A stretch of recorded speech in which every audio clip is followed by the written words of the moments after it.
One day, a giant crack appeared out of nowhere. The blue aura emanating from it enveloped the entire world at the speed of light. People called it mana. The few who were particularly sensitive to mana gained unusual abilities under its influence. Such people were called the Awakened and were treated with special respect. After a while, the mana storm ended.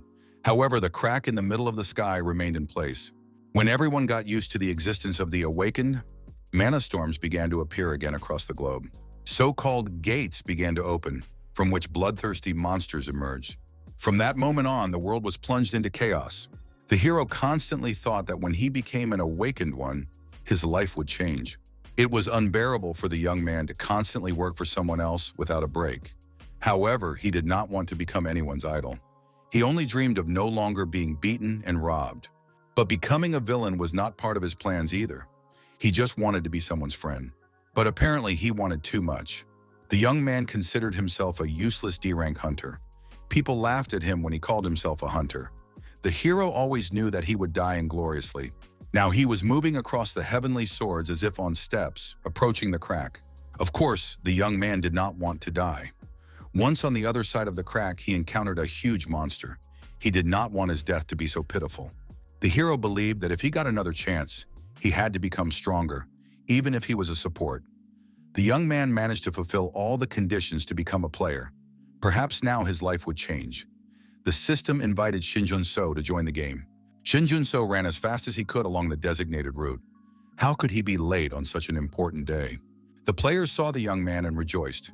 He had finally arrived. C-rank hunter Lim Da-won was indignant.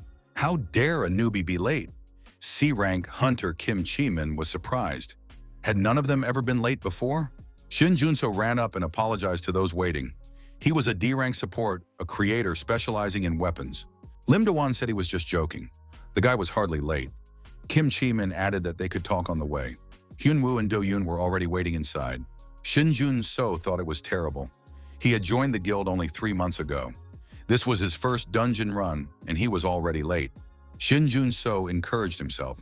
He had to pull himself together, because this was his first raid as a support. He had to prove to his comrades that he wasn't a burden. Do-yoon asked if this was Shinjuno's first raid.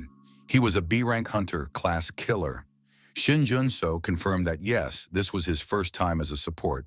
Do-yoon said that supports cannot fight like hunters, so it is important for them to watch their position.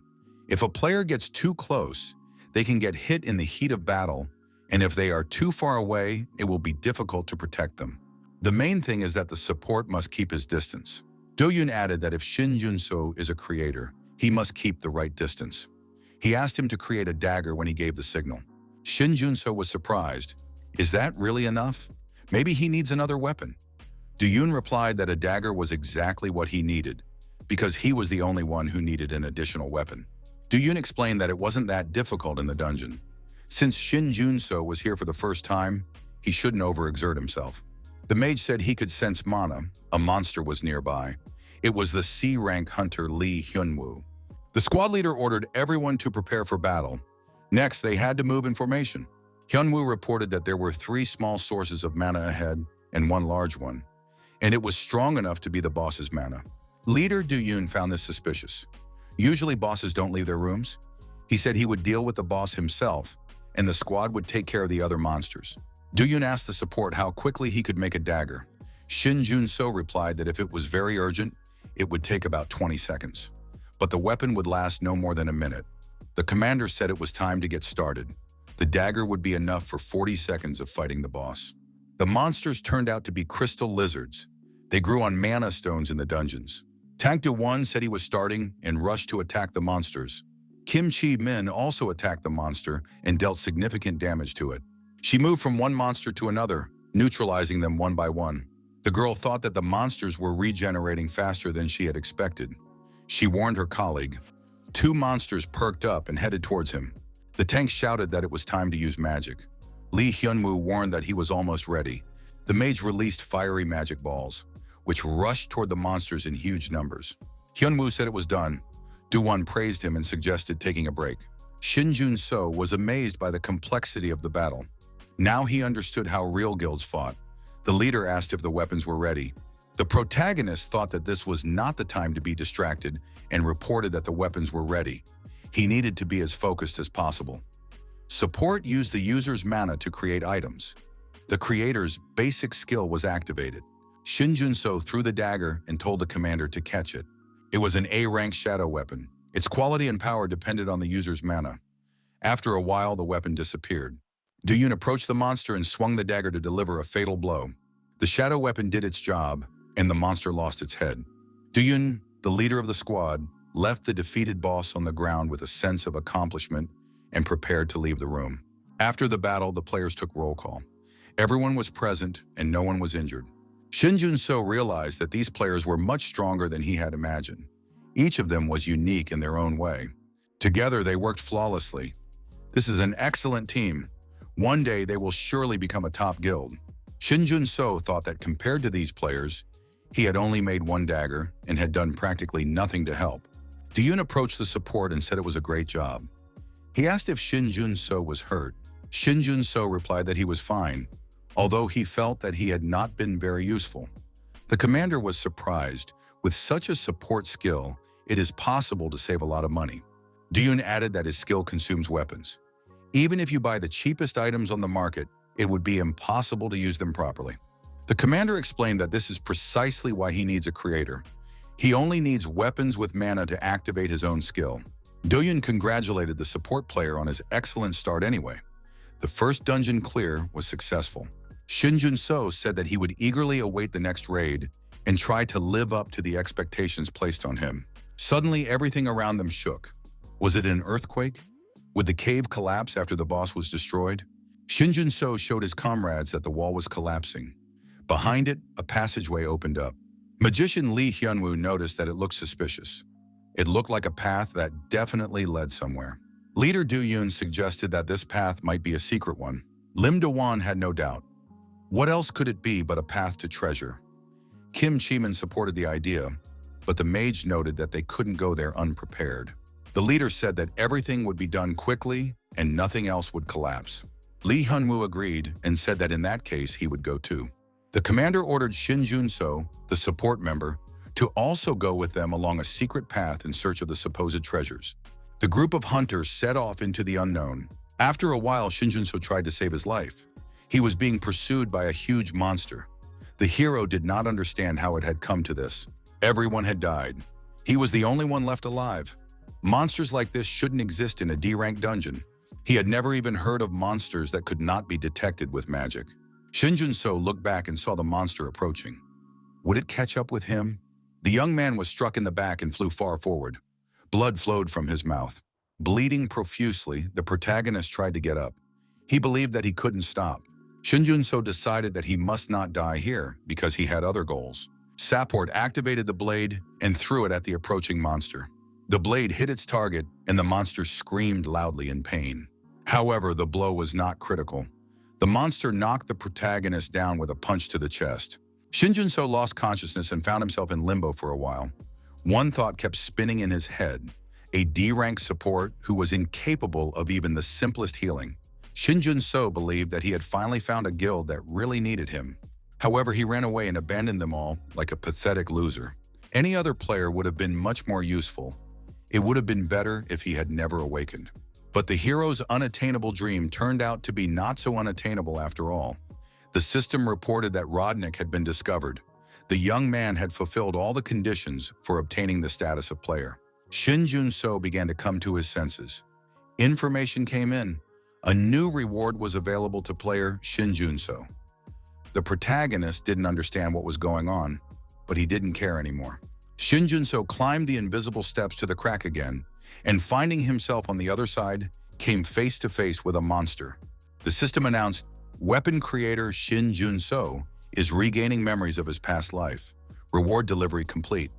The hero didn't understand what was happening. Where did these strange memories come from? The monster nearby initiated an attack on him. The act of aggression was recorded, and Shinjuno decided to counterattack. However, the monster took no damage. For a golem, it was incredibly durable.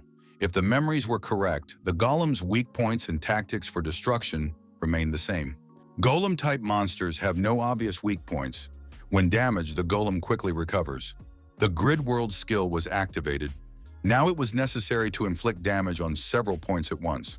The user became the center, and the grid materialized with distant boundaries. The field created within the grid's radius could move freely at the user's will.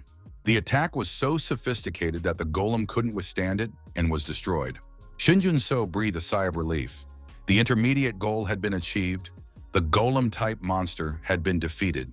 The hero thought that Grid World was a support skill that allowed him to speed up the creation of items, but if you mastered it well, you could also use it as an offensive maneuver. Information appeared in the system window. The boss had been defeated. However, the protagonist could not find out anything about the dungeon or the monster itself. Shinjuno noticed unusually high mana activity. The passive skill, Magic Absorption, activated on its own. A memory of his previous attempt came to mind. The young man did not understand what past life meant, but it was definitely himself, another him from the future. Shinjuno was frightened. The future turned out to be a destroyed world. It was scary to even talk about what had happened in that world. The player absorbed all the experience and knowledge from that time. Even if it was the future, it should not become the future of his world. There were too many differences. A status window appeared in front of the protagonist. He had truly become a player. Player was the name given to the few who were chosen and awakened. According to his new memories, there were currently no players in this world. In about 2 years, only a few of the awakened will be chosen to become players. A blue screen appeared in front of them, visible only to them. In the future, the appearance of the mysterious system shocked all the awakened. The players were not only given the system, each of them received a special reward, skills and strength that ordinary awakened ones did not have. The system and rewards, which appeared out of nowhere, were used by the players to rapidly increase their strength, much faster than the other awakened ones. Thanks to the guild leader becoming a player, the Davin Guild, of which the protagonist was a member, developed to the highest level. This guild was not particularly close to our hero, but it was the impetus for his development in his past life. As part of a growing guild, the young man constantly honed his skills to keep up. Shinjuno decided to check the acquired skills in the system window. This turned out to be very convenient, as the skills were transferred from his previous life. However, the skill used on the golem's body did not even exist before. He had not heard of anything similar from other players. Could it be that only he had this skill? The skill absorbed energy from polluted mana. Now it was possible to collect the energy contained in the polluted mana of dungeons. Shinjuno thought that first of all, he needed to deal with the bodies of the dead players. Defeating the monster had not been easy and had cost too much. Hunters Association headquarters. An employee asked her boss, were they really going to let him go so easily? It seemed strange. A small guild attacked an unconfirmed dungeon and an accident occurred. 4 out of 5 people died. The only survivor was a D-rank support. It would have been understandable if he had simply run away while the others were fighting, but this guy took care of the bodies and reported to the association. The gates had already disappeared, so it was impossible to verify this. The girl asked what the boss thought about it. The situation seemed very strange to her. The boss asked if she really thought that a D-rank support could destroy the hunters. The boss said that this was not a civil matter. There was no point in worrying about other people's problems. Even if something strange had happened, it was impossible to verify what had happened in the dungeons. All that remained was to passively gather evidence. The girl objected that this was not the case. Recently, such incidents had been happening more and more often. The chief said that hunters disappearing after discovering gates that were not reported was no longer a rarity.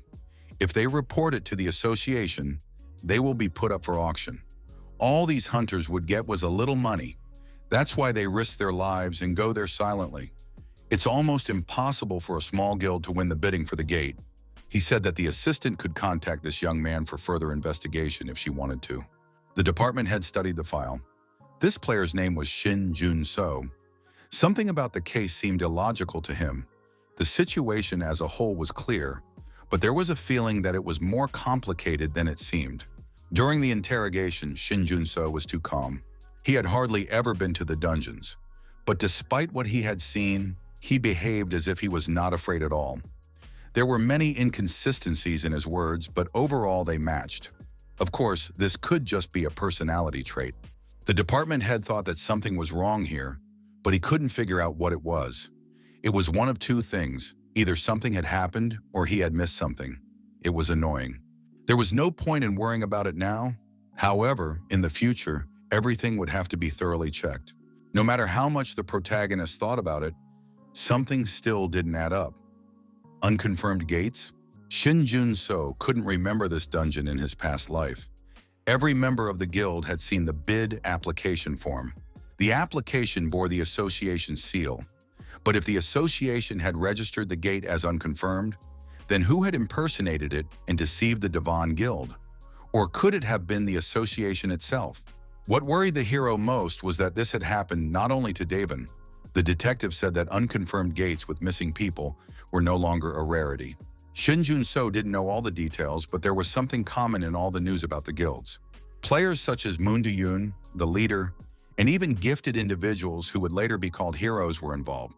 There was probably someone who wanted to erase the very existence of heroes. In that case, it was necessary to carefully hide one's abilities. Shinjuno was the only survivor in the case of the missing players. This investigation remained unsolved. If you act suspiciously, you can make too many mistakes. The hero thought he had about 2 years to prepare for the first player selection. During this time, he needed to utilize and develop all his skills. Shinjuno decided that he needed a way to develop without attracting attention. This required as many useful skills as possible. A whole year passed. In an impenetrable part of the forest at the foot of the mountains, the player fought a fierce battle with an aggressive monster. During the battle, the player's weapon broke, and the sword snapped in two. The young man was struck in the chest and flew far back, but managed to stay on his feet, slowing down with a piece of the sword. The monster continued to attack fiercely. Jumping high into the air, the beast prepared for another attack. The other members of the squad watched the situation unfold in horror. The heavily armed monster advanced on the unarmed player, who was sitting on the ground, backing away from his opponent. It was a D-rank gnoll, a high-level creature whose physical abilities surpassed those of ordinary gnolls. This monster's skin was highly resistant to magic. The player thought that a gnoll from the E-rank dungeon should have frozen. Even among D-ranks, this monster was considered one of the most dangerous. The tank rushed to the swordsman's aid and put his shield forward. The gnoll launched its attack on him. The tank said that they wouldn't last long if they only defended themselves. The tank shouted that they needed to look for an opportunity to deal damage. The scourge of low-level hunters. The reason gnomes were given this nickname was not only because of their exceptional physical abilities. Usually, monsters of this rank had a weakness for magic. No matter how low-level the adventure party was, they always relied on spells. But the Goblin Lord was an exception. The hunters, who were cocky with their simple spells, felt fear for the first time. The price of their complacency was the destruction of the entire party. The player thought they had only one fighter who could deal physical damage, but he couldn't withstand a one-on-one battle and lost his weapon. The swordsman told the tank that he had no weapon left. How was he supposed to deal damage? The player thought if only he had known how it would end, he would not have been so greedy and would have gathered as many people as possible. He did not even imagine that his desire to use fewer people would result in such a defeat. The swordsman looked to the side and noticed a player busy with something completely different. It was a porter. He did not participate in the battle, but acted as a collector and carrier of byproducts such as magic crystals.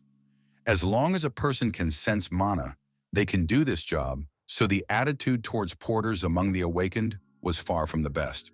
The swordsman remembered that he had brought one porter with him, and now, when everyone else was being overwhelmed by the monster, this guy was calmly working as if nothing was happening.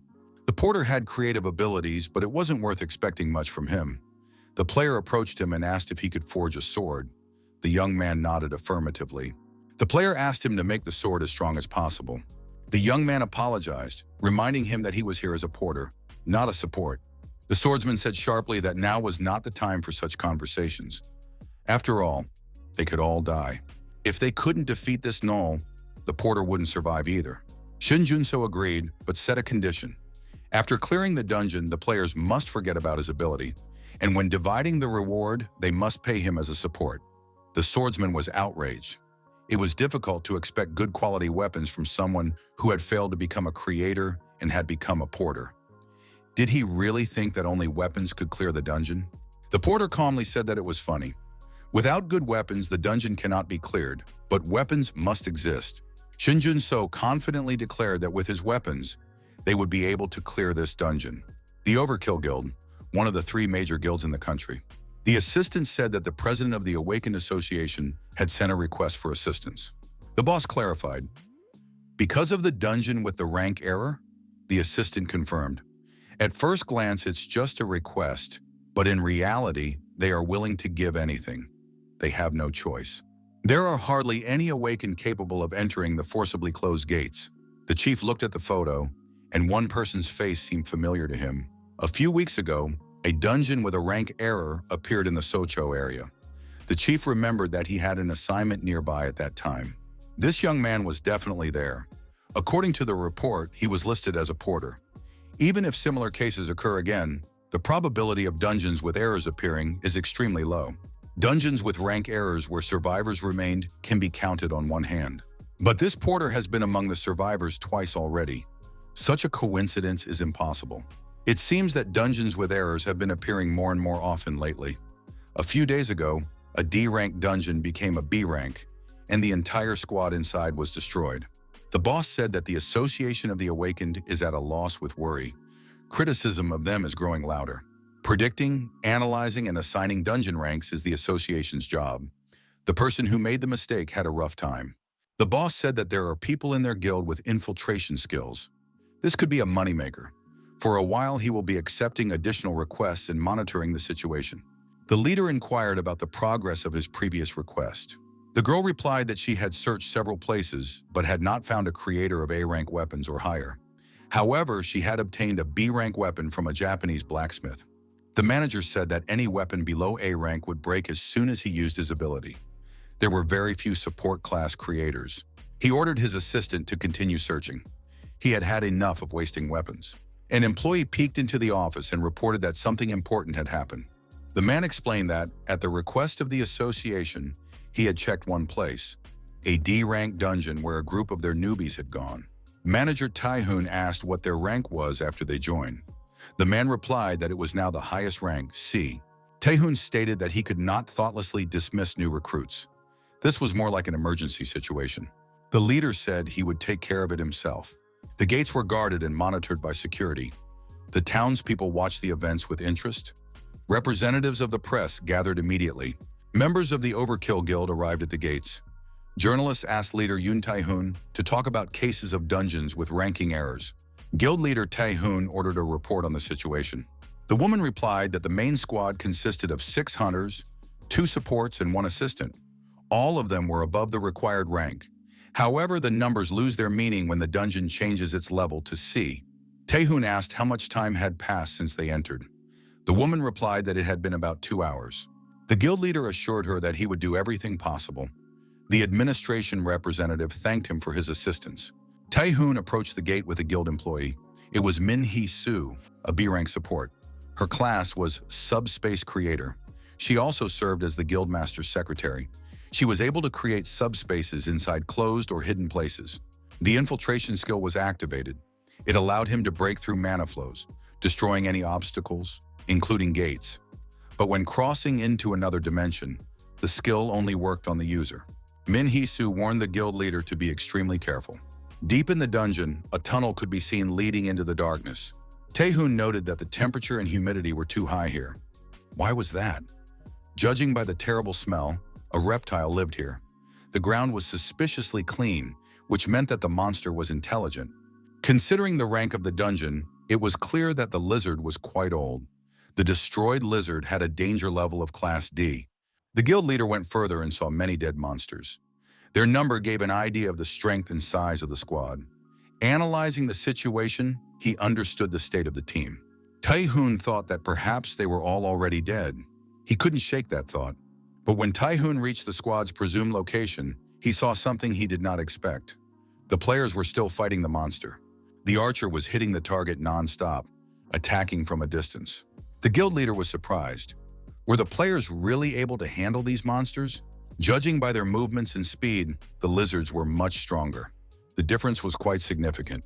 One of the monsters, using its unique abilities, cunningly approached the player and raised its weapon above him. However, the monster's blow was unexpectedly blocked by a magic sword that appeared out of nowhere. Taehoon was surprised. Was it magic? But the weapon appeared out of thin air. Who could have summoned it? The guild leader noticed a porter standing alone. Their eyes met. Taehoon counted all the players on his fingers and counted 10. But he clearly remembered that there were only 9 of them. What was this guy doing here? The porter was distracted by the guild leader, and at that moment the monster raised its weapon over the helpless players. Taehoon ignored the porter and rushed to help. Shinjuno did not expect to see Yoon Taehoon himself as the savior. The guild leader had a weapon that did not even require a backup. Taehoon engaged the monster and began to push it away from the others. The guild leader waved his hand and told the players to move as far away as possible. They thanked their boss. Yoon Taehoon fiercely attacked the monster, allowing the others to leave the dangerous area. During the clash, the monster was destroyed and dismembered. The leader thought that he hadn't even used all his strength. Unfortunately, the B-rank weapon still seemed too weak. Shinjuno asked Yoon Taehoon if this happened every time. With such weapon wear and tear, they had to fight on the edge. The guild leader noted that the porter was taking too many risks. Shinjuno created a new weapon and offered it to the guild leader to try. Taehoon was surprised. Could the young man really create such a blade with just one gesture? He must truly be a weapon creator and a true master. But in that case, why was this young man listed as only an assistant? There were rumors of inexperienced mercenary supports working out of necessity. The porter said he had one condition. Once the dungeon was cleared, everyone had to forget about him and his skills. Taehoon objected that he couldn't do that of his own free will. Shinjuno replied that then the guild leader could break his high-ranking weapon himself. Taehoon took the porter's blade and thought that it would break anyway when using skills. But the extra weapon wouldn't hurt. He promised to forget everything and headed toward the monsters, intending to destroy them once and for all. At first, Taehoon didn't know, but soon realized that he could now fight at full strength, using his entire set of skills. At the first clash, the monster's weapon was destroyed. The guild leader was, of course, surprised. He was only going to parry the attack, but the enemy's blade broke first. The new sword was much easier to wield. Was he really that powerful? So this porter was a weapon maker who could create at least a B-rank blade on the spot. Taehoon continued to fight the giant monster with his new sword. The guild leader was curious to see how long it would last. In the next attack, the monster received a fatal wound.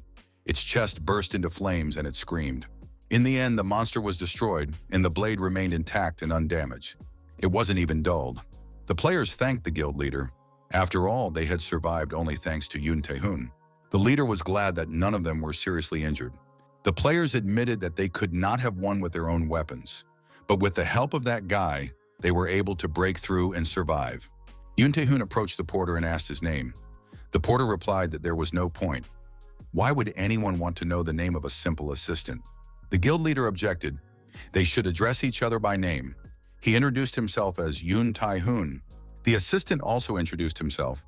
His name was Shinjuno. He added that he would leave the mana crystals at the entrance to the dungeon. The squad commander nodded, indicating that he understood. Taehoon asked the assistant to leave his things there and go with him to the boss's hall. Shinjuno remarked that he was only here as a porter, but the guild leader replied that this was an abnormal dungeon. If they didn't defeat the boss, they wouldn't be able to get out of here. Shinjuno objected that Taehoon could handle it on his own. The guild leader said that no weapon could withstand his unique abilities. No matter how strong he was, the blade could break. But the young man firmly stated that his weapon would not fail him. Taehoon noted that anything was possible in a dungeon with a ranking error. The creatures here were much stronger than ordinary lizards. If the local boss is no less powerful than them, he must be treated with the utmost seriousness. Shinjuno agreed. All that remained for him to do was to go with the guild leader. The tunnel leading to the boss's room was shrouded in pitch darkness. The boss turned out to be the king of the lizards. Despite his small stature, his strength and speed were several times greater than that of an ordinary lizard. Taehoon said that in this case, it was better to forget about ranks and other information. The guild leader suggested that his companion finish off the monster as quickly as possible. Taehoon added that otherwise, the blade could break in two. But Shinjuno confidently said again that his weapon would not break. The aggressive lizard did not wait for an invitation and immediately attacked the people who had appeared. The guild leader and the monster came face to face. Both opponents were determined. Taehoon demonstrated skill, courage, and unmatched proficiency with cold weapons, fully living up to his title as guild leader. The fire-breathing monster spewed flames and prepared for a new attack. An invisible shield suddenly appeared between Taehoon and the monster, completely neutralizing the beast's attack. The guild leader asked in surprise, "Doesn't the young man only create weapons?" Shinjuno objected, "Isn't a shield a weapon? Has Taehoon never used one to strike?" The guild leader said that when they got out of the dungeon, he would ask this young man a lot of questions. The monster used a metal chain to restrain its opponent's movements, and Taehoon's sword was wrapped in it. Shinjuno told the guild leader to stop playing around and fight like a real warrior. Taehoon reminded him, wasn't it the porter who asked him to test this sword? The boss, who had suffered multiple wounds, grabbed a spear and decided to attack the hero, believing that the young man was left without a weapon. The monster approached closely, but an invisible shield appeared in front of Shinjuno. The young man asked, "Who did this scoundrel aim his weapon at? After all, he was just a porter." Taehoon, burning with rage, approached his opponent from behind. Outside at the gate, the guards were still standing, and journalists were waiting for news of the events. Finally, the gates opened slightly, and the players came out, led by their leader, Yoon Taehoon. The reporters immediately asked what had happened in the dungeon. What could the guild leader tell them about the boss? Was everything okay with the team? The secretary asked if the guild leader himself was okay. Did he have any life-threatening injuries? The players thanked Taehoon for his timely rescue. If it weren't for him, they would have had a hard time. The porter told the squad commander that he had received his payment and did not intend to stay any longer. One of the journalists asked how the guild leader managed to clear the dungeon so quickly. Maybe it turned out to be too easy. Taehoon, looking back at his assistant, replied that he was not the star here. He had been helped. However, those present were convinced that while the squad was defending itself, the guild leader had single-handedly dealt with everyone. The players confirmed that their weapons had broken, they had no chance, and it was only thanks to the arrival of the leader that the monsters were defeated. Taehoon reminded them that the weapons had been made by that very assistant. That was the only reason they had been able to hold out until his arrival. The squad commander was surprised. Who was he talking about? Taehoon explained that he was talking about the support, the assistant, and the creator of the weapons. The commander acknowledged that there was indeed an assistant with them who supported the squad. But did he know how to make weapons? The archer objected that she did not remember such a thing. The guild leader was astonished. Had the players really not seen the young man making weapons? But they did not understand what he was talking about. This assistant didn't even have a pickaxe for mining crystals. Apparently, he lost it while collecting all the crystals. Taehoon was stunned. How was that possible? They had been running around with weapons they had made themselves. Had they really forgotten everything? And then the guild leader remembered the condition. Everyone had to forget about the assistant and his skills. He thought that this was the rent he had to pay. But how could the young man use a skill that was only available to creators of A rank and above? Young Taehoon turned abruptly and ran off in an unknown direction. Everyone was stunned. What had happened to the guild leader? The assistant and secretary caught up with him and asked what was going on. But Taehoon still couldn't find the missing porter. He ordered Hee-soo to find one person urgently. The secretary reported that Shinjuno's location was known. Today, around 1 p.m., he entered a D-rank dungeon with a group of 5 people in the Songpa area. Taehoon thanked the girl and noted that it was good work. Songpa was not too far away. Secretary Hee-soo was surprised. Shinjuno was just a D-rank creator. Why was he so interesting to the guild leader? Taehoon carefully studied the young man's file once again. It did indeed say D-rank creator. There was no reason to doubt it. All available information indicated that Shinjuno was exactly who he claimed to be. But the rent itself completely ruled out that possibility. When creating and transferring weapons, it allows you to charge a fee in the form of a requirement for the debtor. The complexity and level of execution of such requirements depend on the skill of the creator. The skill was impeccable. The guild leader had never seen rent used in this way before. A skill capable of bringing easy wealth was used only to conceal one's identity. He thought such a creator could easily reach the highest level. Then Taehoon experienced a feeling he had never felt before. The ability to fight at full strength without fear of breaking his weapon. In his lifetime, he had met countless blacksmiths who were considered the greatest. The guildmaster tested the blades of these masters for strength and suitability for his skills. In Taehoon's hands, the blades would heat up to red hot and sometimes lose their properties. After intensive use, they crumbled into small fragments. The greatest masters felt humiliated because they did not live up to expectations. Tae-hoon was unable to find a weapon worthy of himself. Moreover, his skill in creation was limited to the form of ordinary weapons. But the blades created by this young man did not obey any rules, as if there were no limitations at all. Tae-hoon thought if Shinjuno is capable of this, then he can create something that is impossible with ordinary weapons. On average, it takes a group of 5 people about 4 hours to clear a D-rank dungeon. About an hour had passed. The guild leader asked Secretary Hee-soo what else was planned for today. The girl replied that Glow was meeting with Hyunmoo at 7 p.m. Tae-hoon asked to cancel the meeting. He was going to leave work early today. Tae-han headed for the gate where the dungeon clearing squad was working. Another monster was defeated in battle with the players. As expected, the monster was completely destroyed. The knight thought it was impossible. Could this weapon really have been made by an assistant? It was enough to break the boss's weapon. When the knight's weapon broke, he thought it was the end. Who would have thought that the assistant had such a skill? He had never seen swords of such quality in his life. The knight thanked the assistant from the bottom of his heart for this weapon. The players decided to recruit the protagonist if he was not already in the guild. The knight said that such talent should not be limited to being an assistant. He has a keen eye for good players. Shinjuno thought he had to spend too much mana. He didn't expect to meet a group that was barely coping with a normal dungeon. Shinjuno understood that if he had had mana left at that moment, everything would have been different. The incredible amount of mana he felt in the dungeon after destroying the golem and using it all up had not been restored. Our hero thought that he now had no more mana than a normal awakened D rank. At least it was enough to create weapons. He couldn't have imagined that his memories of his past life would be so helpful. The main skill of a creator is the creation of items. It would seem that the quality of the created item should be proportional to the mana cost. However, there is a way to increase the effectiveness of this skill that no one knows about yet.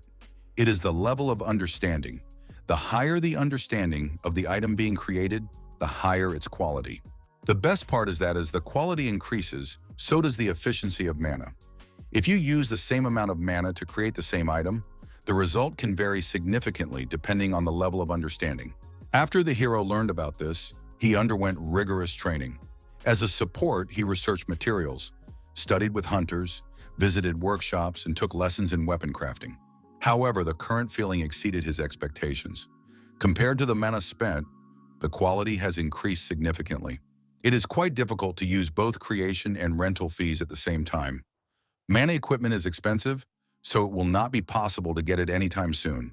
Shinjuno thought that at least he could buy mana potions, the only item produced on an industrial scale. He would need to order more potions, but the young man understood that with his salary, it was an unaffordable expense. No one would accept a D-rank creator as a support, so he had no choice. Shinjuno studied the situation and realized that a few dungeon clears would not be enough. He gets no more than 1% from a single dungeon. It's too inefficient. There was only one thing left to do. Find an abnormal dungeon. It was the only way to absorb a lot of mana at once. Compared to normal dungeons, the absorption rate there was at least 10 times higher. Unfortunately, it was impossible to predict the difficulty of such a dungeon before entering it. In the past, he would have had a hard time if the guild leader hadn't been nearby. In the current dungeon, he was about to face a boss of approximately C rank, and he needed to prepare for that. The only way to develop as an awakened D rank was to see what reward he would receive for absorbing mana. After clearing the next gate, the group leader thanked everyone for their good work, and the players said goodbye until they met again soon. Shinjuno thought that everything had gone well this time too. The memories had been erased, as they should have been. Someone called out to him. The young man looked back and saw the guild leader, Tae-hoon, accompanied by his secretary. Tae-hoon came closer and asked if the young man remembered him. Shinjuno was surprised. Had this man's memories not been erased? Shinjuno replied that he didn't remember anything. Were they acquainted? Tae-hoon said he didn't believe it and handed the young man his business card. The guild leader added that he wanted to discuss something.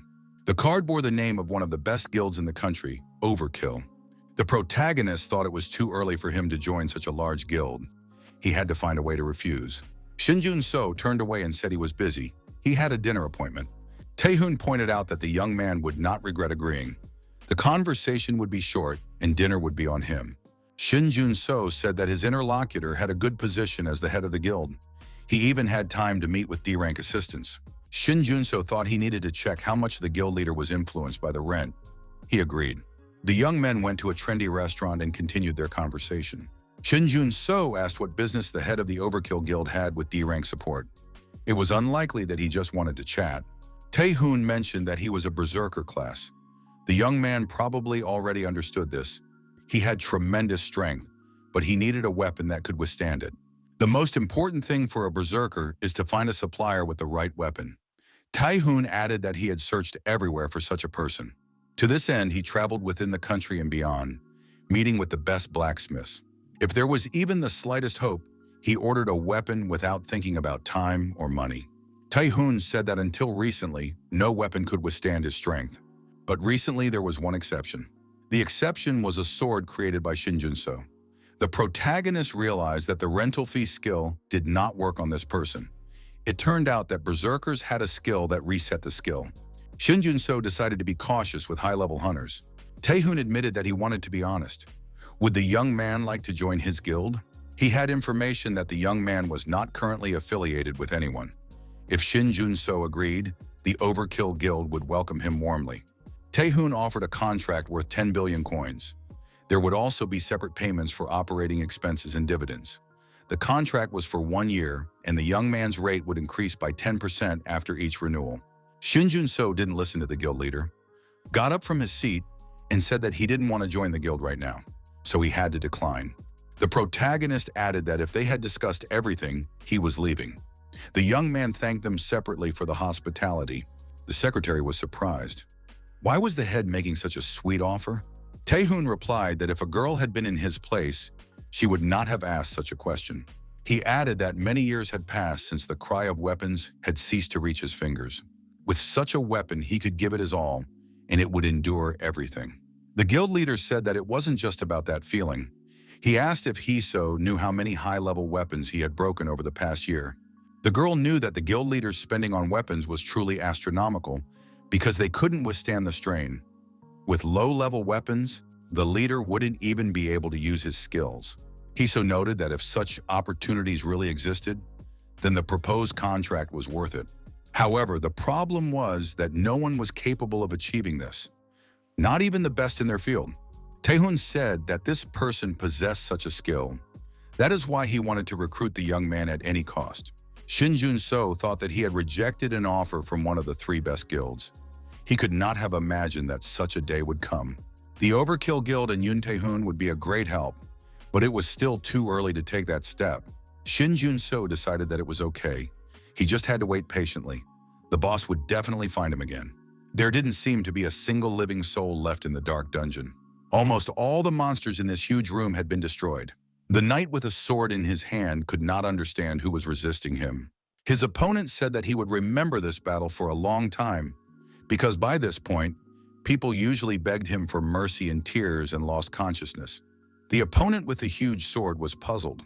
Could it be that the one who would become a hero had distinguished himself? The knight asked why this guy had attacked them. Had he decided to take all the trophies? The villain said he had a much more interesting reason, but he had no intention of telling it to someone who would die in a few minutes. He laughed and suggested that the knight attack, since he had no choice. The knight realized that he was not facing an ordinary opponent. However, at such a distance, he had no chance. He moved to attack, knowing that he might lose this fight. However, the villain knocked the sword out of his hands, and the knight found himself unarmed. Suddenly, something flashed between the opponents. Both were confused. Under the impact of the shockwave, the villain flew far back, but managed to stay on his feet. The unarmed knight fell to his knees. The villain said he was disappointed. He said he had volunteered, inspired by the fact that this was the first heroic-level subjugation in a whole year. Who would have thought that this knight would turn out to be such a small fry? However, the knight's courage was commendable in any case. He began to beg for mercy. The villain swung his huge sword and said he would be careful. The knight was destroyed. The villain said disappointedly that he had hoped for a worthy fight. This couldn't even be called a warm-up. But don't worry, the report will note the knight's valiant fight against the boss and his heroic death. This is common in anomalous dungeons. The villain took a photo and said that his collection was growing. In fact, he lived for collecting. Suddenly, he was overcome by a strange feeling. The villain realized that he couldn't stand this terrible energy. Its owner must either hide it or warn him when it appears. The priestess apologized. She was in too much of a hurry, hoping to find precious ingredients here. The villain said that there were no valuable ingredients here. These players and monsters were hopeless. The young man added that this was why he had said it was better to wait a little longer and not listen to that person. The priestess was surprised. Was the executioner really willing to go against that man's wishes? The executioner replied that he had said it just like that. The priestess had to clear everything out here. The woman assured him that he didn't need to worry. It was her specialty. The executioner said that the priestess must keep her promise and allow him to fight the S-rank hunters. That was the only reason he was bothering with her. He added that because of this mind, he had to destroy his enemies carefully. He couldn't use his power normally. The priestess was curious to see who it would be this time. When she saw the monster, she realized that the man hadn't lied. People were still crowding in front of the gates. However, the security service on duty around the perimeter strictly observed precautions. The masked young man saw our hero and greeted him. He was finally here. Shinjuno asked his companion what he was doing here. He added that he knew only one person who carried such a huge scabbard with him. The masked man asked what the support was doing in this place. The young man said he was going to enter the gate. The guild member who was supposed to do it suddenly fell ill. He tested positive for COVID, so they had to send him as a replacement. Shinjuno said he didn't believe that explanation. At that moment, everyone was invited inside. The protagonist knew that this person would contact him again, but he did not expect it to happen so soon. Shinjuno thought that in that case, he would have to adjust his plan. The squad entered the gate and found themselves in a dungeon. Our hero brought up the rear. The masked player asked Shinjuno why he didn't join the guild. The protagonist replied that he didn't want to discuss it anymore.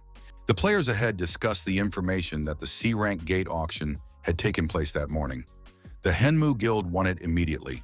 They offered a very high price that no one could beat. Shinjuno thought that the Henmu Guild had bought the C-rank gates. But what did they find there? The squad commander said that if support joined their guild, he would be able to easily acquire special gates above B rank. The name of the guild alone gives certain hidden privileges. For the awakened, the name of the guild plays an important role. People will envy and respect the player. The player will not only get better jobs, but also valuable rewards. Thanks to fixed rights, many opportunities will open up for the player. For example, the player will be able to obtain an entry ticket to the high-rank gate auction. Not only talent, but also political position has a huge influence. Everything is arranged so that the most valuable treasures are distributed among the large guilds. It is necessary to have a goal that our hero strives for, like the awakened Shinjuno. The squad commander said that with the help of the Overkill Guild, it would be much easier for support to achieve his goal. However, it is unclear why Shinjuno so stubbornly refuses to do so. Shinjuno replied that it was none of his business. However, he partly understands his insistence. It is unlikely that anyone would refuse an offer to join the Overkill Guild. The protagonist said bluntly that he would not join any guild at all. The squad commander was puzzled. Could this be the result of trauma from the destruction of the Devon Guild? However, it didn't matter. He needed support. The squad continued to delve deeper into the dungeon and study the situation. The mage led the way, lighting the path with his staff. A lot of cobwebs appeared above the players' heads. They correctly assumed that this was where the monsters' territory began. The monsters in this dungeon are legion spiders. It's not difficult to deal with one monster, but their peculiarity is that they live in groups. According to the reconnaissance report, there are about 50 of them here. In principle, that's not so many. Their venom causes paralysis, so you can't let the spiders bite you. The leader took his sword out of its sheath and said that the monsters would appear soon. It was necessary to stay close together. Shinjuno told the squad leader not to worry about his assistant and just prepare for battle. The leader announced that all fighters in the team must protect the support and assistants. This is a rule that hunters must follow always and everywhere. There was movement deep inside the cave, and monsters appeared before the players. Huge legionary spiders. The swordsman said that it was necessary to remain calm. They would be able to handle the monsters if they were careful. The spiders launched a massive attack. However, the players put up a good fight. Support, watching the battle, thought that it wasn't bad for a D rank. There was no need to worry about the squad. However, the spiders continued to arrive, and it seemed that there would be more than a few dozen of these monsters. The squad leader swung his sword and prepared to attack the approaching monster. The squad commander understood that the Spider Legionnaire was one of the weakest ranked monsters. He didn't even need to use his blade, just release a little chi energy. At this rate, the commander expected to finish the raid without damaging his weapon.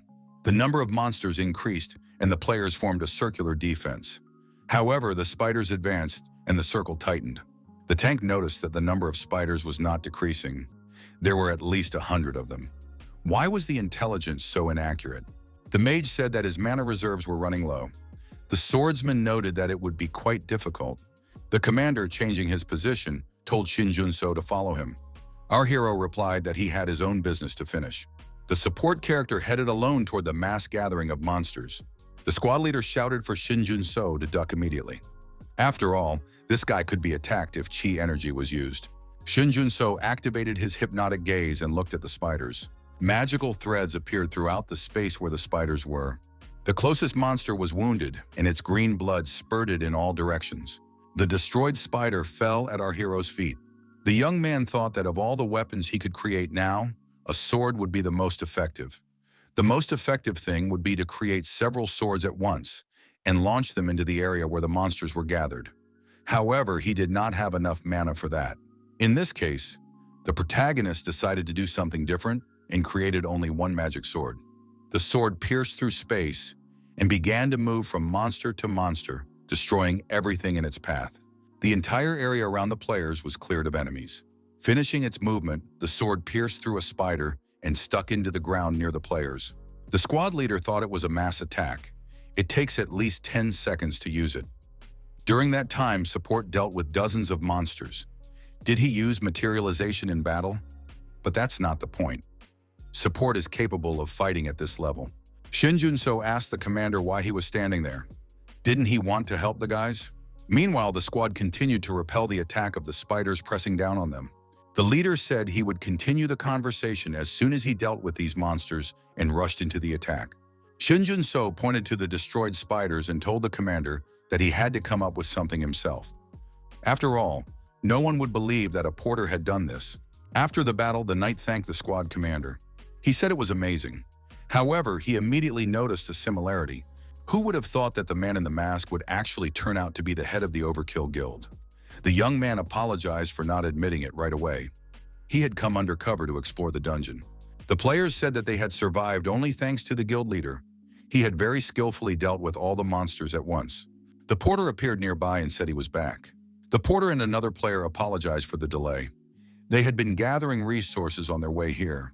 The young man with the lamp in his hand said that they had looked around a bit but hadn't found any other monsters. However, there was another passage right in front of them. Perhaps they could get through there. The knight suggested that they couldn't continue. It was sad, but it was better to go back. Support was surprised. Why did the knight think so, since there was so little left? The knight replied that the number of legionnaire spiders and the layout of the dungeon were completely different from what he had seen in the report. The dungeons were behind the gates and did not belong to this world. Inside them were strange creatures and structures that could not be found on Earth. The concept of dungeons and awakened beings is still very new. So the main task for the newly awakened was to search for information about the dungeons. Few of them were able to quickly adapt to the dungeons, about which they knew nothing, which in turn meant a failed sweep or, in the worst case, death. This is how the concept of a scout came about. The awakened, who were able to detect others or hide their own tracks, gathered together to receive orders to scout the dungeons. After these orders, the number of successful clearings increased significantly. These awakened ones began to be called scouts. The knight said that the accuracy of reconnaissance is usually above 98%. This is hardly a mistake. He asked, if the guild leader is with them now, can't they continue? The knight said he understood the players' eagerness. But even the fact that the guild leader had helped them once was enough.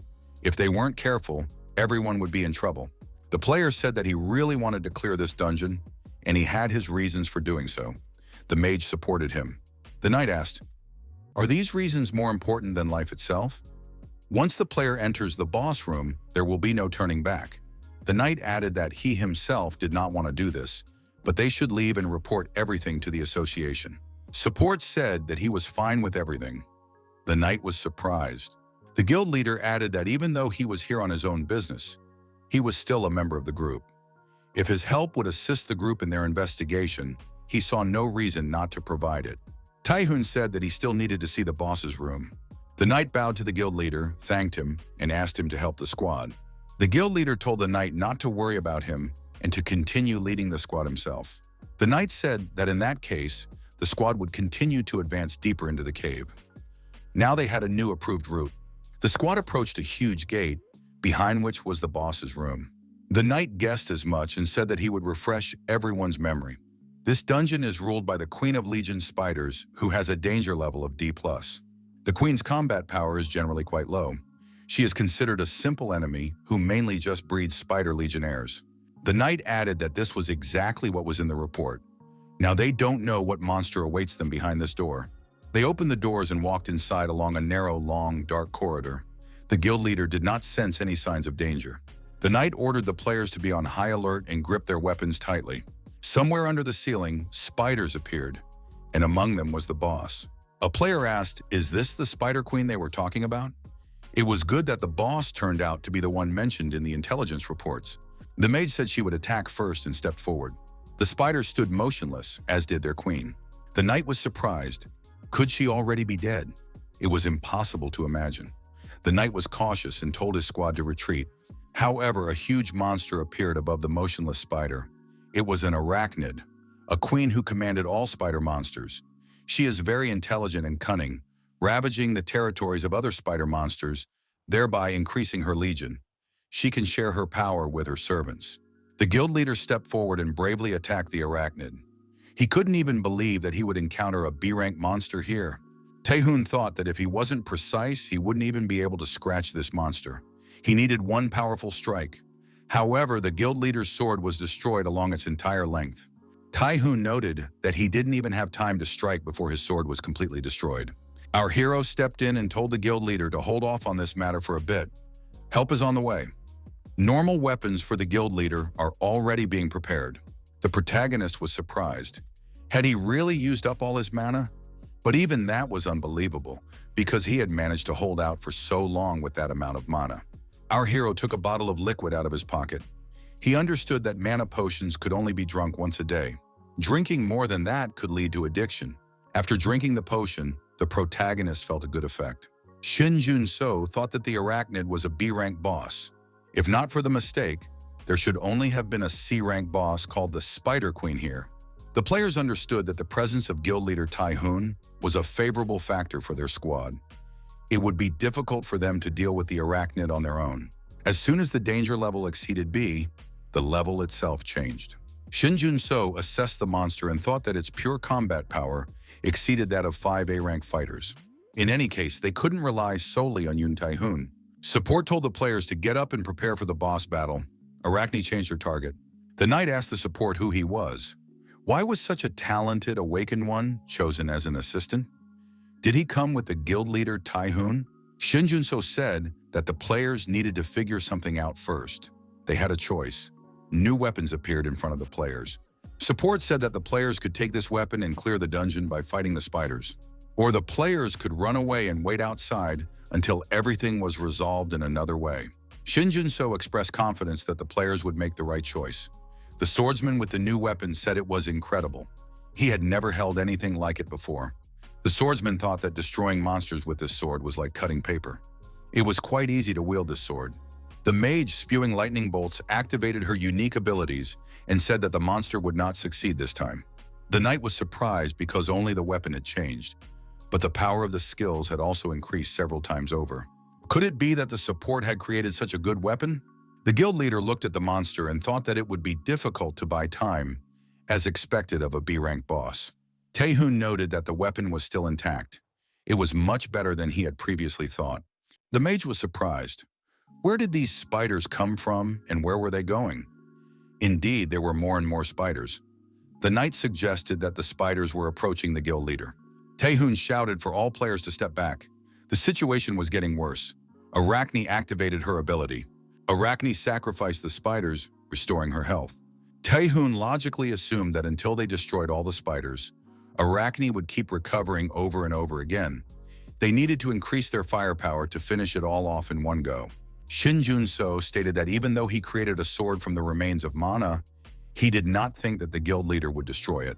Support offered the guild leader a completely different weapon, a two-handed sword. Our hero added that it was the strongest weapon he could create at the moment. Tae-hoon felt it as soon as he picked up the sword. With this weapon, you can defeat everyone with a single blow.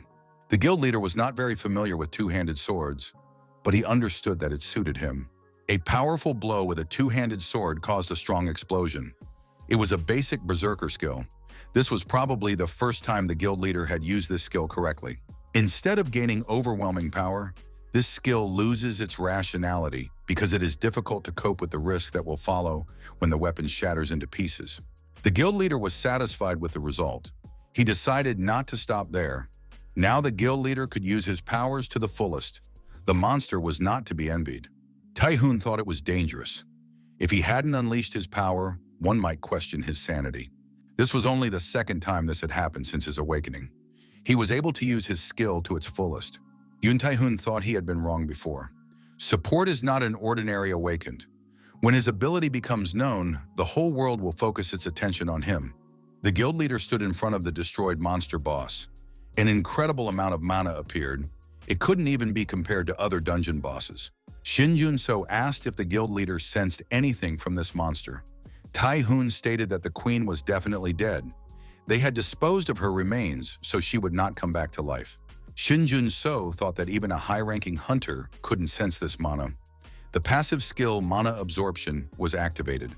With this skill, you can collect energy from infected mana within the dungeon.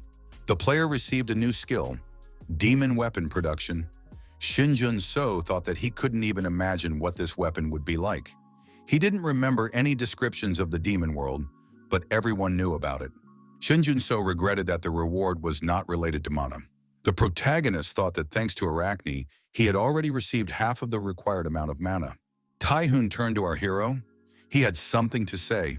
Despite the support's refusal, he still continued to ask him to join the guild. Tae-hoon realized that this was rude, so he wanted to apologize. The knight was surprised. Could it be that the guild leader, Yoon Tae-hoon, was bowing his head to a D-rank assistant? The knight suggested that, judging by his abilities, this was no ordinary person. He must have a hidden talent for mass destruction. The swordsman told his commander that they had searched everything, and there was nothing else. The mage suggested that the arachnid had previously devoured all the monsters in the dungeon. The swordsman said that his new weapon was simply delightful. He could chop monsters with it without expending any energy at all. The mage had never heard of a weaponsmith who could make such a thing. Could he really be from the Mass Destruction Guild? The knight told the players that they needed to contact the association immediately. The squad leader added that they needed to leave this disgusting place as soon as possible. The knight thought that even though this assistant's connection to the Mass Destruction Guild was obvious, it would be better to leave. If they interfered in the affairs of a large guild, it could cause a lot of unnecessary problems. Whatever the emergency was, it was not like the large guilds which placed great importance on security to reveal their power so easily. Shinjuno agreed to talk.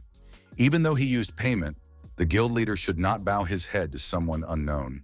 Tae-hoon told his assistant that the guild no longer bothered him. But this statement did not mean that they had given up. Yoon Tae-hoon extended his hand and offered to sign a contract. The terms should appeal to the support. Meeting separately in the office, the girl said she was happy to see the young man again. Min Hee-soo introduced herself and said she was the secretary of the head of the Overkill Guild. Today, she was responsible for concluding the agreement. Shinjuno thanked her and noted that the guild leader had promised to contact him immediately. But who knew it would be the next morning?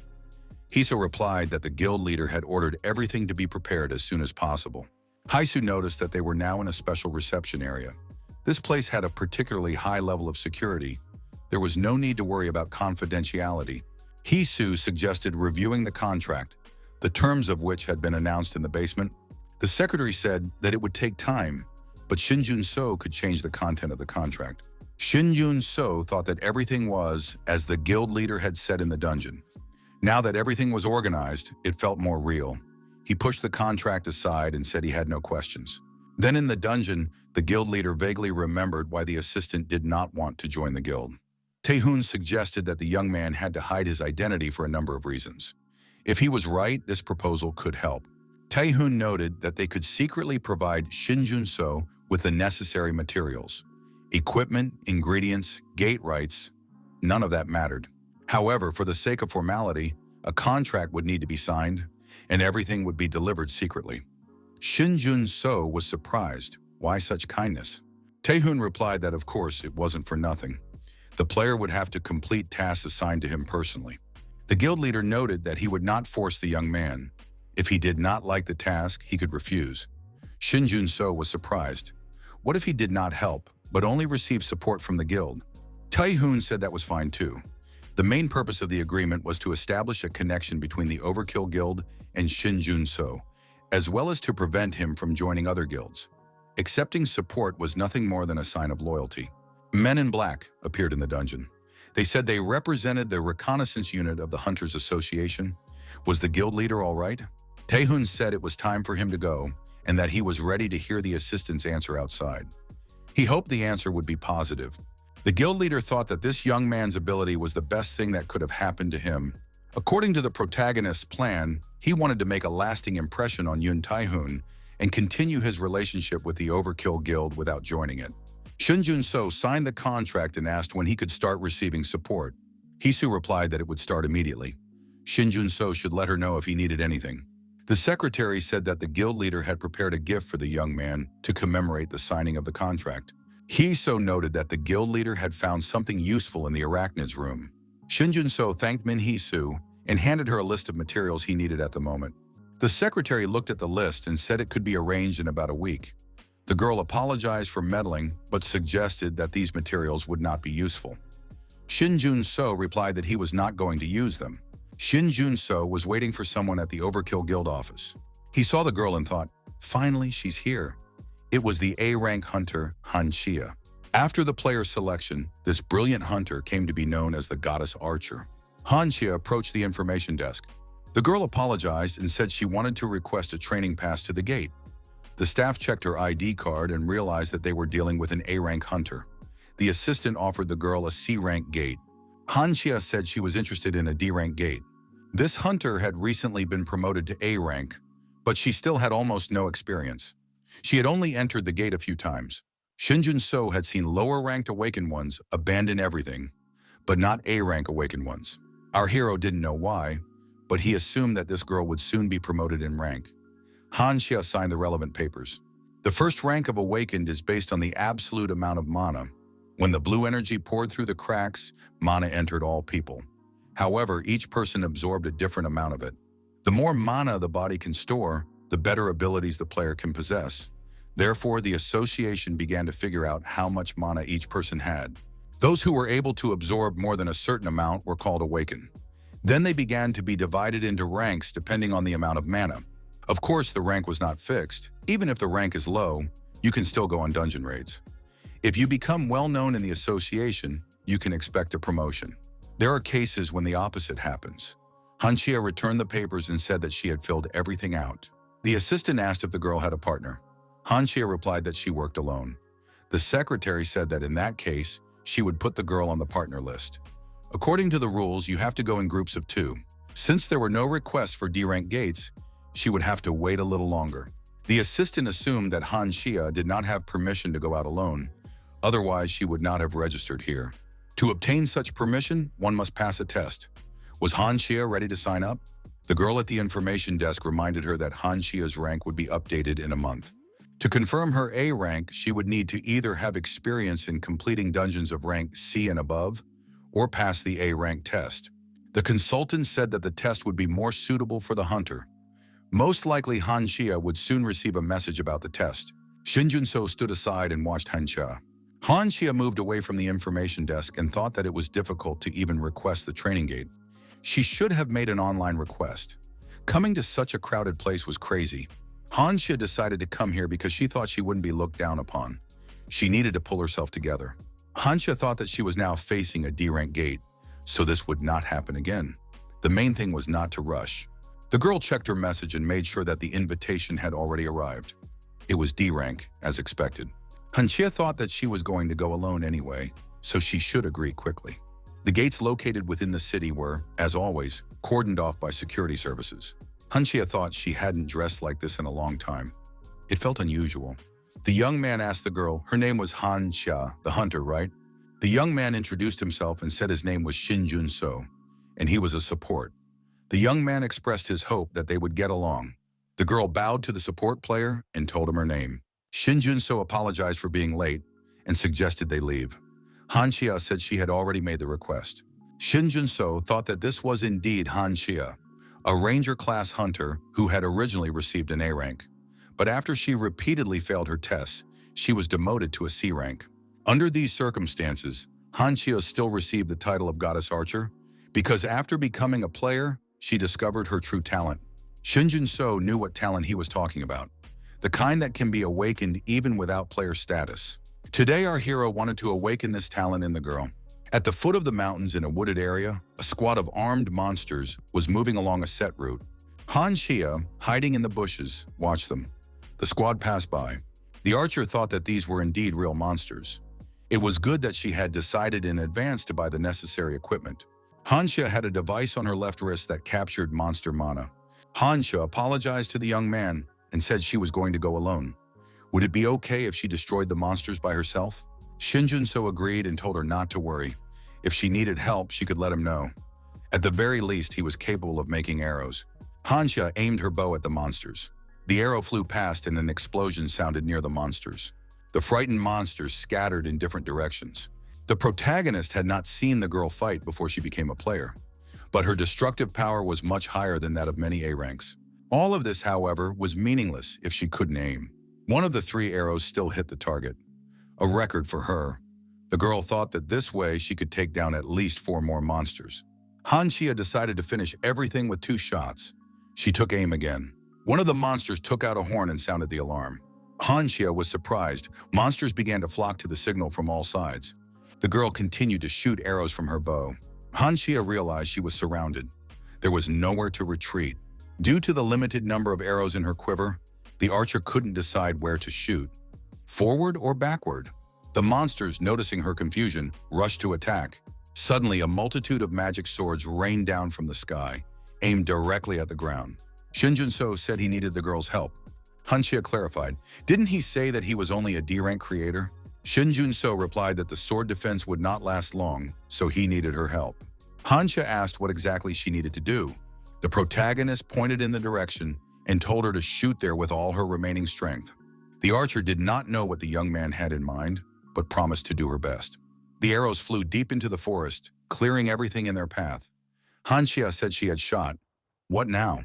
Shinjuno said that with her shot, she had cleared the way. Now they had to run. Our hero grabbed the girl by the hand and pulled her along. They ran toward the forest path that had appeared, and the monsters rushed after them. The players stopped when they reached the entrance to a cave in the rock. The girl breathed a sigh of relief and said they had survived. Han Shia looked back. She had a feeling that the monsters were still chasing them, but these creatures could no longer reach them. Was there something hidden here? But why was this guy so calm? The girl understood that they needed to get out of there as soon as possible. Han Shia declared that she was done for the day. She would pay the young man the compensation she had mentioned earlier, but the assistant replied that they couldn't leave yet. The monsters were agitated, so they would remain nearby for a while longer. It was indeed dangerous to leave now. Shinjuno said that they had dropped a signal flare during their escape. Therefore, they had no choice but to wait until the goblins left. Han Shia asked when they would be able to leave this place. Shinjuno replied that it could take half a day, or maybe more, depending on the situation. Han Shia clutched her head in agitation. Half a day? Our hero knew he had lied. In reality, the monsters would leave in half an hour. Their concentration wouldn't last that long. However, the girl was frightened and ready to believe anything. The thing was, he had to get Han Shia to go with him into the cave. Han Shia couldn't make up her mind and said she would never do it. The upset archer said that it was all her fault. If she knew how to fight, everything would have turned out differently. The girl said she was very sorry. It would have been better if she had gone alone in the first place. Han Shia thought that she had caused trouble again. Even in the D-rank dungeon, she behaved the same way. She shouldn't have come here at all. Shinjuno said that if she was truly sorry, could she do him one favor? She needed to pull herself together. Shinjuno added that they had time. Why not talk?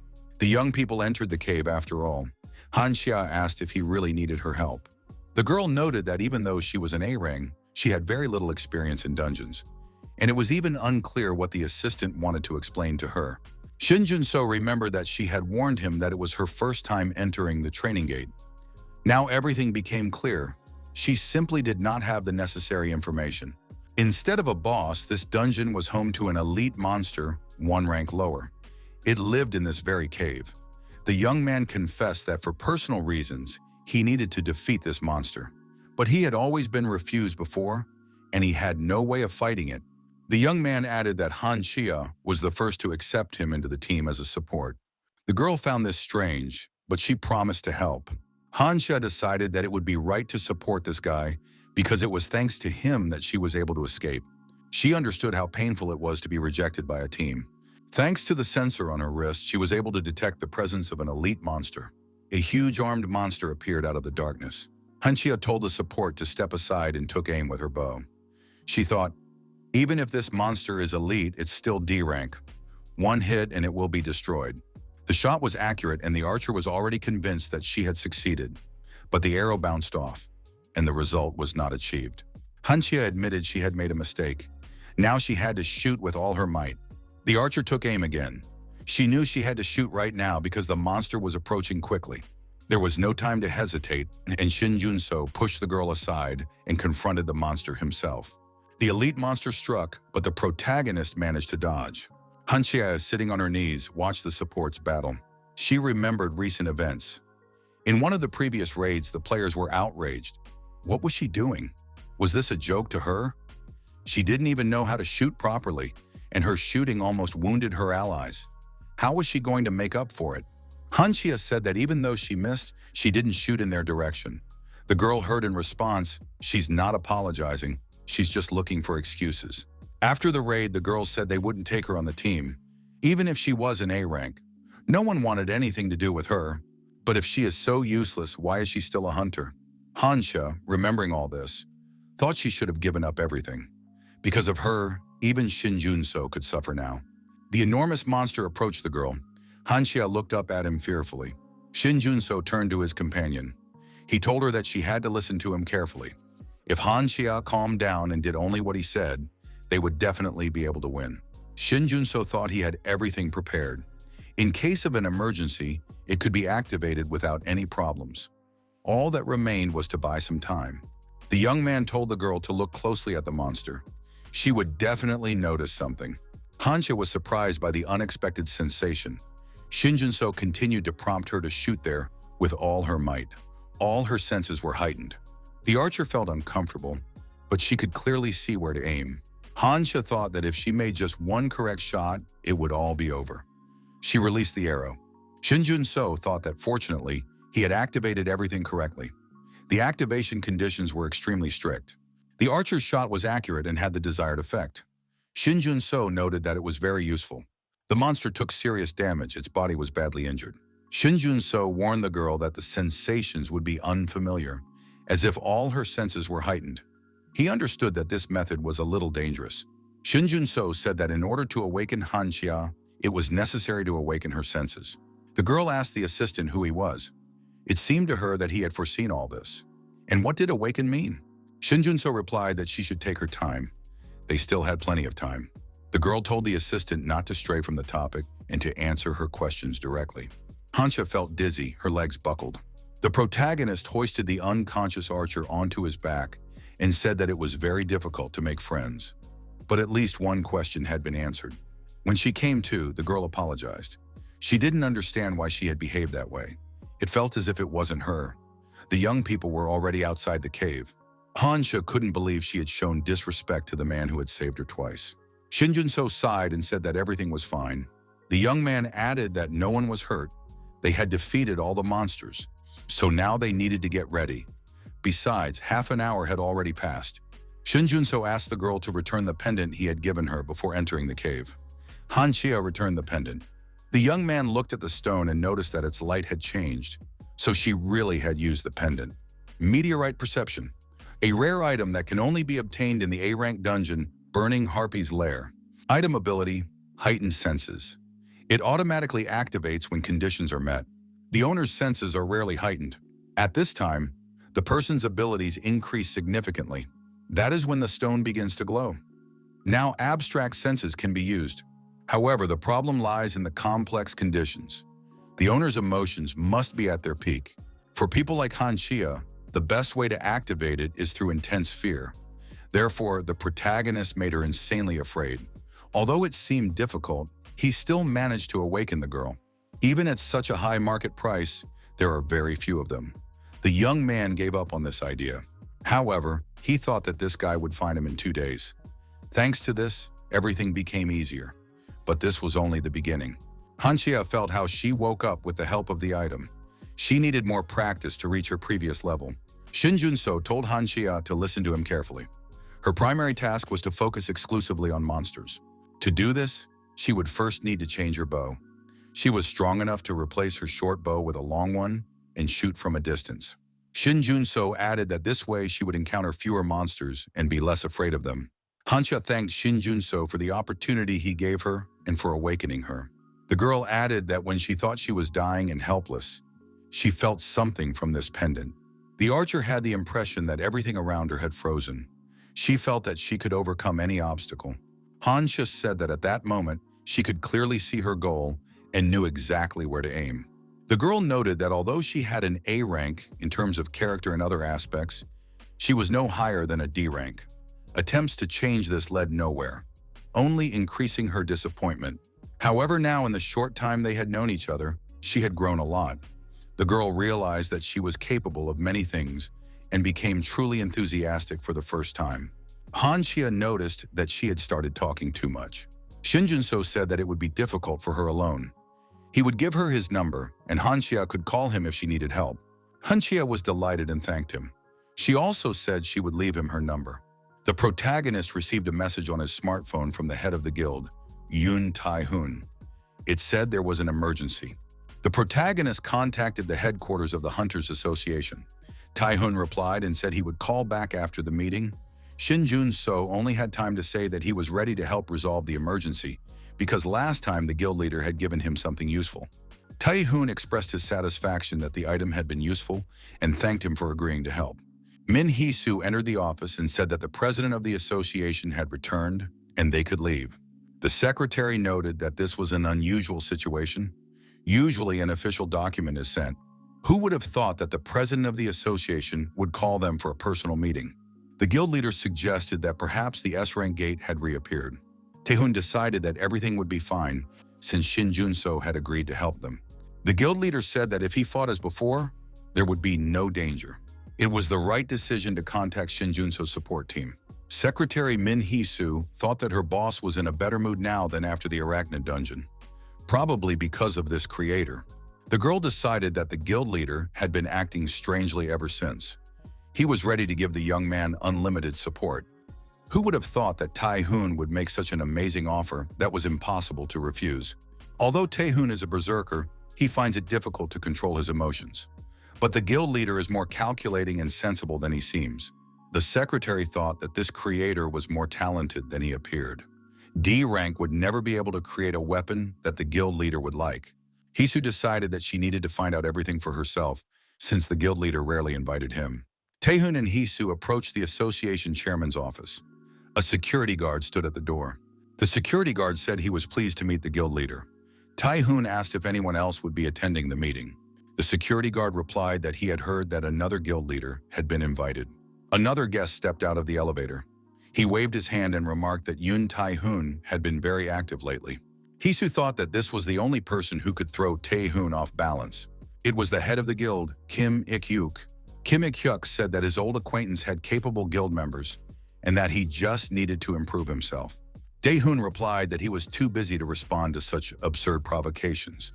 Kim Ik-hyuk suggested that Tae-hoon was busy choosing low-level dungeons. Tae-hoon probably wanted the newbies in the low-level gates to support him. Kim Ik-hyuk added that although there were mistakes in the dungeon ranks, opponents entered them for the purpose of clearing them, not rescuing. Hee-soo was indignant, but her boss told her not to respond. A security guard reported to the association president that the heads of the Overkill and Shinhwa guilds had arrived. The boss added that he could already hear them arguing from where he was. Association President Han Shia remarked that nothing ever changes in this world. After a long wait, the security guard suggested that Hee-soo have a cup of tea. The girl replied that she was fine. The head of the association said he had an urgent task for these guilds. 3 days ago, uncertain gates appeared and disappeared on the outskirts. Han Shia noted that these were not gates with errors, but rather undefined gates. Their mana level was difficult to even measure. The head of the Overkill Guild thought this was very strange. Such gates could not even be evaluated. Usually the rank of a gate is determined in 2 ways. First, a special tool is used to measure the amount of mana in the gate itself. Therefore, most often the rank of the gate is equal to the rank of the monsters behind it. Second, the data from the reconnaissance sent by the association is compared. The president of the association explained that dungeons with ranking errors appear when the amount of mana increases sharply. But this is different from a situation where measurement is impossible. Tae-hoon asked if they had tried sending scouts. The president replied that such attempts had been made several times. However, none of the scouts had returned. Kim Ik-hyuk was surprised. Did the association really not know the dungeon's rank and have no information? Why hadn't he been informed about this earlier? Han Shia noted that they did not know how long the curtain of the gate of unknown rank would be maintained. If everything was left as it was not surprising that monsters would start coming out of there. This has happened before, and each time it turned into a living hell. Han Shia reiterated that this was an emergency. This time, refusal by the guilds would not be accepted. The president of the association wanted both guilds to unite and clear the uncertain gate. Initially, it was planned to involve the Hyungmu Guild, but due to a sudden business trip abroad, they could not join. This was a serious enough case to bring together 3 major guilds. Han Shia gave them 2 days to prepare and promised to provide funding and the best reward. If the guilds need anything, the association will provide any assistance. Tae-hoon asked if the team should consist only of guild members. Han Shia replied that it didn't matter, as the very existence of these gates was causing chaos and panic in society. Additionally, a small number of reliable people could be recruited. After the meeting at the association, Shinhwa Guild leader Kim Ik-hyuk returned to the office and ordered the creation of a team consisting of guild members of rank A and above. Free players must be selected within the next 2 days. Kim Ik-hyuk thought that his opponent, Tae-hoon, had an ace up his sleeve. He had a strange smile on his face during the meeting. Kim Ik-hyuk told his assistant to include her in the team. The assistant pointed out that Kang Yu-ran was no longer helping their guild. With her personality, there could be problems. The guild leader replied that he wanted to see her in front of him and ordered his assistants to do everything possible. The assistants thought that since Kang Yu-ran was no longer helping anyone else, they should take advantage of the opportunity and hire her. 2 days passed. People gradually began to gather at the gates. There was growing discontent among those who had arrived. Why was someone allowing themselves to be late? There were 5 minutes left. It was always like this with the Shinhwa Guild. They arrived right on time. One of the players remarked that this was precisely why he disliked such people. They had no manners whatsoever. Would they learn anything if you shot them in the head? The player told Sung Jae-hee to watch his words. Tae-hoon thanked Shinjuno for agreeing and accepting the offer. It was unexpected. Shinjuno reminded him that he had used the item that the guild leader had given him. He had his pride too. Of course, that wasn't the only reason. There was a hidden quest. A dungeon with a story had appeared. He had to put an end to the abandoned world and get the reward. 5 days ago, this system window suddenly appeared in front of the hero. Only a small number of players receive hidden quests.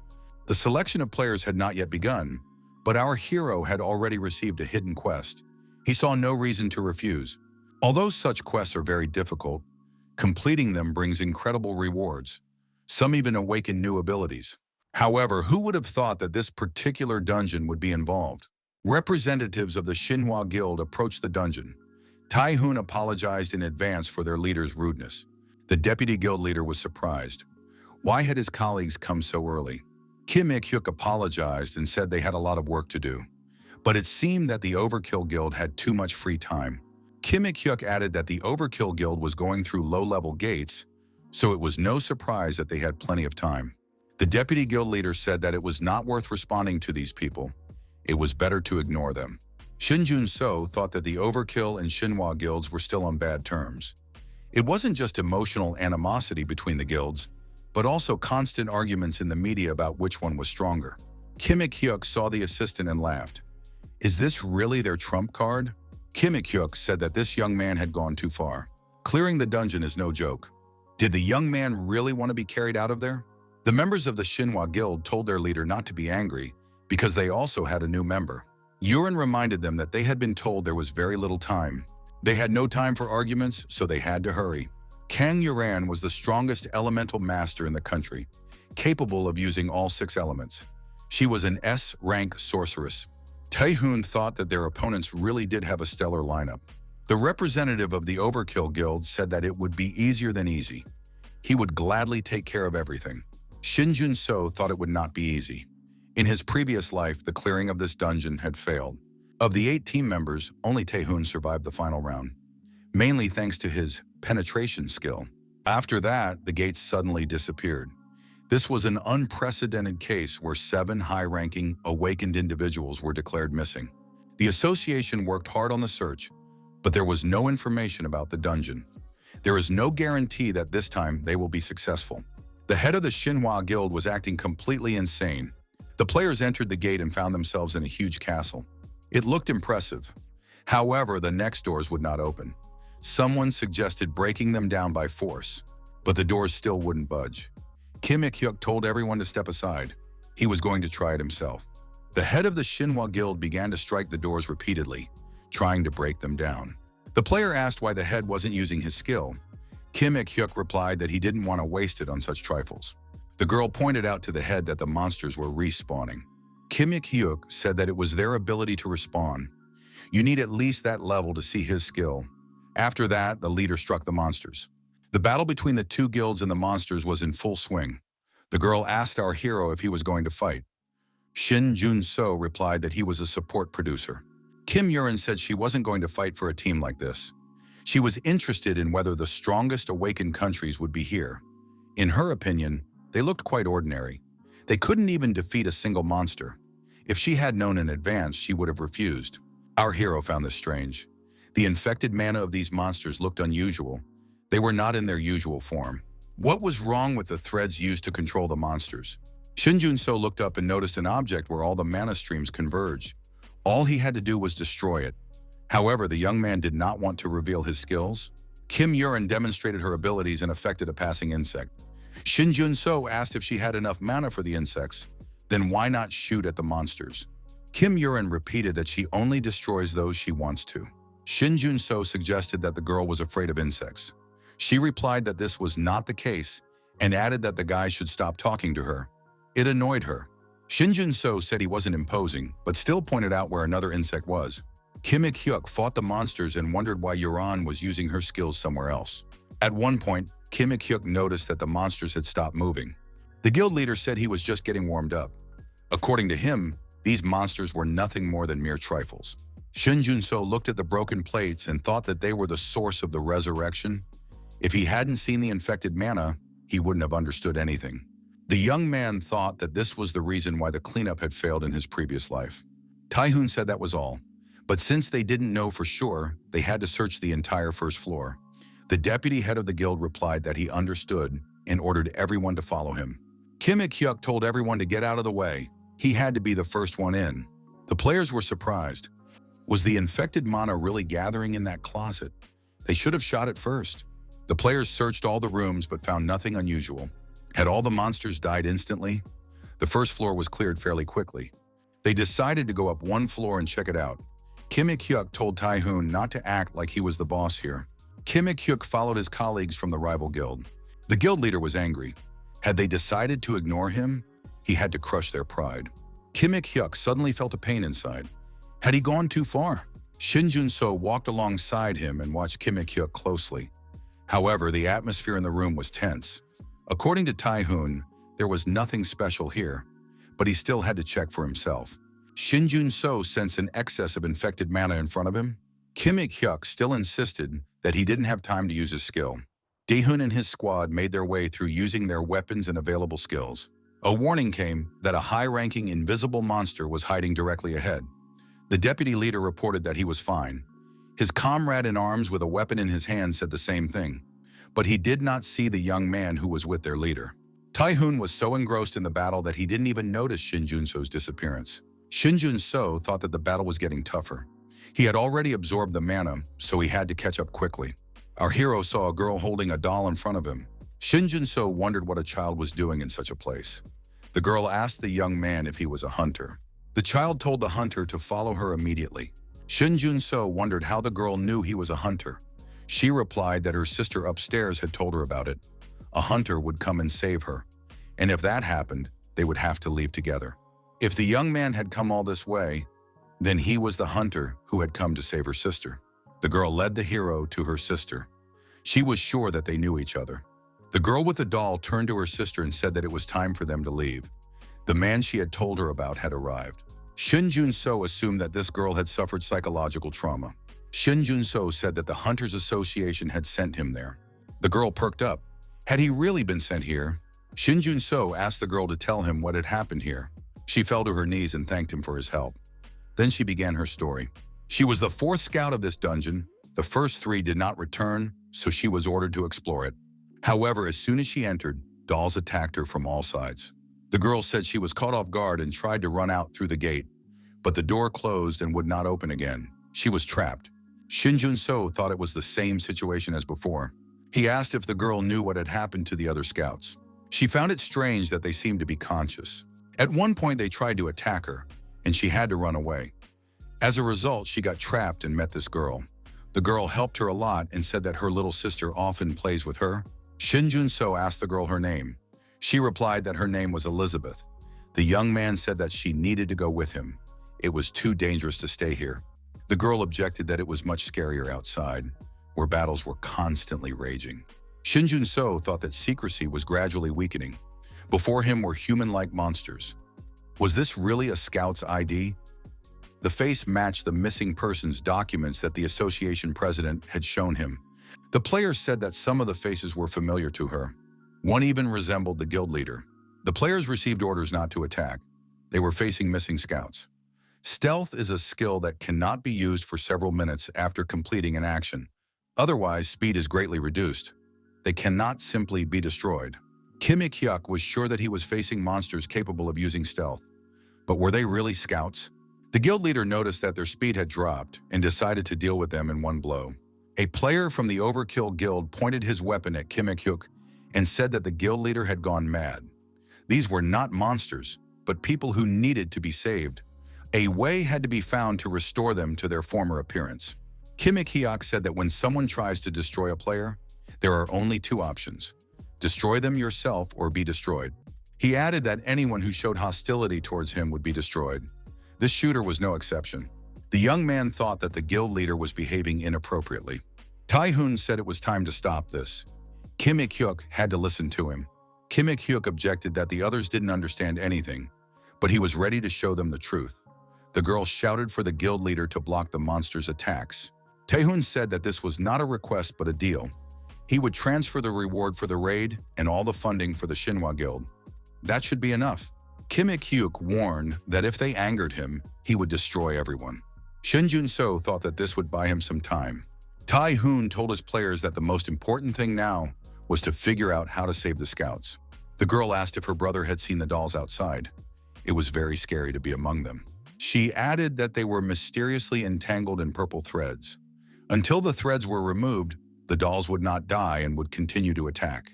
The threads were very strong and difficult to break. Shinjuno asked the girl and the scout if they were really scared. The hero clarified. So the dolls can return to their normal form? He wanted to bring back his colleagues who had become dolls.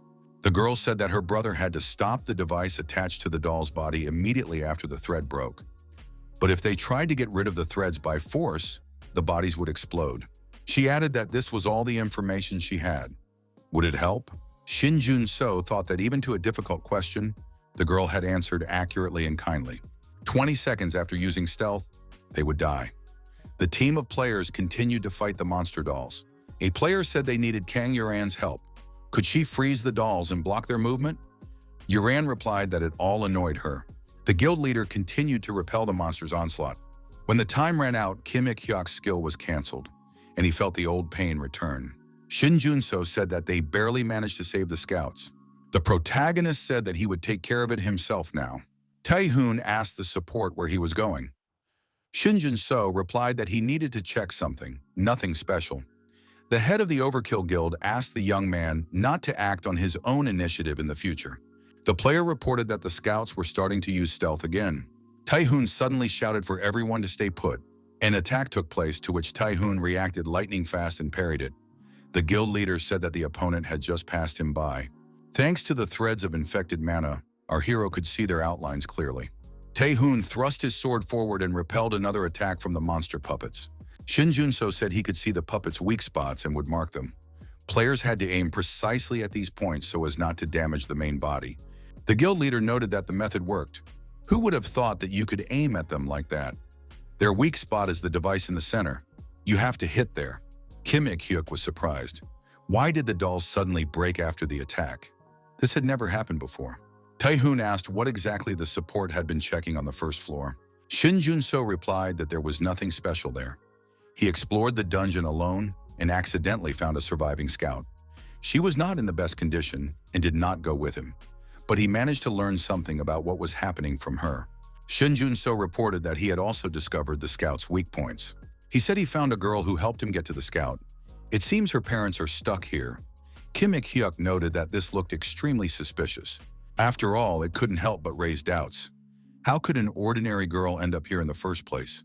These gates are heavily guarded. It may seem that she simply went unnoticed, but the association constantly monitors them, and no one can get in here unnoticed.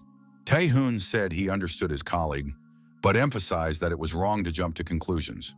Kim Ik-hyuk replied that Taehoon was obsessed with finding flaws in other people's words.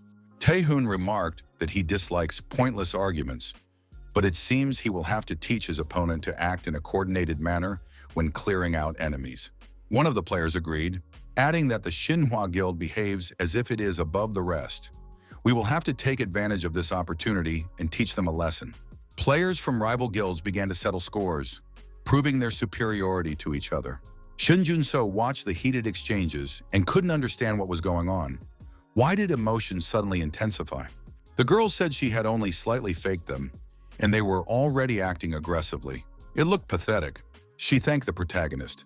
Thanks to him, she was able to use her brainwashing skill on strangers. She needed to get closer without arousing suspicion. At first, the hero thought the girl was a monster's offspring, but then decided she was just a normal child. It turned out that he had been brainwashed the moment they met. Shinjuno realized that he might be too late. He had to stop this urgently before everyone was completely brainwashed. By this time, the threads of infected mana had already wrapped around the hero from head to toe. Moreover, the same thing happened to the others. It turned out that everyone had been brainwashed. Who would have thought that the girl would use infected mana to control not only the body, but also the mind? Shinjuno activated his passive skill, mana absorption. The girl had chosen the wrong opponent. The monster girl was surprised. Could this guy really absorb infected mana? Shinjuno shouted that this girl was the enemy and called for her to be attacked, disarmed, and captured. The girl called her parents and said that they were not attacking her at all. Puppets appeared in front of the child, ready to defend her. Kim Ik-hyuk shouted for everyone to move aside. He was going to destroy them all at once. The girl said it was time for her brother to prove himself. Taehoon shouted for Kim Ik-hyuk to come to his senses and stop. The head of the Shinhwa Guild was already under the influence of the infected mana. The threads of infected mana completely entangled his face. The girl said that her brother Louis was doing great. Because of this, the protagonist felt the infected mana emanating from Kim Ik-hyuk's hand. The girl added that her little brother likes to hide behind modesty. Nobody noticed that, did they? The little monster said that it was fun to fight with her own comrades. This little brother became a puppet. I wonder what will happen next. Taehoon shouted that he would quickly grab Kim Ik-hyuk and asked for support. The player with the firearm said he would provide it. But Kim Ik-hyuk was under protective armor. This is a skill that activates when the guild leader feels his life is in danger. In this state, he is temporarily invulnerable and cannot be distracted. It can last up to several hours. The girl said that her brother had become useless. Now he couldn't fight. They had to deal with the remaining 3 players. The other members of the 2 guilds prepared to continue fighting the puppet monsters. The hero thought that even their energy levels showed that these dolls were different from the previous ones. They were all at the level of a difficult dungeon boss. It was too dangerous to ignore these 2 guards and move on. It was safer to face them head on. The hero had a bad feeling. Shinjuno wasn't sure, But it seemed that this wasn't just a controlling type. Taehoon ordered Myunggun, Jae, and the others to take care of the female doll. The guild leader added that he would take care of the male doll himself. They needed to finish this as quickly as possible. The players responded that they understood the order and proceeded to eliminate the enemy. Taehoon, using his two-handed sword and unique abilities, rushed into the attack. The protagonist wondered, the ability to turn opponents into dolls and control them, isn't that a bug if it conflicts with Kim Ik-hyuk's impenetrable ki? It must be a skill that turns hunters into puppets. But something was wrong here. Kim Ik-hyuk's transformation happened instantly. And that was even after the hero absorbed all the infected mana. The protagonist decided that before he used mana absorption, and everyone was entangled in threads, Elizabeth had the opportunity to turn them into puppets. However, she did not do so at that time. One of the players began to eliminate the female doll by opening targeted fire with a firearm. Shinjuno was surprised. Was all this just a game? Why did Elizabeth reveal herself then? The girl not only led the hero to the lost scout, but also told him about the weaknesses of those who had already become dolls. Elizabeth managed to gain the hero's trust, and then immediately revealed her true nature. This reduced everything to nothing. Very strange. Even someone who loves internal conflicts would not have done that. It seemed as if she had been forced to fight. It all seemed incredibly drawn out.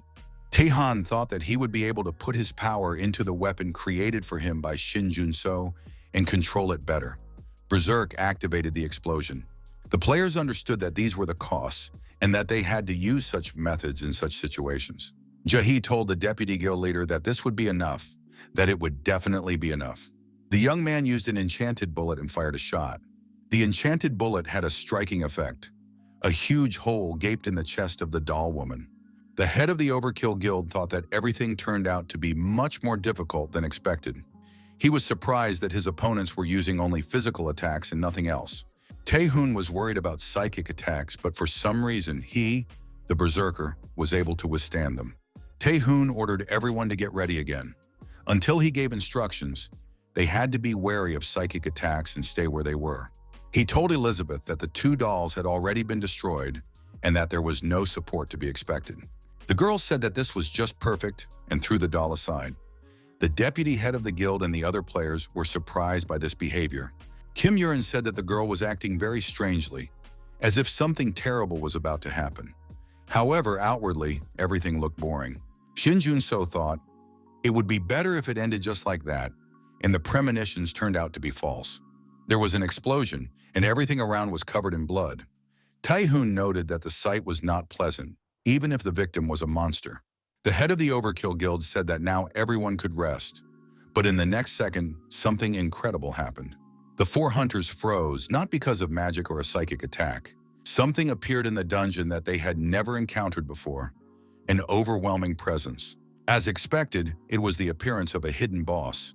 It was the elder vampire, Elizabeth Bathory. Elizabeth thanked them and said that she had been waiting all this time for people who would destroy her two dolls. These dolls not only betrayed her, but also forced her to exist forever with their power. They turned out to be ungrateful rats who imprisoned her in this useless body. Finally, she came to life. Kim Yurin ordered the players not to stand idly by and to prepare for battle. Although Taehoon was strong, he certainly couldn't handle such a monster alone. Elizabeth Bathory said that these people were very cute rats. The vampire added that she wanted to feast for the first time in a long time and activated Essence Drain. It looked cruel. Kim Yurin knew that high-ranking undead were masters of absorption magic. But how was it possible to affect so many people at once from such a distance? Elizabeth suppressed them without observing any conditions or wasting time on preparation. What kind of monster was this? Elizabeth turned to Taehoon and said that this brother was very strong. Even in his current state, he could cause her problems. If he had full control of his power, the outcome would have been different.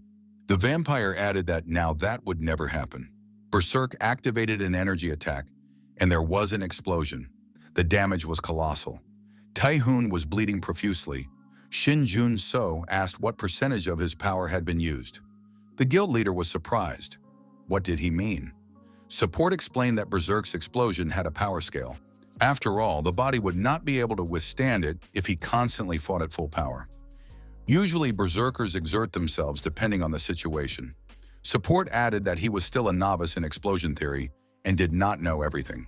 Shinjuno noted that when the guild leader destroyed the arachnid last time, the power was less than half of the maximum, and now less than half was used as well.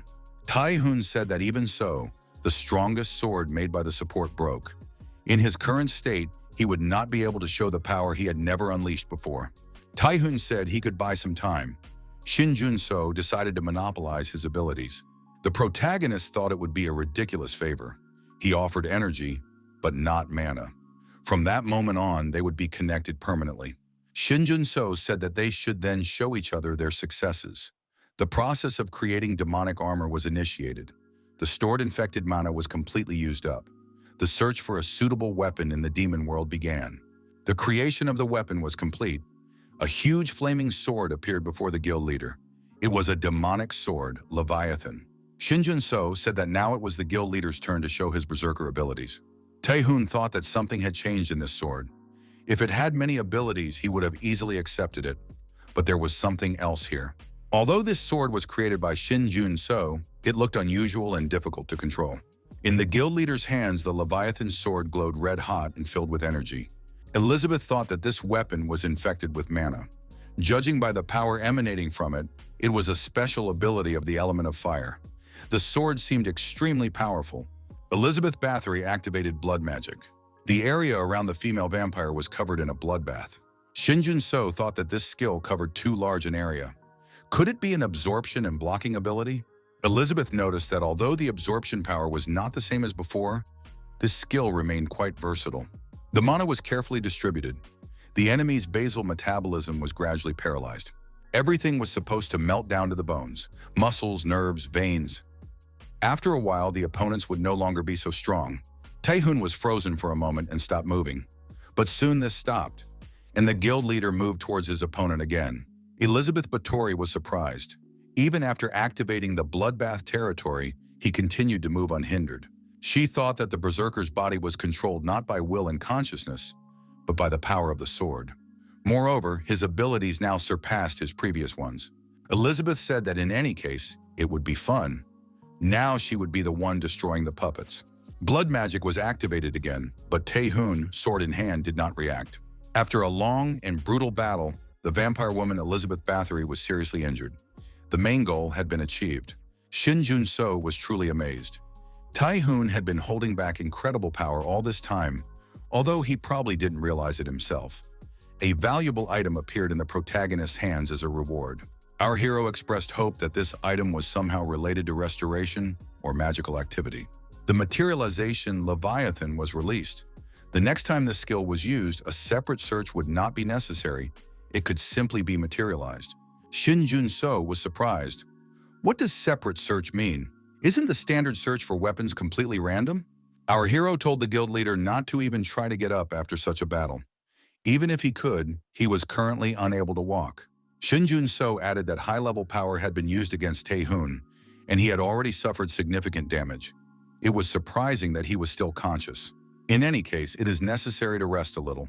Although the players have been injured, their lives are not in danger. The hidden boss, Elizabeth Bathory, lay on the ground, bleeding profusely. The female vampire said she congratulated her little brother on his victory.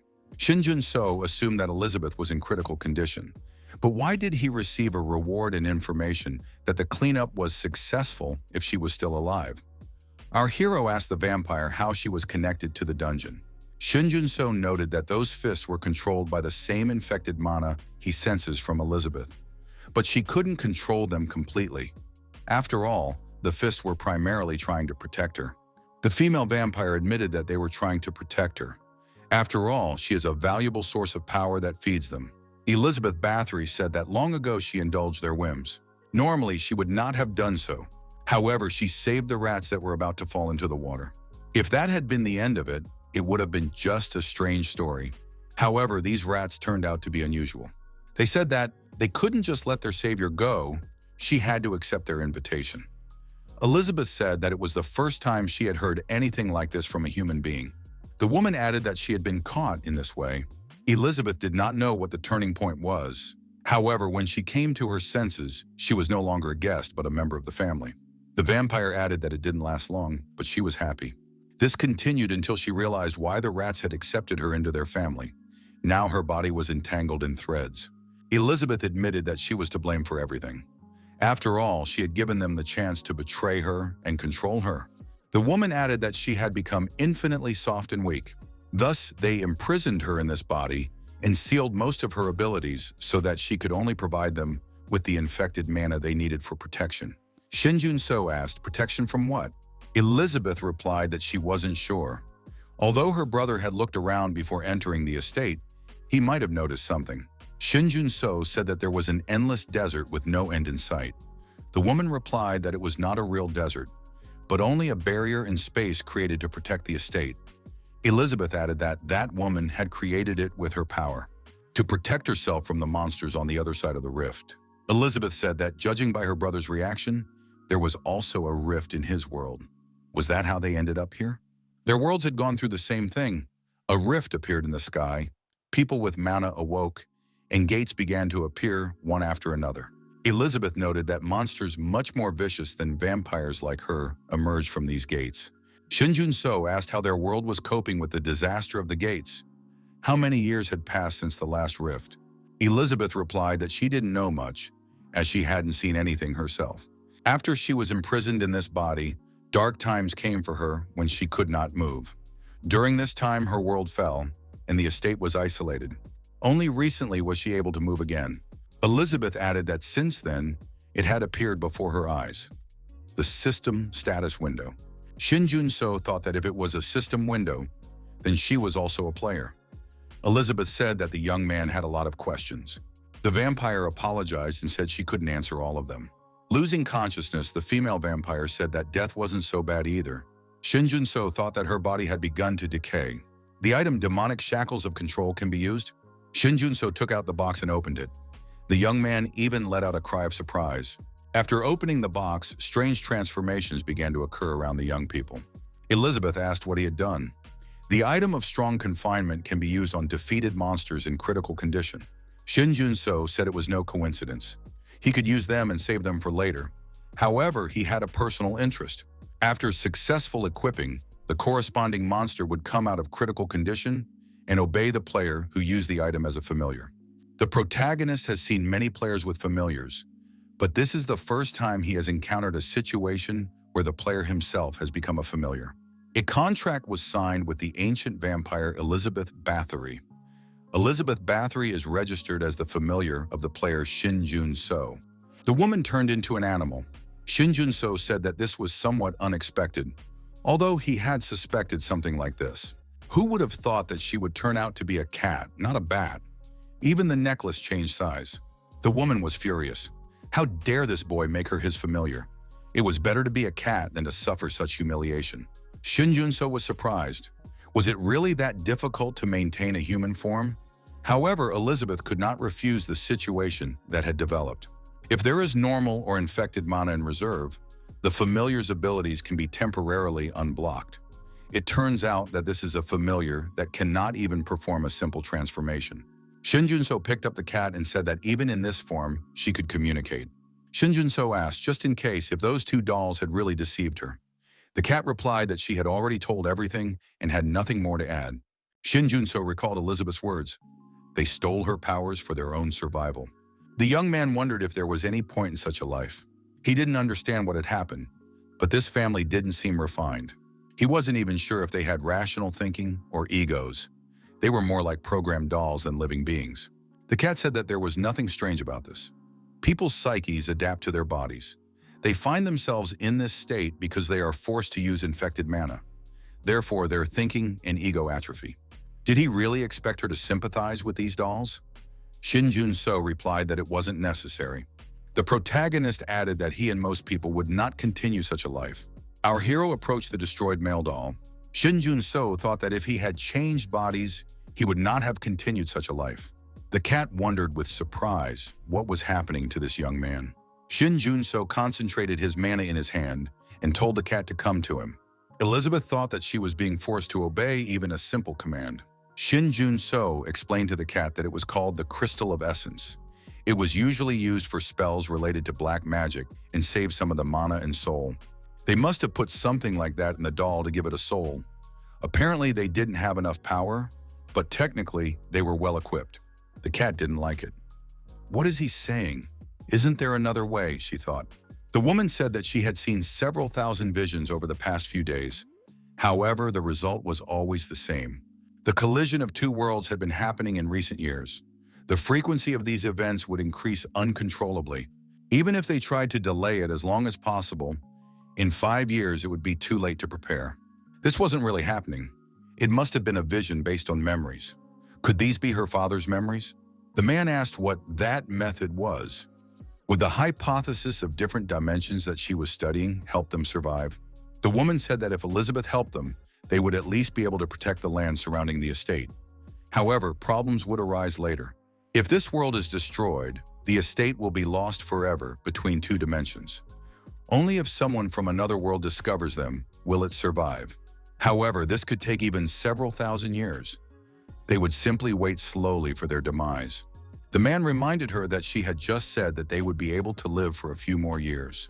The boy said that his sister Elizabeth was not like them. Couldn't they at least save her? The child added that their family was only alive because Elizabeth had acted then. Maybe this was fate that couldn't be changed. At least one member of the family must survive. However, Elizabeth would never agree to this. Elizabeth, bound hand and foot with thread, said that she trusted them very much. Why did these people do this to her? The family looked sadly at Elizabeth and said they were truly sorry. The girl was placed in a box and locked.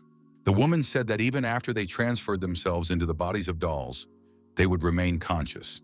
The man added that they would be able to retain their sanity for several hundred years. However, after that, everything would gradually fade away. In 2,000 years, they would not remember who they were, but they would still remain dolls. Even if their dimension was isolated, it was unknown what dangers threatened them. This time, they had to protect Elizabeth. It is unknown how long this will take, but they will act until someone from another world comes and takes Elizabeth away. The protagonist used 50 points of infected mana and temporarily unleashed the abilities of Elizabeth Bathory's familiar. The woman was upset. Why hadn't they told her about this earlier? Shinjuno said that in that case, they would all meet their end together. It was inevitable, and she would have died with them. Shinjuno told the woman to get up. They didn't have much time. Shinjuno thought that this was not a complete recovery. However, 50 points of infected mana only gave them 3 minutes. He had paid dearly for this, not so she could cry here. The young man added that Elizabeth Bathory should at least draw conclusions. All this time, they had been puppets just to protect Elizabeth. In the end, she had to help them calm down. The woman cried out that she couldn't do such a thing. Shinjuno told her not to be so pathetic. Even though their destruction and death were predetermined, they could have simply decided to live out their last days happily. However, they did otherwise. They imprisoned themselves for life for the sake of her future, the reality of which they were not even sure of. Shinjuno added that this was the least Elizabeth could do for their devotion. It was her minimum obligation. The additional goal was achieved. The truth about Elizabeth is known. The reward will be a mischievous treasure chest. The dungeon with a history of clearing is 100% complete. An additional reward has been received. Representatives of the two guilds completed the task and left the dungeon through the gate. Rescue and support services were actively involved in their recovery. Everyone was alive, but some of the players were injured. The protagonist had the feeling that he had spent more time there than he had expected. Shinjuno asked the cat how she felt here compared to that world. Elizabeth replied that there was no comparison. Even the mana was weak. However, she still had no choice.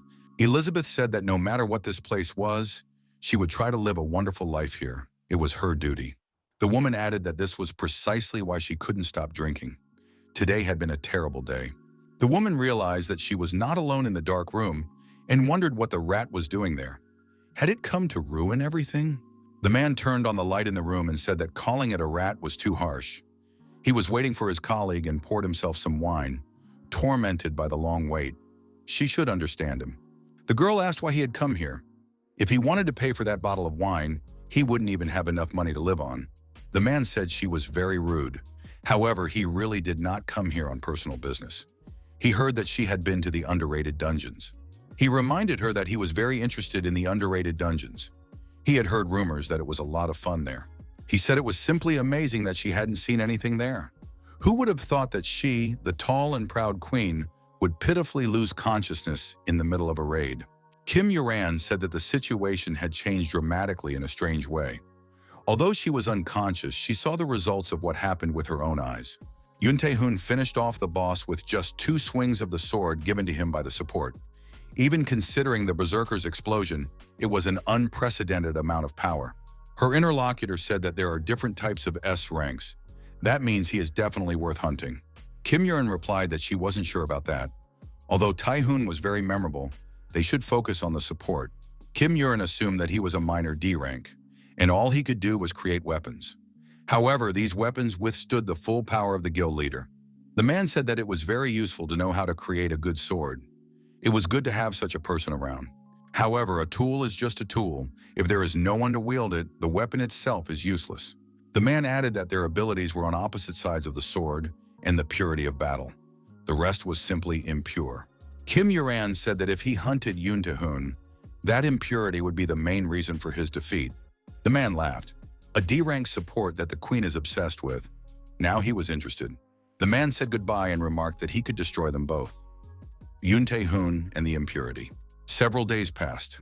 Shinjuno opened his eyes. He was lying on a bed. Our hero thought he had slept for several days in a row. However, his condition still hadn't returned to normal. It was probably not because of the creation of the demonic weapon, but because of Elizabeth's absorption skills. He needed to find out if there was a way to get rid of the side effects of this skill. However, after thinking it over, our hero still couldn't find that cat. The young man expressed hope that everything would be fine. She is a familiar, and he can summon her by force. Elizabeth is well aware of this too. She must be interested in this new world. Until Elizabeth started acting strangely, she was currently on the street getting acquainted with passers-by. Our hero had a reward in front of him, a mischievous chest with treasures. Who would have thought that he would be able to see this chest in real life? This is a random reward that players often encounter. Although a random item drops from the chest, it is not 100% random. The item in the mischievous chest is limited to what the owner needs. But the thing is, this mechanism is missing some details. For example, you might get a sharp and heavy sword that can only be used to attack, but cannot be used to block blows. A shield can withstand any blow without recoil, but randomly reflects the blow to someone else. Regardless of their major flaws, the problem with these items is that they can be used. There have been many cases where people have tried to use items despite their flaws, but in the end, blood was shed anyway. If there is an item in the chest that is currently needed, there can only be one thing there, something that can restore mana or increase it by a certain amount. The young man thought that the type of item that could be there was certain. The important thing was what this item's weakness would be. A strange item appeared in our hero's palm. Trader's Gluttony. It allows the owner to use the Mana Leak skill. The mana drain function is proportional to the amount of positive attitude the target has towards the owner. Elizabeth returned to the room. The young man thought that this annoyed him. Mana drain itself is not a bad skill. It is a kind of base, but the condition of a positive attitude? From the name, it was clear that this was something sinister. Elizabeth didn't understand why the young man was angry. The cat noticed that they had a guest outside. There's a strange guy here, she thought. Kim Ik-hyuk got out of the car. He was disappointed with the neighborhood. Why did Tae-hoon allow his support to live here? He always acted as if he were insanely generous. Kim Ik-hyuk looked at the house in front of him. The guild leader thought that even though it wasn't very good that he personally wanted to hire a support, this guy was worthy of it. Even without what Yuran had told him, he felt that something unusual had happened. Shinjuno had done something to Yoon Tae-hoon. The energy that came out of him was enough to break through the barrier and instantly reach his opponent. Kim Ik-hyuk didn't know why this guy was D rank, but he definitely had the potential to be at least A rank, if not higher. So Yoon Tae-hoon didn't hire him for no reason. Kim Ik-hyuk thought that if this guy didn't fully belong to Tae-hoon yet, he needed to deal with him right now. Shinjuno left the house and asked how the guild leader knew where he lived. Our hero clarified that he had no way of finding out this address legally. Kim Ik-hyuk said it didn't matter. Usually in such cases, most people are very impressed to know that the best guild wants them. Kim Ik-hyuk held out his hand and said that the young man must be quite impressed if the guild leader had come to meet him in person. Shinjuno replied that he hadn't come to say hello. Today he needed to renew his assistant's work permit. Kim Ik-hyuk said that if he hadn't promised Tae-hoon, he would give him a second chance. After what the support had done in the dungeon, he should look at him as a creature. The guild leader noted that he treats people with such abilities accordingly. He is ready to create conditions that cannot be compared to anything else, no matter where the young man goes. Shinjuno replied that he was surprised that the guild leader was so confident, but that it didn't matter. The protagonist said that he would respond to Kim Ik-ho in the same way he responded to Tai-hoon. They couldn't offer him anything that would interest him. Kim Ik-hyuk was angry. Kim Yu-ran behaved the same way. They believed that the Shinhwa Guild meant nothing to them. Kim Ik-hyuk thought that both this guy and Kim Yu-ran would beg to work for him. Our hero had planned to do this earlier, but the Hunters Association claimed that getting there by public transport was quite problematic. Most hunters use cars, so there is some logic to this. Our hero accidentally bumped into a passerby and apologized. Shinjuno thought that he didn't seem to have fully recovered yet. This man was walking straight towards him. The face seemed familiar to the young man. Shinjuno looked back, but the man was already gone. The protagonist decided that this couldn't be. Could Dojin be alive? The man in the hood also recognized the person he had encountered. Shinjuno.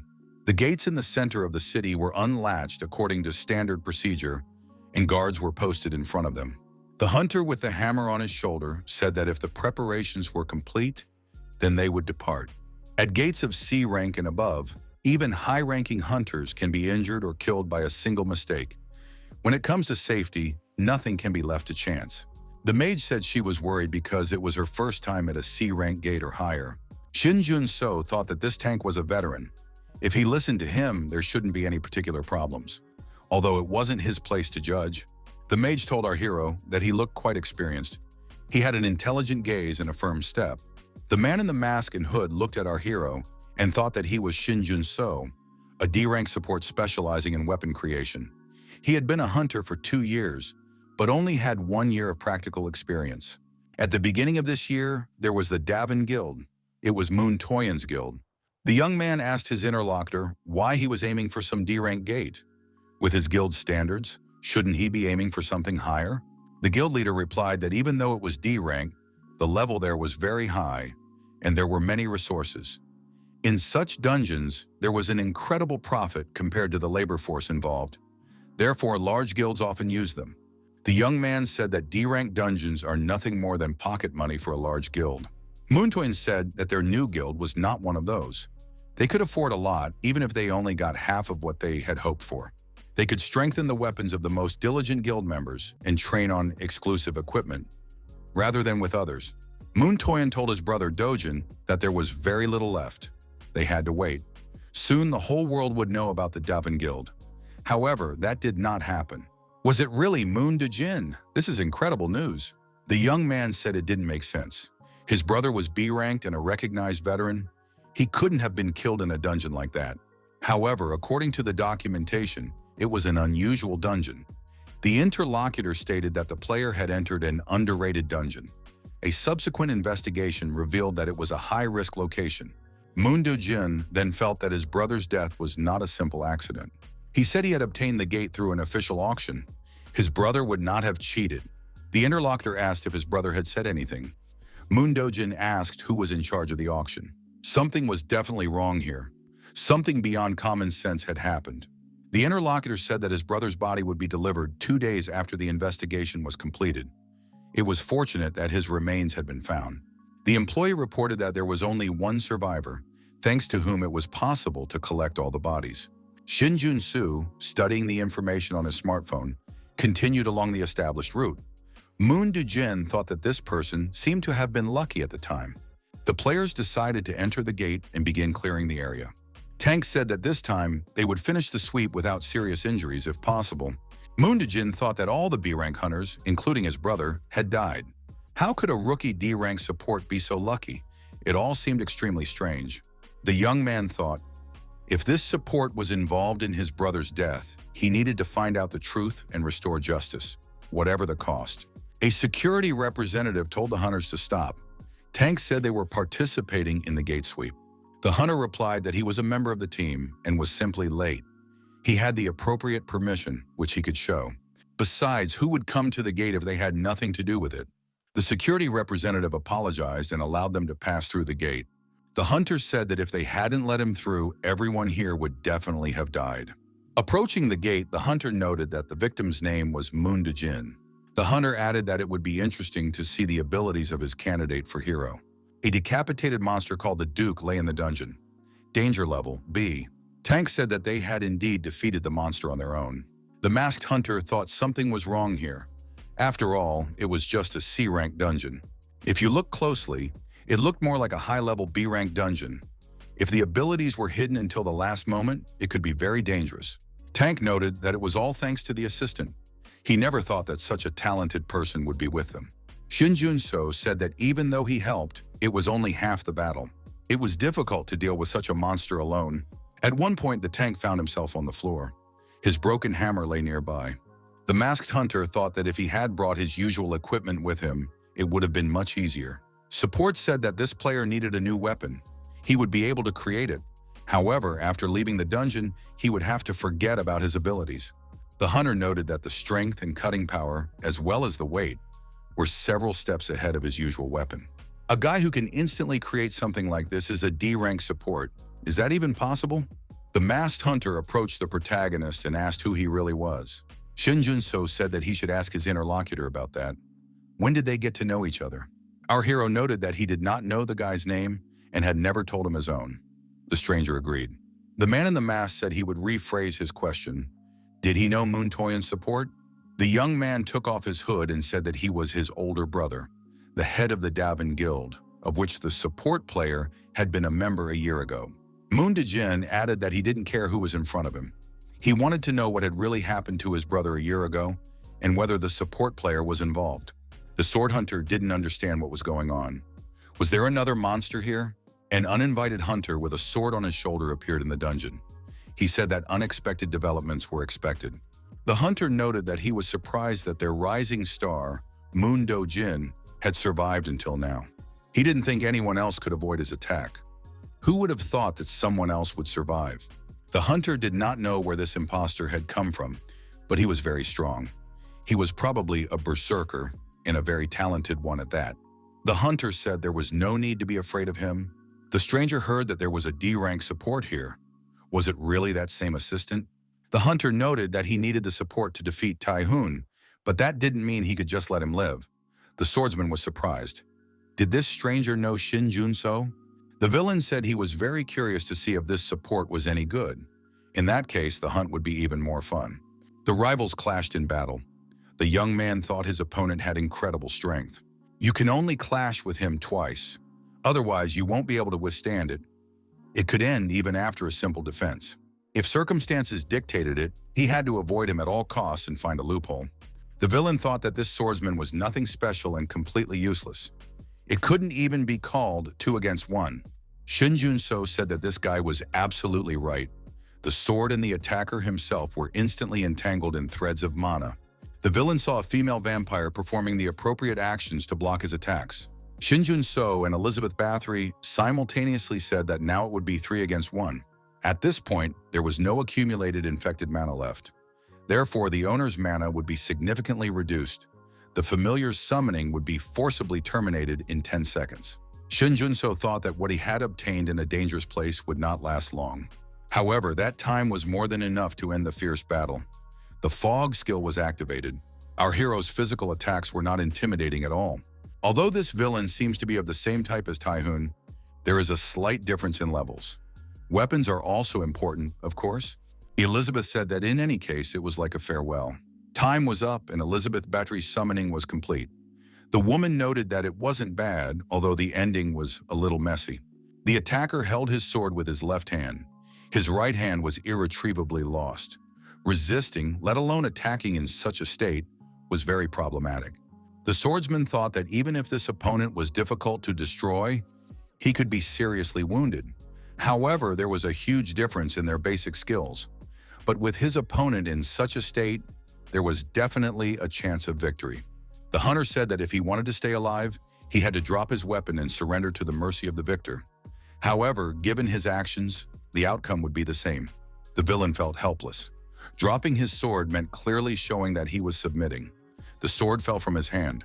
However, Dojin immediately realized that this guy had other intentions. The hunter saw that the villain had decided to use infected mana and lunged at him with blades in his hands. The hunter realized that his opponent had activated a magic circle and used a teleportation skill. Shinjuno said it was good that it was just an escape item. If it had been an attack or debuff item, regardless of the outcome, the hunter would not have remained intact. Shinjuno said he would tell him everything now.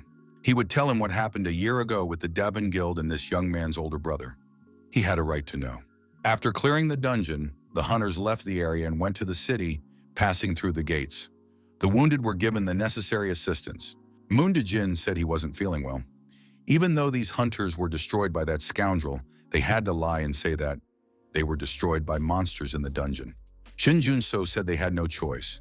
According to security personnel, they believed there were 7 people on their team. A few minutes after they left, someone with an access card entered the gate late. The certificate was a good enough forgery to fool the guards. The unbelievable happened. Although maybe it really was a pass. Shinjuno noticed that the same thing had happened a year ago, as an underrated dungeon was discovered, auctioned off, and certified. The protagonists did not know their goal, but this was not something a small group was capable of.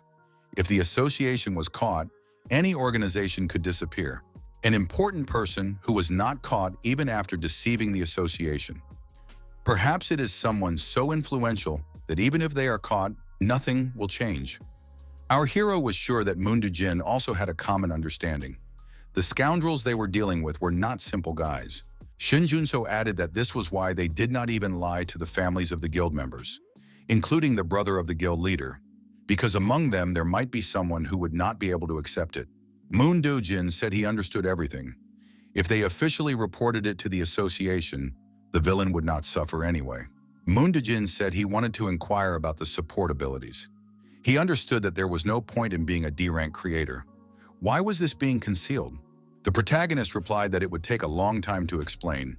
But before what happened a year ago, his abilities were useless. He could only create a few swords. Things were so bad that he was ashamed to even call himself a D-rank. However, a year ago, in an underrated dungeon, he awakened a new ability when he was on the verge of death. Thanks to this, he was the only survivor. It sounds unrealistic and may seem suspicious. It's hard to believe. However, when the main culprit and the secrets behind it all are revealed, he plans to tell everything to the world and their families. However, this does not justify the fact that he hid the truth. The protagonist apologized. He will definitely find those responsible for this one day, and he will do so as soon as possible. Moon-Jin said that this is not just a matter of support, but apart from the fact that the young man is guilty of all this, he cannot answer any of his questions. Moon-Jin said that now he is no different from Shinjuno. Although he saw everything with his own eyes, he must remain silent in front of those who have the right to hear. The hunter said he would not stop until those responsible for his brother's death paid dearly. Moon-Jin said that until then, Shinjuno could count on him. From this moment on, they could only rely on each other. A magic circle with reinforced infected mana appeared in the old abandoned room. Inside this circle appeared a cowardly fleeing villain. He had taken his sword with him. The wounded man threatened to destroy everyone. A voice from the side said that she didn't know who he was talking to. Kim Yurin noted that he was saying this after losing and running away. It was a pitiful sight. The woman announced that it would be better if he returned dead, or at least in a hopeless condition, than she could sacrifice him. Kim Yuran told the injured man that he didn't need to behave like that. Much was still expected of him. Although it was unclear why, a strange object appeared in front of the wounded young man, floating in the air. He wondered what it was. The woman told him not to refuse and to eat it. This little creature would become his new arm. The victim was indignant. Did she really think he would take this unknown creature and eat it? The woman noticed that they did not have a very trusting relationship. But in such circumstances, there was no choice. Even if it wasn't his main hand, such a loss was very serious. How would he cope with it on his own? The young man took the creature in his hand and looked at it. The villain swallowed the substance and felt very strange changes inside himself. Kim Yuran said that these two were much better suited to each other than she had previously thought. She thought it would take all night. The victim's hand was restored. The woman said that this was still the primary form. After some time of use, it would automatically determine a more suitable form. If he doesn't like it, the guy can admit it right away. This creature is like a child to her. The woman added that now, thanks to this creature, she could do whatever she wanted. The villain grimaced in annoyance and thought that he would destroy them all. The man thought he should deal with the female vampire, Moon Dojin, and the boy who injured his hand, Shinjuno. There were more people than usual at the airport to meet the arriving plane. The girls suggested that a famous person might be arriving. The young man said that it was not actually a celebrity, but a hunter.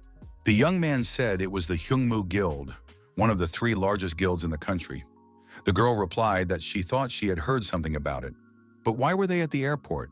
The young man said he was reading an article, but it seemed they had been invited to the United Kingdom. Apparently, a very dangerous and complex gate had been discovered there.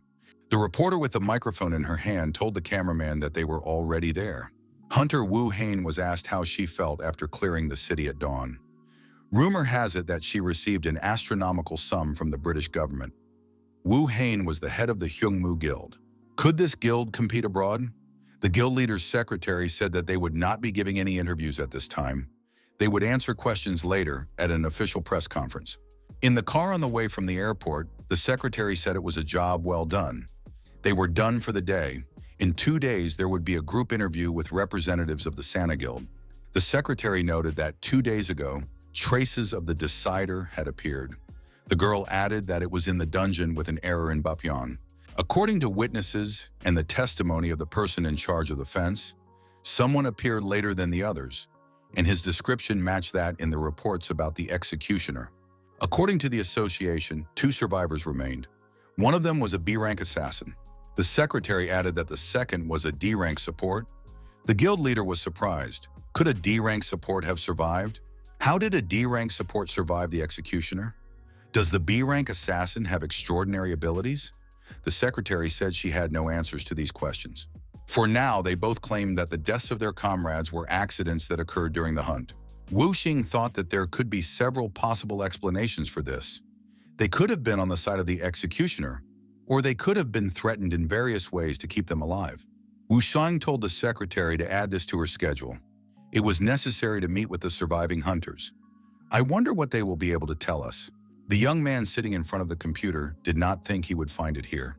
As expected, he could not find any information anywhere among the great sword users in the archives of the Hunters Association. That stranger was indeed an unofficial hunter. He usually looks different. The only thing that could be said with certainty was that the guy was connected to the destruction that had occurred in the dungeons with the rank error. Moreover, the existence of the dungeons with the rank error itself could be the work of the organization to which he belonged. Judging by their abilities and potential, everyone who was in the dungeon with Elizabeth could have become heroes in the future. If they had been destroyed, it would have been a great loss for the future world. The fact that they continue to falsify dungeon ranks and send killers, but do so separately, hints at the possibility that the killers also work outside the dungeons. Kim Yurin met a young man at a bar. The girl said that when she named the meeting place, she expected more neat clothes. Maybe she wanted too much? Shinjuno said he had never been to such places. In any case, he has become increasingly distrustful lately. The protagonist said he didn't think his address and phone number were in the association's public database. Kim Yu-ran suggested that Kim Ik-hyuk had already come to the support desk. The girl added that now she understood everything. The guild leader must have been looking for him with confidence on his face. Kim Yurin told Shinjuno not to worry. She wouldn't say anything like that guy. After all, she invited the young man out of personal interest. The girl asked if Shinjuno had come because he was interested in her or because of business. Kim Yurin offered him a drink. The protagonist replied that this was not a conversation that could be had over drinks. If the girl didn't want to say anything special, he was ready to get straight to the point. Kim Yu-ran said she was interested, but she didn't see what was at the end of the last dungeon because she lost consciousness. Somehow the young man defeated that monster. Even Tae-hoon, judging by his condition, didn't stand a chance. Our hero said that it was worth asking Tae-hoon about this, not him. After all, he was a D-rank support who had no combat skills. When Yuran was unconscious, he couldn't influence the situation in any way. He just used all his remaining energy to create a sword. He didn't know anything else. The girl said that although it was absurd, it was funny. A scoundrel with a huge sword was walking around hunting hunters. It was quite possible that she would be this madman's next victim. Shinjuno stated that if his predictions were correct, The very fact that she entered the dungeon with a rank error meant that Kim Yurin was their target. Among those who entered, she was the only one who did not belong to any guild. Yurin continued, "That means they will primarily target the one who has no protection from an organization." It sounds very plausible, but the young man forgot something important. Yurin added that she was not the only one. There was also a D-rank support who did not belong to any guild and was much weaker than her. The girl continued, "If what Shinjuno just said is true, isn't he himself in danger?" Kim Yuran added that if the young man wanted, she could protect him. Shinjuno said that he had said everything he wanted to say, so he was leaving. The protagonist asked the girl to take his words seriously. Her life was at stake. Shinjuno left the meeting place, and Yuran watched him go. After the meeting, Yuran called the necessary people and informed them that the young man had just left. She must do everything possible. This was a chance to repay her debt. The caller was listed as Rat Bastard. Our hero was waiting in a dark alley. The stranger said that they hadn't seen each other in a long time. The man said he admired the guy's courage. He didn't expect the support to be walking alone at night after only a few days. Our hero was being waited for by the very same executioner. Now his hand was in place. The villain said that the young man could run away or scream, but it would all be useless. The protagonist said that this guy probably didn't notice, but he was already trapped. The dark space skill was used. The woman who created this trap was very talented. As long as the barrier existed, no one would know what was happening inside it. She not only blocks the entrance, but also creates a virtual space that mimics reality. Not taking into account the infected mana, he was a little worried that he would not sense the presence of others. He thought that this guy had destroyed those who live here. However, despite his abilities, their organization has a certain level of insight. The protagonist stated that, to some extent, he had expected this, that he would be hunted and that it could happen today. Someone said that he was the perfect person to hunt. The decider was angry. How dare a support, incapable of anything on his own, talk to him like that? The protagonist created a sword as huge as his opponents. The decider thought that a normal strike, like last time, would not be enough. Our hero said that this was the first time in a year that he could fight his enemy one-on-one. Shinjuno added that today he definitely won't be worried about witnesses. Our hero added that if his opponent considered him to be a support player, incapable of doing anything on his own, then he wasn't entirely wrong. The decider tried to attack him. Shinjuno activated the network world skill and said that his opponent would be able to see for himself. The car stopped and the head of the Wuxing Guild got out. The woman looked around. She saw no signs or traces of the gate, but she could definitely sense the infected mana. Wu Haina's class is Saint. This class is considered above average among support classes. They use both normal mana and a special divine power. Divine power is considered the opposite of contaminated mana. Therefore, some holy classes may not be able to see contaminated mana, but they can sense it.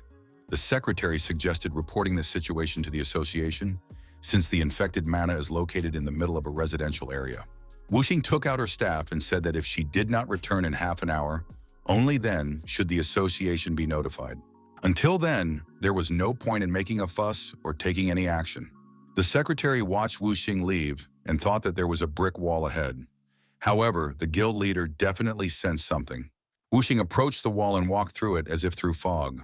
The secretary noticed that now she could not only not see, but also not feel the presence of the guild leader. She was worried, but hoped that nothing would happen to Wuxing. The executioner continued to fight the D-rank support. The villain said that this guy was using tricks that didn't even work. A 38 caliber mana grenade was used, firepower used by the armed forces against monsters. Shinjuno pulled the pin out of the grenade and threw it at his opponent. A woman watched the scene from the roof of a neighboring building. She was curious to see how good this young man was, if even the Empress bowed her head to him. However, he could indeed cause trouble. There was nothing remarkable about the weapons he created. They were simply powerful and sharp. They must have been designed with physical strength in mind. The woman thought that whoever used this weapon must be incredible. The young man doesn't just throw the weapon. The speed, angle, power, and aim are so good that even an experienced decider has a hard time. In addition, he also creates firearms and knows how to use them at the right time and in the right place. He's not just a good creator. It would be impossible to apply his skills if he didn't have real combat experience with someone at the veteran level. How could such a monster remain in the shadows until now? Shinjuno told his opponent that mana grenades are not particularly effective against monsters above C rank. But with humans, it's different. Their strength and endurance are completely different, especially if the attack is made from behind. The executioner said he didn't even want to imagine it, as he had never experienced anything like it before. The protagonist suggested that his opponent surrender meekly. The young man added that he did so out of politeness. Newly created magic swords flew at the executioner from all sides. The woman said she couldn't help it. She would have liked to avoid it. However, her colleague was in danger, and he needed help. If she had known it would turn out this way, she would have gathered more information to prevent it. The woman waved her hand, and the executioner's right hand turned into a blade.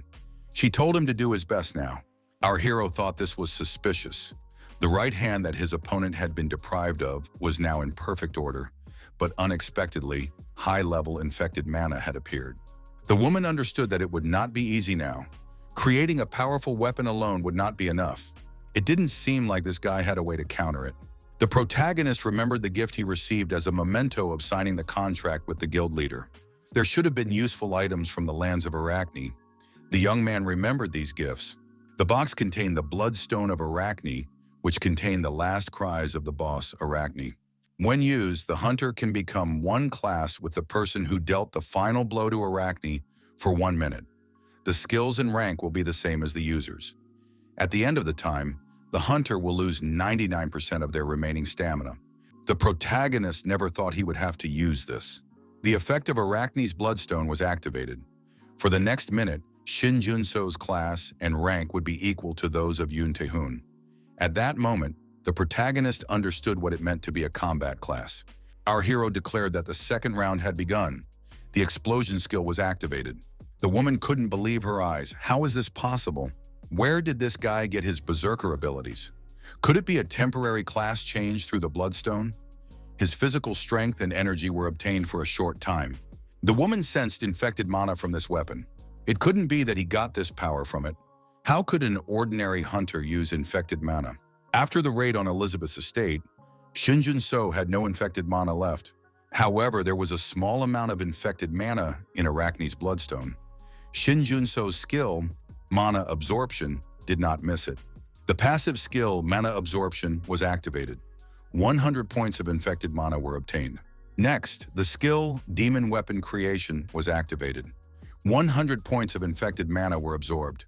A search for a suitable weapon in the demon world is underway. Creation complete, Demonic Sword, Fragarge. Shinjuno attacked his opponent with his new sword. The executioner was powerless against his opponent and suffered constant damage. The woman thought again that something was wrong here. Even if this guy's class had changed, what was happening to his skills and ability to move? It seemed as if he had been wielding a sword for a long time. The priestess's questions were justified. Although the Bloodstone of Arachne has the ability to change classes, it does not grant experience and skills. Moreover, in his previous life, Shinjuno was not a combat class, so it would be logical if he did not have combat experience. However, the demonic sword Fragara shone brightly. Compared to the Leviathan that Tae-hoon fought, this sword was a step below in terms of destructive power. But unlike Leviathan, which specialized in firepower, Fragara possessed the true abilities of a demon sword. Shinjuno felt as if someone was enchanting him. His mind remained clear, but his body moved as if it were not his own. The very thought that he wanted to slash made it clear that the sword was controlling him. It was a demonic blade that subjugated its owner to its will. Ironically, it was only at that moment that the weapon was most compatible with its owner. Our hero noticed that a minute had passed and the Bloodstone's effect had worn off. The executioner couldn't help but notice this and decided to step up his actions. Shinjuno thought that, judging by the enemy's condition, the next blow could be critical. Our hero felt the approach of divine power. Wuxing appeared behind the protagonist and asked if he was Shinjuno. The woman added that she had many questions to ask, but the situation was clearly not suitable for conversation. The young man might have serious injuries, so it would be better to wait a little. The guild leader noted that she needed to make sure they didn't let this enemy get away. The executioner had his hands tied and couldn't do anything. The executioner turned to the priestess and did not understand what was happening. Why was she allowing this? the villain shouted, demanding that the priestess do something and not ignore him. The priestess said she had no choice and initiated the use of the guillotine. The priestess did not expect this outcome. She assumed that this man might suffer. He was useless until the very end. The ruler's head flew off to the side. The priestess declared that since she had already gotten rid of the useless part, they could end it there. Wu Xing held out her staff and demanded that the woman kneel and put her hands behind her head. The priestess asked what she would do if she didn't.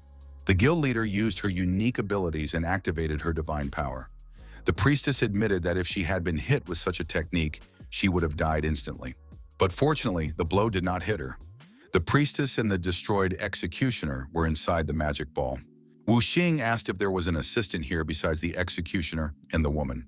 With that, they decided to call it a day. The priestess said she had given in to the request of the loser standing next to her, but she was not going to waste her energy on a fight that he had not ordered. Next time, she would make him more useful. Teleportation was activated, and the enemies disappeared. After a while, the protagonist found himself on a sofa in an unfamiliar room. The young man did not understand where he was. Had he been carried here while he was unconscious? How much time had passed? The protagonist felt surprisingly close to the peak. He was so tired that he must have slept for a whole week. But now he felt rested, if of course he ignored the ropes on his hands. The guild leader entered the room, greeted him, and said that she wasn't entirely sure about the young man's physical condition. The woman added that she had done everything she could. Shinjuno could admit if he felt uncomfortable. Shinjuno replied that thanks to this woman, he was almost completely fine. Our hero wanted to thank her for her help and kindness. Shinjuno asked why his hands had been tied. Wu Haiyan said she wanted the young man to answer her questions as honestly as possible. What was Mr. Shinjuno doing in that place with those people? The woman added that she would answer all his questions later.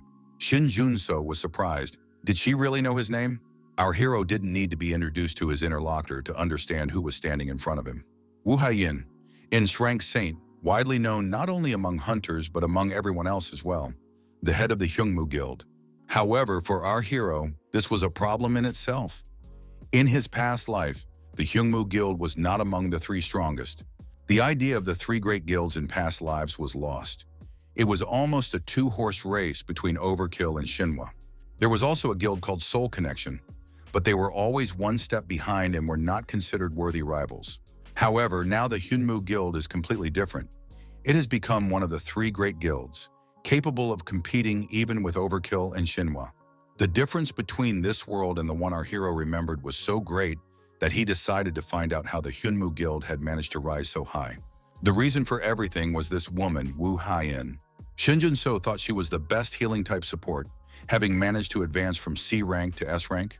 The protagonist said that he was not with them, but had been treacherously attacked.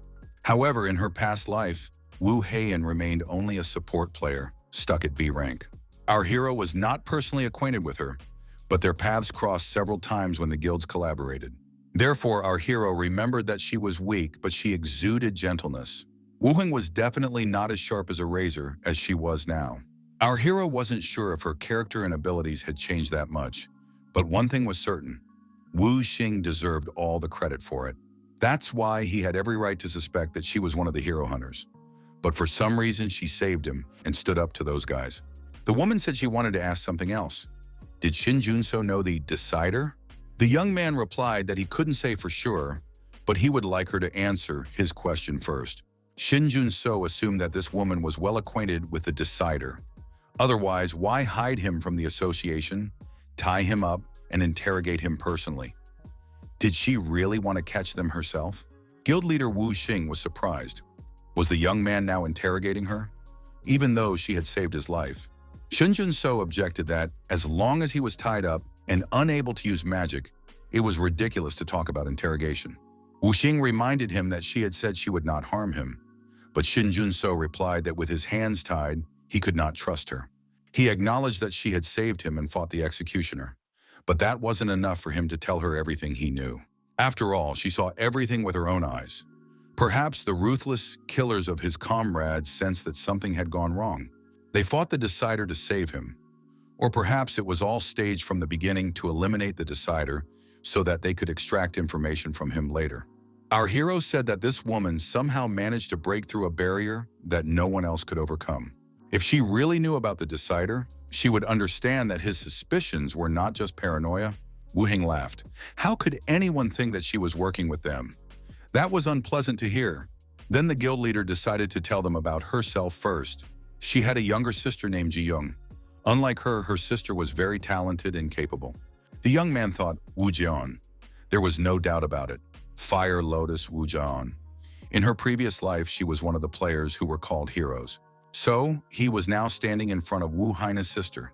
Many guilds coveted her talents and invited her to join, but she refused all offers. The woman said 2 years ago, Ji Yun came home all excited. Her sister said that if everything worked out, they would be able to start their own guild. Ji Yan handed her a piece of paper. Wu Hing explained that it was a gate won at auction, but it turned out to be a trap that took the lives of everyone who entered it. Shinjuno noticed that this purchase was a fake. It was supposed to be a gate of indeterminate rank. Wu Heian was surprised. How did the young man know this? It was indeed so. Moreover, the dungeon turned out to be extremely risky. She added if it had been a normal dungeon, her sister would have been able to get out. However, then that guy appeared. Ji Young asked him why he was tormenting them. The executioner replied that they should at least respect the members of the group who came before them, although they had no right to choose. Wu Heian said that this guy might try to attack, but she would not allow such a scoundrel to do whatever he wanted. However, Ji Young was indeed attacked and flew far back. The ruler declared that he had gotten rid of the small fry and was ready to take on the big fish. Ji Young was hit hard and deactivated. Heian added that this was the last time she saw her sister alive. The guild leader continued. Then for some reason she found herself still alive. The girl searched the entire forest for the villain, but never found him. Ji Young remained lying alone on a deserted rock. Returning, Hein took her motionless sister by the hand. After that, she did everything she could to become stronger. Wu Haini added that she desperately honed her skills as a saint, joined the Hyungmu Guild, and rose to her current position. The woman admitted that her abilities were terrible at the time, but at that moment, on the brink of death, something awakened in her. The only reason she survived when she was pushed off a cliff was because of the skill that awakened within her. Whether it was a wound or clinical cardiac arrest, as long as it wasn't too late, her healing skill brought her back to life. It gave her status and wealth she never even dreamed of. But it didn't bring her any closer to her goal. The executioner who destroyed her sister and the organization covering for him were definitely behind it all. Shinjuno thought that this woman was just like him. She too seemed incapable of changing anything, only able to watch as her loved ones perished. It would be wrong to pry anything out of her after such a confession. Shinjuno said that now it was his turn. The young man told her everything he knew. After that, he thanked the guild leader for saving him and apologized for being ungrateful. Wu King replied that after listening to him, she understood that she would have been cautious in his place. The young people shook hands. Wu Xing asked why Mr. Shinjuno didn't join her guild. In a way, they would be equals, comrades who could work together easily. Suddenly, Tae-hoon burst into the room and declared that he would never allow this to happen. Wu Xing and Shinjuno looked at him in surprise. Shinjuno thought, why did Tae-hoon suddenly jump out from there? Wu Hai told the guy that she didn't think he would be able to rush here so quickly. Wu Haiyan told our hero that she and Yoon Tae-hoon were graduates of the training center. They were assigned to the same group, so this guy helped her a lot. At the very beginning, the awakened, before becoming hunters, undergo mandatory training, 1 class per quarter. There are 4 classes per year. During classes, the awakened attend the training center. They learn the basics of using their skills, mana management, and the laws that all awakened must know. Wu Hing added that after completing their training, they hardly saw each other. But when she joined Hyungmu, they began to meet regularly. The guilds in Hyungmu have been cooperating for a long time. Wu Hing said that during the last incident, they saw the executioner, so she started looking for Shinjuno, the only survivor. While searching for the whereabouts of the other survivor, Moon Jujin, she found out that the Overkill Guild had its own plans for support. However, it was unexpected to hear Tae-hoon say that he didn't know this guy. It was the first time Tae-hoon had lied to her. He must have been very interested, so she contacted Tae-hoon in advance. If Tae-hoon's people were following the young man closely, there could be a serious misunderstanding between them. Tae-hoon replied that he was not spying on Shinjuno. Besides, he wanted to hear an explanation from Woo Hyun. What was this guy doing here? Wu-hei reminded him that she had mentioned a conspiracy. Kim Ik-hyuk was also present at the time. She briefly recounted everything and asked for cooperation. For some reason, a certain force is targeting hunters. It was necessary to find this force by mobilizing the three guilds. Wooking noticed that no one believed her at the time. Even Tai Hong said they needed more evidence. Shinjuno thought that the heads of the three guilds already had information. Wu Haiyan added that it was reasonable to ask for more details, so she called him here. The woman said that this force attacked Shinjuno that evening, so she had to intervene and stop them. Shinjuno is proof of her words and a witness. Shinjuno said that what Wu Xing said was the absolute truth. Those people attacked him during the last dungeon raid, and tonight the attackers found him and his colleague. Taehoon was surprised. Why didn't the support tell him about the previous dungeon? Wu-hei in turn was surprised. Doesn't the guild leader know? The woman said she knew him and said she had experienced it herself, but he still reacted weakly, saying it was hard to believe. Wu-hei added that, regardless of the fact that Taehoon would not believe this guy anyway, the association could brand him and consider him very strange. The risk for Shinjuno would be too high. Moreover, their relationship could not be called close. Wu-heng reminded him that she knew they often communicated, but Taehoon was still unable to get this guy into his guild. Wu-wing asked again if the young man wanted to respond to her offer. What did he think about joining her guild? The offer to join was not made solely for the purpose of cooperation.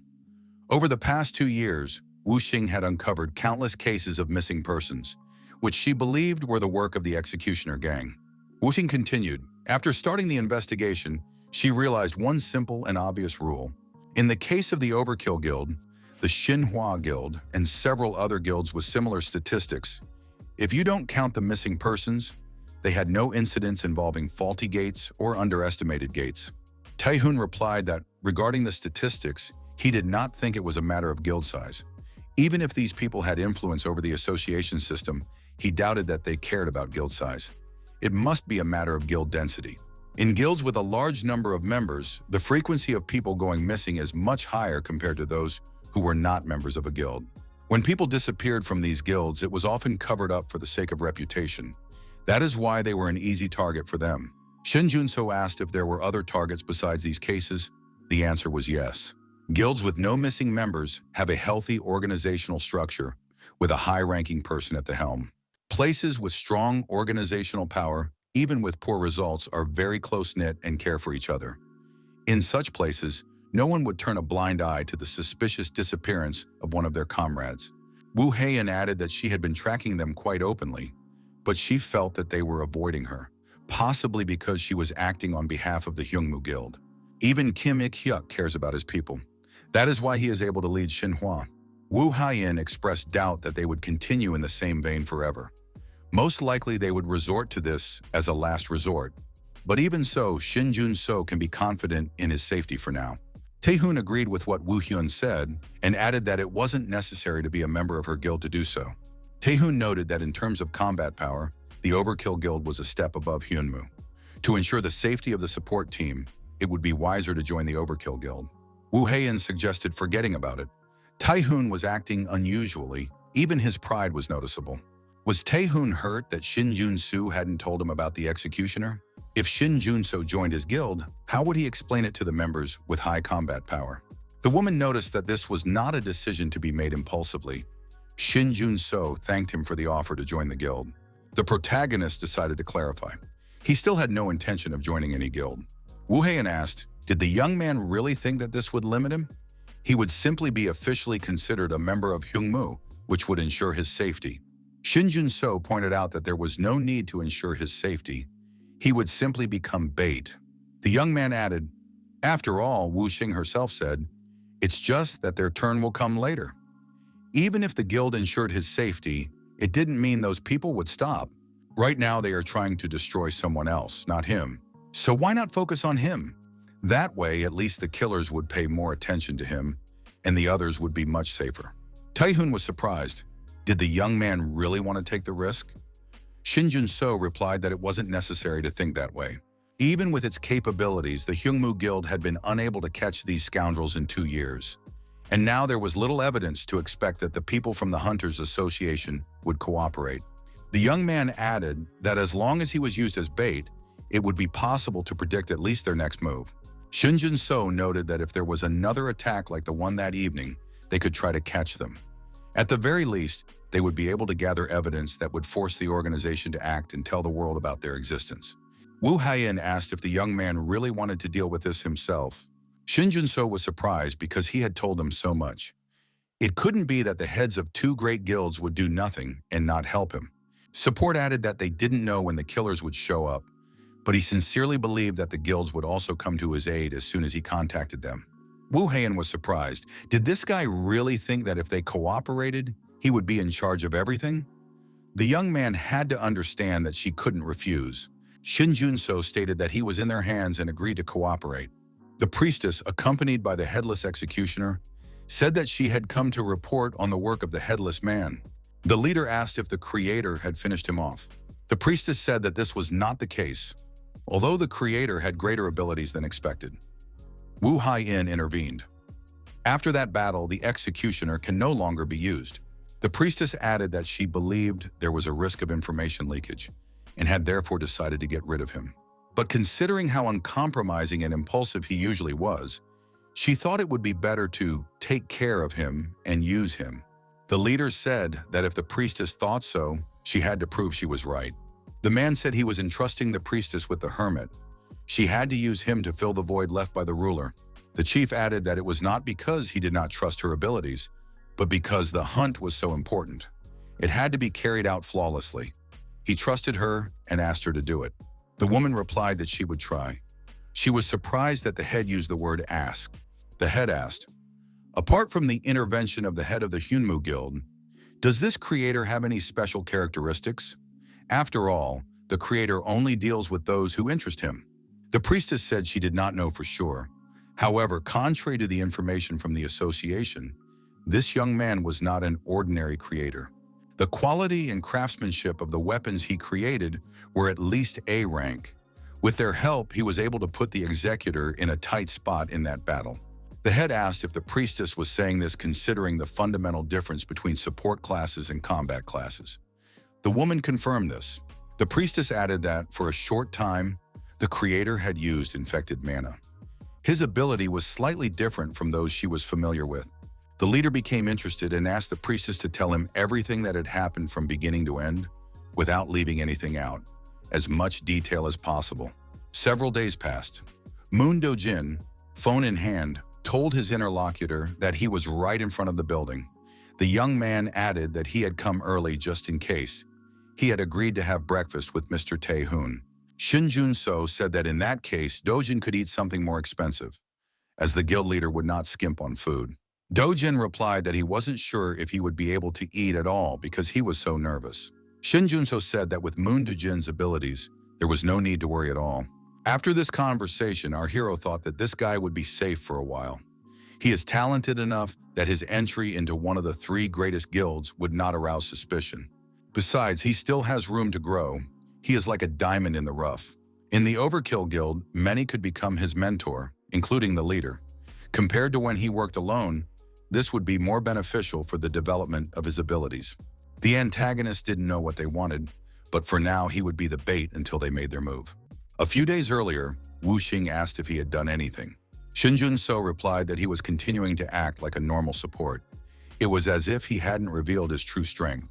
Tae-hoon noted that since they disappeared together, their enemies believed they had a connection to the guild. Wu Xing added that they needed to come up with another plan. Shinjuno asked what the killers would do if they assumed they weren't connected. His revealed ability was the biggest variable for the enemies. In the unlikely event that he was not connected to the guild, they would do everything possible to get rid of him. If they don't hear from them for a while, the enemies will definitely want to see for themselves. They will constantly monitor him until they are convinced that he is really alone, and then they will make themselves known. Tae-hoon asked, "And they will wait for that moment?" The young man replied that he would take care of everything himself. Shinjuno added that enemies are used to hiding and will remain suspicious until the very end. They will wait until everything calms down and then attack with all their might. Our hero added that only then would the guild leaders reveal themselves. Tae-hoon agreed. Wu Hai handed the young man a chest and said that they also needed to prepare. A few days after this conversation, Wuxing declared that this support was definitely hiding something. However, it didn't matter if she could avenge her sister. Shinjuno thought that he hadn't told Wu Hyun about his past life. After all, he still hadn't been able to properly sort through his memories. It was unclear how much she trusted him, but he had just happened to receive a unique class, and he became a target when he came under suspicion of working with Taehoon.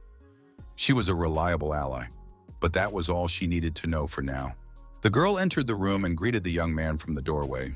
Shinjuno saw Han Shia and greeted her as well. The young man remembered that she wore glasses outside the dungeons. She had changed a lot since their last meeting. Han Shia was the future goddess archer who had cleared the dungeon with our hero last time. Our hero helped her awaken, and they became close enough to stay in touch with each other. She usually took the initiative and asked how things were going. After awakening, Han Shia's abilities began to stand out. As if breaking away from her former modesty, she tried so hard that it bordered on recklessness. In addition to her work, she cleared countless dungeons, never knowing fatigue. In a short time, rumors of her abilities and fame spread. The girl became a rising star. Shinjuno said he had read an article about her. The top 10 long-range fighters. It was just incredible. Han Shia was surprised. Had he really seen it? The girl said that somehow she had been asked for an interview, and she had agreed. She couldn't even imagine that it would be something so big. In any case, it was all thanks to Shinjuno. Our hero replied that it would have happened anyway, even without him. Shinjuno looked at the young man next to Han Shia and asked if they were together. The girl apologized and said she had forgotten to introduce them. This is Kwon Sa-hyun. He was a C-rank killer. Shinjuno asked if he was her partner. Our hero had given the girl some advice before. The advice concerned the advantages of classes capable of attacking from long distances. If possible, they can act alone and do not need a team. However, this requires the ability to find safe places and possess agility. Han Shia, who is still learning, should not use this fighting style.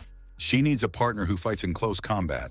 Instead of a tank, someone with higher agility would be more suitable for her. This should ensure the safety of ranged hunters. They, in turn, will be able to attack without worrying about protecting their comrades. In this regard, Moon Doo-jin is ideal. Our hero planned to introduce them. However, there was one caveat regarding Moon Doo-jin's safety. Our hero extended his hand, introduced himself, and said he was pleased to meet him. The young man shook his hand and introduced himself as Kwon Sa-hyun. Shinjuno noted that this guy had sweaty hands. He was socially awkward.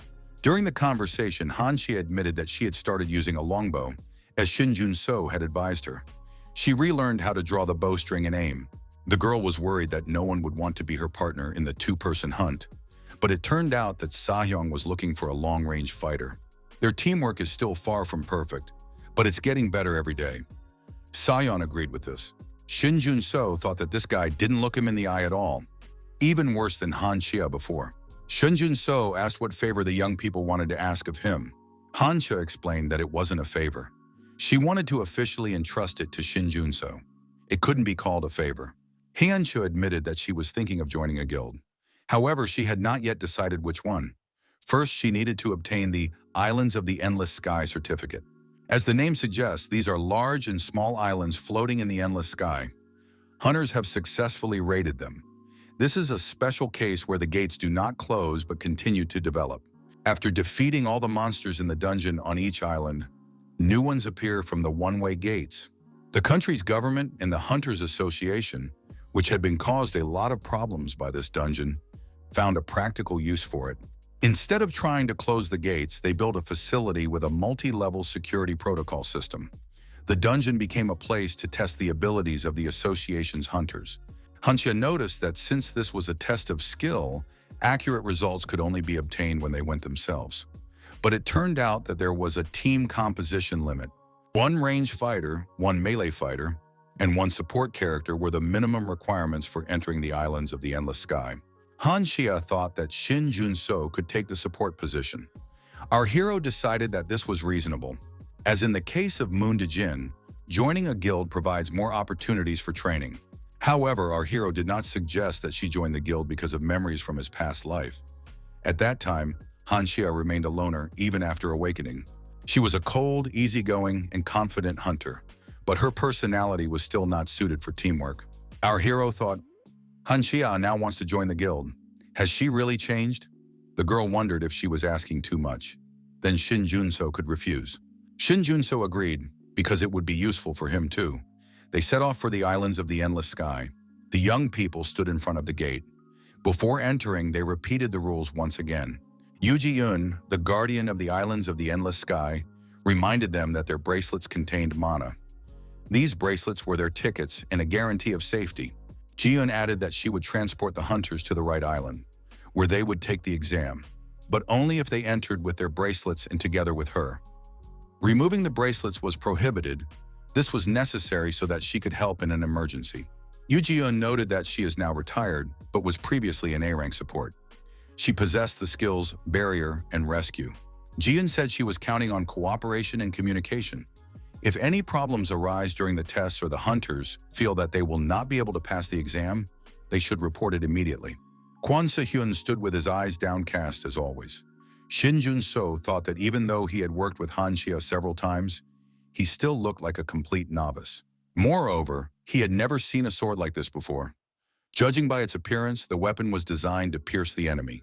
Yuji-yun told everyone to follow her. The islands of the endless sky, the 12th district, the hunters emerged from the portal and found themselves on one of the islands of the archipelago. Ji-yoon announced that the first wave would begin in 5 minutes. Each wave would feature a certain number of monsters, and the difficulty would gradually increase. To clear the dungeon, it was necessary to defeat all the monsters in each wave. The number of creatures destroyed would be recorded in the database in real time. Han Shia asked what the maximum number of waves was. Ji-yoon replied that there should be a total of 100. That was the case when this place was still considered a normal dungeon. Back then, hunters showed everything they were capable of. In the trials, the maximum was 73 waves. The leaders of the Overkill and Hyunmu guilds, as well as Overkill Guild member Sung Jae-hee, still hold the record. Shinjuno thought that even considering that Tae-hoon couldn't reach his full potential because of his weapon, they were only able to reach the 73rd wave. It was probably more difficult than it had seemed before. Ji-yoon said she would stay in a location where she could watch the hunters. If she decided they could no longer continue the trial, or if they themselves announced their surrender, she would have to intervene immediately. The first wave began. The bracelets detected the approach of monsters. The hunters focused and prepared to repel the attack. The monsters of the first wave turned out to be X-30 gremlins. Shinjuno thought that for Han Shia, with her gremlin level, it wasn't even a warm-up. But where did this bloodlust come from? It was almost monstrous. The monsters of the fourth wave were H3 orcs. The players continued to win. Shinjuno remembered that he had felt something similar before. When the awakening of the players began, among those who defended the dungeons and simply hunted monsters, there was a secret guild called Empty Fantasy that hunted the players themselves. It was a crazy organization of killers about which there was almost no information. It is unknown who their leader is and what their true goals are. Our hero even encountered them several times before the players, realizing that the end of the world was coming, created the Great Alliance. Shinjuno said that he had long wanted to ask, why are they doing this? One of the killers smiled and asked, didn't the guy get the assignment? Shinjuno was surprised. Was hunting other players a hidden quest? And what rewards did they receive for destroying other players? The player just smiled and wished him luck in surviving. Then there was an explosion. The hidden quest had failed. The player faced punishment for not completing the quest. Shinjuno thought that this time he had to find out everything. Han Shia noticed that the young man was a little surprised. His fighting style was indeed unusual. The fifth wave, Gnomes X10. Shinjuno was surprised. Han Shia said they were on the same team, but it was already the fifth wave, and only he was fighting. The girl explained that it was because of his class ability. He was a Berserker. That's why his personality changed during battle. He didn't like it when she interfered. Shinjuno was surprised. Wasn't he a killer? His quick movements and piercing-based fighting style set him apart from most Berserkers. This player ignored attacks from blind spots and focused only on offense. Shinjuno concluded that this guy was more suited to one-on-one duels than group monster hunting. He thought that Sahyeon, for example, could fight people. Kwon Se-hyun apologized and said that his rank was still low, so he couldn't always control his emotions. He was too sensitive to interference. Shinjuno noted that the guy was getting shy again and told him it wasn't his fault. Han Shia explained that after the fifth wave, there would be a half-minute break between attacks. and she would be able to explain in more detail. Sahyun's fighting style has serious flaws in terms of defending against attacks to his blind spots. Han Shia added that this is why she tries to stay away and finish off those whom Sahyun misses or who fall into his blind spot. Shinjuno asked what he should do. Han Shia replied that his skill was creating weapons. Shinjuno acknowledged this, but noted that it would not be enough for long. Han Shia told the creator to watch Sahyun and use his skill in case of danger. The girl added that then they would all get to work. A new wave is coming. Our hero found the archer suspiciously excited. The 6th wave is the Ice Wolves X20. The 7th wave is the Lizards X7. The 8th wave is the Skeletons X24. The 9th wave, Crusts X13. Han Shia said that they had reached the 10th wave. Now an elite monster should appear. The protagonist noted that his stamina was depleting faster than he had anticipated. He had little mana left. If he did not distribute it between waves, he would soon use it all up. Shinjuno thought that Han Shia was fine, but Kwon Sahyun was tired from fighting alone. This pair clearly lacked professionalism and experience. Their teamwork was far from ideal. Han Shia announced that the monsters were approaching. The 10th wave, Trolls X2. The girl said that something was wrong here. Only 2 trolls in the 10th wave. Shinjuno admitted that it looked strange. Our hero thought that the difficulty had increased, but Han Shia would be able to take their heads off without even giving them a chance to recover. The only question was whether Sahyun could handle 2 at once. The trolls turned out to be really strong. Kwon Sahyun had to try hard to defeat them. After another blow from the monster, the player flew far back, gaining momentum. As the protagonist had expected, this guy couldn't withstand their blows and was only trying to dodge. Han Shia said that Sahyun was in danger and that at least one troll needed to be distracted. The girl prepared her bow for shooting. The arrow hit the target right on the mark. What would happen now? The troll turned around and headed towards Han Shia. The girl was surprised. Shinjuno thought she should have taken care of that first. Shinjuno said he would try to buy some time. Trolls can regenerate their limbs, so next time they need to be shot in the head. The protagonist activated the creation skill. He needed to accumulate mana to create a more powerful weapon. The networld skill was activated. The net was prepared and thrown. Shinjuno told Han Shia to aim carefully and shoot for the head. The troll gained speed and approached Han Shia and Shinjuno. Shinjuno was surprised. The troll, which should have only instincts, ran to help its comrade. Our hero thought that these monsters possessed a strange complexity. They must be destroyed. Ji-eun suddenly appeared and intervened in the battle, shouting that she would block it. The players moved to the lobby. These monsters were not supposed to appear in this wave. Something was wrong with the portals. The outer portal opened and monsters began to emerge. Now this place could be classified as a dungeon with a rank error. However, our hero did not sense any contaminated mana. Han Shia said that there was a member of her team there who absolutely had to be rescued. Ji-eun said she would rescue him herself, and the rest should evacuate immediately. The rescue skill was activated. This skill allows you to instantly move targets within a certain radius to a pre-designated location.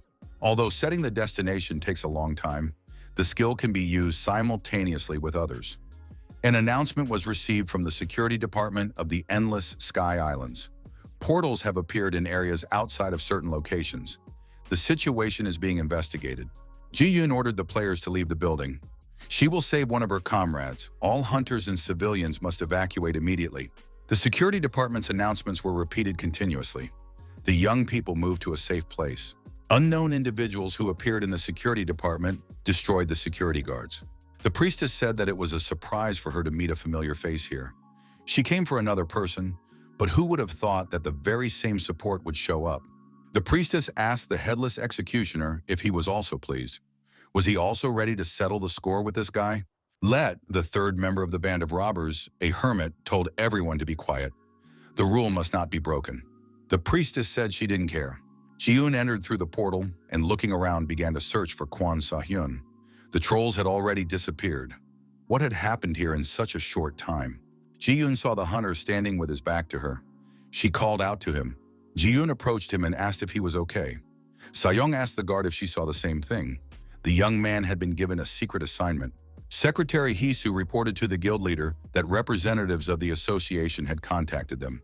Tai-hoon asked what had happened this time. Hisu reported that there was a commotion because a gate had appeared outside the designated areas, on the islands of the Endless Sky. The squad that had signed a contract with the association was going to go there, but they were requesting support in case of an emergency. The guild leader said that this sometimes happens on these islands. In this regard, a security squad should be on duty. The secretary replied that this time the situation was a little different. Hisu added that communication with the Endless Sky Islands Management Office had been abruptly cut off, and they had only been able to contact the evacuees. The secretary asked if a support team should be assembled. The guild leader remembered that Shinjuno was going to go there today. Taehun thought that Shinjuno would not want him to interfere. The head asked, "Are Mongun and Jahi here?" Hisu replied that they had left with the deputy. Taehun asked who could leave immediately. The secretary replied, 1 A-rank hunter, 5 B-rank hunters, and 3 C-rank hunters. The guild leader thought that wasn't enough, but he couldn't go himself so as not to disrupt Shinjuno's plans. Taehun asked if the head of the Shinhwa Guild had already been informed. Hisu said that the association needed any help it could get as soon as possible, so they had also contacted Kim Ik-hyuk. Taehun ordered Hisu to assemble a support team and take action. The secretary wondered if it would be better to ask the Hyungmu Guild for help. The head replied that they would not be able to help either. Let Shinhwa do its work, but he wanted to know everything about the situation. The man behind the wheel of the car was surprised by the commotion outside. They only had to monitor the dungeon maintenance team to compile a report. His colleague was surprised. Didn't they need help? After all, they were also awakened. The man said that they were ordinary people, not registered as hunters. He had never encountered a monster and did not know how to fight. The man was surprised. Did So-yeol bring her staff with her? The man added that she had never participated in battles as part of a squad before. She would only get in the way. So-yeol took out a stun gun and asked if he should get rid of it too. The man was surprised. Where did she get it? The hunter held out his hand and introduced himself. He was the leader of the Lee Shinte squad. He was very pleased to welcome the leader of the service squad. Lee Dongju greeted the hunter and said he was also pleased to meet him. His colleague stated that she was the manager of the service unit, Shin So-yeol. Lee Shin-tai said that these two were truly brave. The squad leader said that he had a daughter the same age as Shin So-yeol. She had gotten married and moved to America, but the girl reminded him of her. Lee Dongju said that they had contacted the 3 largest guilds, but it seemed that no one had come. Lee Shin-tai was surprised. Had the association called other guilds? After all, it was just a simple inspection. Lee Dongju replied that the guilds had been invited in case of an emergency. No one knew what was inside. The squad commander said they shouldn't have gone so far. This wasn't the first time something strange had happened on the islands of the Endless Sky. Surely this would turn out to be something insignificant. But this time, they were completely cut off from the island management office. Some inspectors reported that there had been a mistake in the rank. But shouldn't that be checked and reported to the association? Lee Dongju said that everything looked strange. The association had not yet come forward. Someone had used its certification. According to the report, some people were unable to evacuate through the gate. They should have already left. Squad leader Lee Shin-tai said they would go on a reconnaissance mission. If people were missing, they needed to be found first. Lee Shin-tai stated that in case of danger, they would be able to leave. Lee Shin-tai added that if these 3 guilds did not know how to work as a team, they would be a hindrance even to A-rank hunters. 1 skeleton guild would be enough to deal with several monsters. The skeleton guild squad confirmed to the commander that they completely agreed with him. Lee Dongju grabbed his head and thought, something is wrong here. So-yeol wondered why they were doing this. Lee Dongju suggested that they didn't want to lose the reward. Medium-sized guilds agree to do as much as they can during the contract period. So-yeol realized that they were temporary employees. Lee Dongju noticed that they were probably a group of veterans, judging by the way they held their weapons. Normally, firearms that do not require mana do not work on monsters behind the gates, but investing mana in each projectile makes them very effective. However, the Skeleton Guild insisted on using firearms thanks to an exclusive enchanter. Therefore, they applied their military skills. So Yeol was surprised. How did Dongju know so much?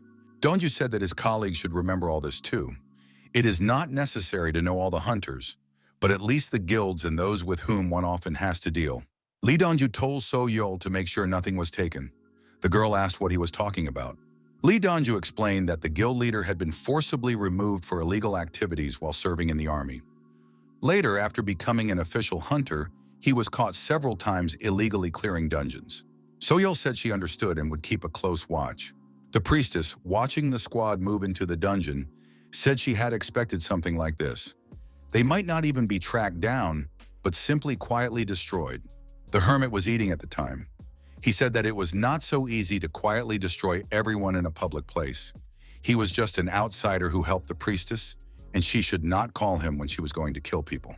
The hermit added that he was not her lapdog and did not enjoy the process of destruction. The executioner approached the hermit and brought his blade hand to his throat. The priestess said that as soon as the hermit stopped helping to carry out his plan, he would find himself in the same situation as the executioner if he talked too much. The hermit smiled and said that he understood everything, of course. The priestess said that if he really understood, he should lure these people into a trap. The hermit reminded her that he was not going to help destroy them. The woman came closer and said that they were now equals, but she still needed more mana for her child to close the gate. If the hermit did not want to die, he had to do as she commanded, and immediately. Li Dongju and his companions stopped in indecision, already in the dungeon. The squad commander Li Shinte said that this was the security department. It was necessary to assess the situation. They didn't know what was inside, so they decided to search the other rooms for now. Dongju noted that it sounded good. Li Shintai asked why Dongju had taken out his phone. The employee replied that he was recording everything for reporting purposes. There was no signal here, so he would have to record what was happening inside. Li Shintai said they would start searching. The squad leader asked how many people needed to be rescued. Dongju replied, 1 guard, 5 security personnel, and 1 C-rank hunter who had come for certification. Shinte asked where the guard and hunter were last seen. Dongju said they were spotted at the entrance to the inner gate room as they tried to rescue the hunter taking the exam. Shinte asked the employees if they had arrived at the security department. They replied that they were going up to the 3rd floor. So Yul reminded them that the guards of the Endless Sky Islands were retired hunters. Maybe she was hiding somewhere? Dongju added that she was an A-rank support, so she could easily handle most monsters. In one of the rooms, the squad found the missing people. They had been killed. The guild leader asked the employees if they had checked the security department. The answer was that the entire department building had already been searched. Li Shinte ordered 2 hunters to protect the security staff and follow him. They headed for the security department. 2 more hunters were to cover their rear. The enemy was not a monster. Someone had taken the radio from those they were supposed to find. Li Shin said he noticed something strange. The voice was the same, but they didn't usually talk like that on the radio. He didn't understand why, but something capable of using a radio was trying to deceive them. Dongju wondered who it could be. The rescue team came under attack. There was a powerful explosion. At the sight of the explosion, a huge monster appeared in front of the squad leader. The girl got out of the car and stretched. They had finally arrived. The young man followed her out and noticed that she wasn't even driving. The girl said she didn't have a driver's license. The young man said that wasn't something to be proud of. The young people went deeper into the territory. The girl said she hadn't seen the islands of the Endless Sky in a long time. During her last certification, she only made it to the 47th wave. The young man noted that this was very little. The girl explained that she had only received an A rank at that time, and later she did not have time to undergo certification again. Shinjuno and Han Shia watched the young people approaching them. Who could it be? Shinjuno apologized and addressed them. The protagonist asked if they had already met in the dungeon. The young man recognized our hero. Could it be the support member of the Overkill Guild? What was he doing here?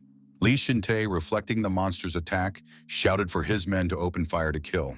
The hunters took out their automatic weapons from behind their backs and opened fire. The monster let out a loud cry and tried to leave the room. The guild leader noted that the monster was leaving. No one from the rescue team was injured. What would happen next? Suddenly, another monster jumped out of hiding. It had no head, and instead of an arm, it had a sharp, long blade. The guild leader used his skill. Elemental enchantment. The glacier option. The headless monster was trapped in an ice crystal. Suddenly, someone said that the ruler could not be trusted. He was not even capable of destroying these hunters. A woman came out of hiding and said that she had nevertheless gathered enough mana. Li Shin said he would give Dongju one of his men, and they should leave immediately. Shinte admitted that he did not understand what was happening, but 2 of his men had already died. This was not a monster attack, but a targeted assault. The squad leader ordered the 2 to get out and call for help before they all died. So Yul said that the squad commander and all his men were extremely brave hunters. The head of the skeleton guild, Li Shinte, saw this woman and couldn't believe his eyes. He said that this couldn't be happening. A monster and a priestess stood in front of the rescue squad. Moreover, the gate to the exit from the dungeon was closed. The hunter asked the support, "Are the gates really closed? Did he come out because a sudden problem arose, and now he has changed his mind and wants to go back?" Shinjuno thought that he needed to act more naturally with this hunter in order to convince him. He himself was not sure if he was thinking clearly. Anomalies occur on the islands of the endless sky, but he had not received any quests and did not sense any infected mana. However, our hero still felt uneasy, as if something serious was happening there. Han Shia said that their comrade, who had entered the dungeon with them, had not yet come out. The girl added that they didn't need anything else. They just wanted to search the place where their squad had been. The hunter reminded them that the Xinhua Guild should have dealt with this issue. The girl suggested that they all go together. After all, they had suffered and gone through a lot together as part of the same squad. Otherwise, Heron would scold him again. The young man said he didn't care and wondered, "Who is this man, Kim Ik-hyuk?" After a moment's thought, the hunter agreed to go with them. Shinjuno and Han Shia thanked him for his help. The young man said that last time, because of the guild leaders, they didn't even get to know each other properly. His name is Jun Hyun, and he is from the Xinhua Guild. The girl replied that her name is Mio Haran, and she is also happy to meet him. Our hero gave his name and said that he was not a member of any guild. Han Shia announced that she was also a free hunter. A messenger ran up to the young people and reported that there were problems in the Xinhua Guild. The gates of the islands of the endless sky were gradually shrinking. The priestess said she was going to clean up their new home. Li Shinte declared that he would not tolerate these scoundrels and that they should not have acted in such a manner. The hunter swung his axe, intending to injure his opponent, and warned them not to underestimate his guild. During the clash between the warring parties, the hunter Li Shinte used his unique skills: elemental enchantment, flame, and ignition. The resulting explosion released a huge amount of excess energy. The guild members hid behind their shields and were unharmed. At one point, Li Dongju remembered something: the system that supported the islands of the boundless sky. Even an unidentified monster would not be able to completely destroy the gate until the system ran out of power. In that case, wouldn't the gate, albeit small, be able to recover even if the sorcerer was unconscious? Li Dongju was right. For a moment, the gate took on its original form. Some hunters showed their skill and did not miss this moment. Shinjuno, Han Shia, and two other young hunters entered the dungeon.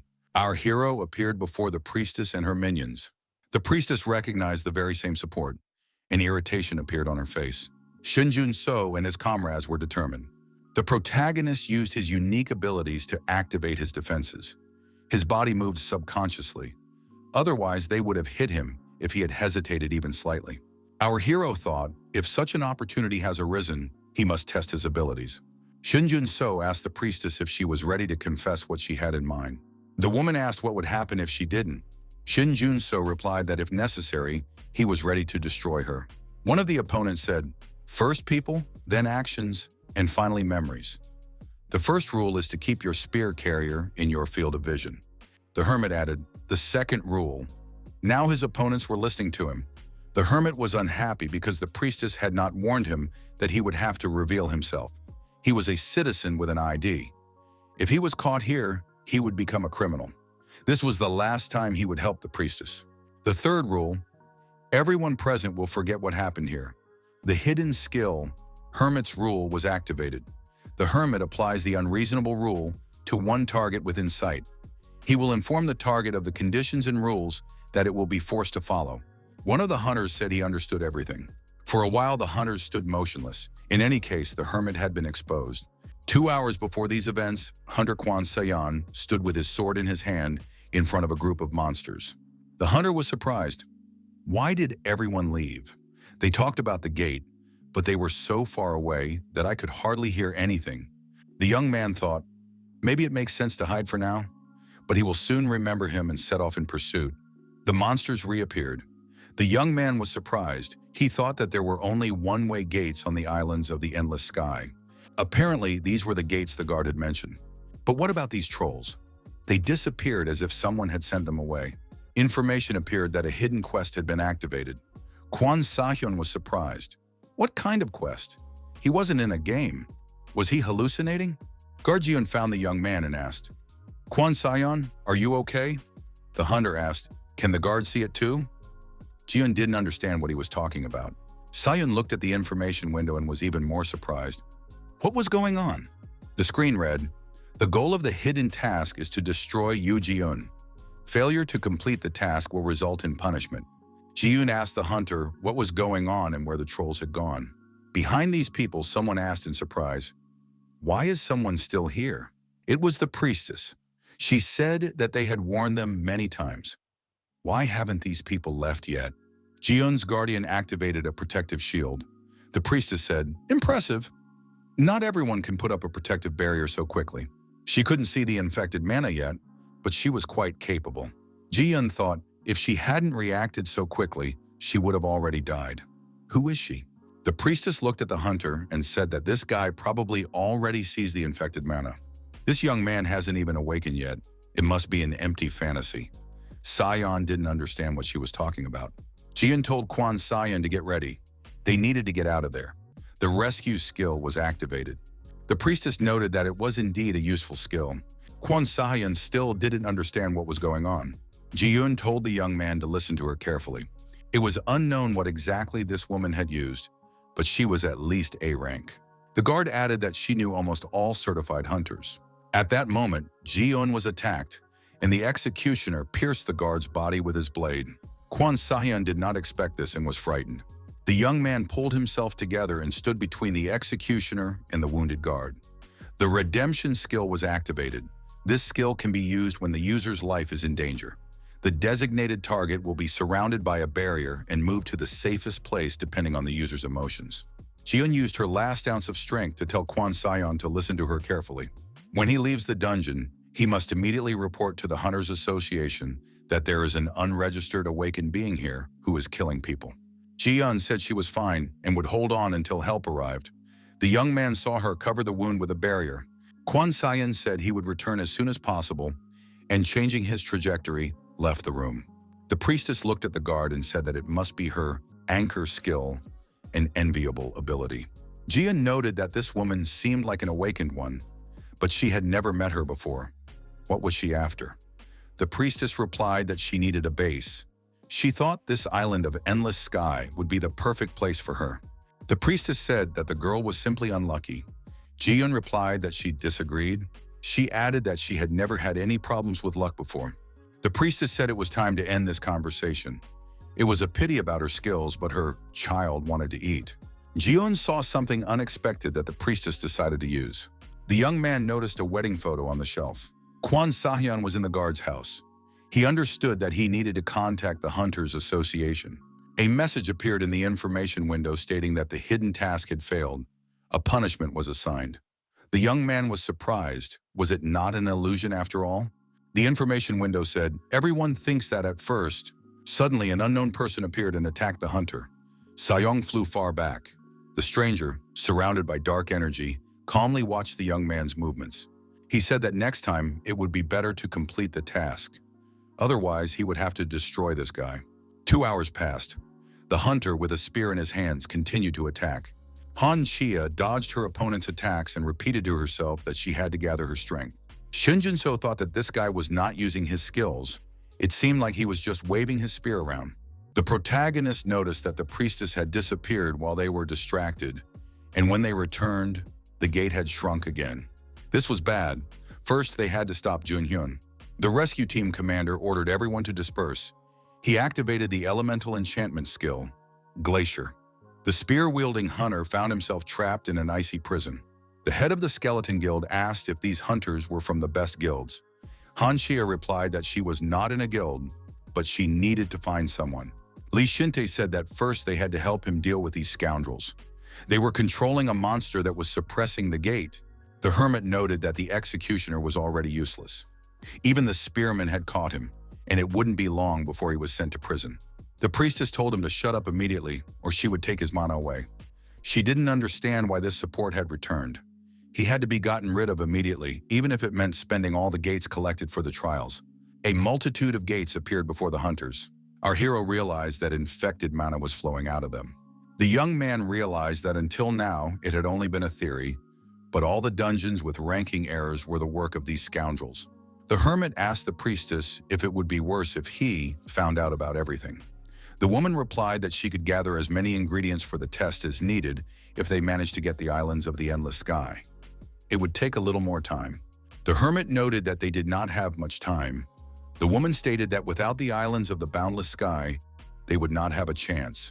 The priestess added that she already knew what to do. There was 1 year left until awakening. An information window appeared in front of the woman. She was surprised. Why now?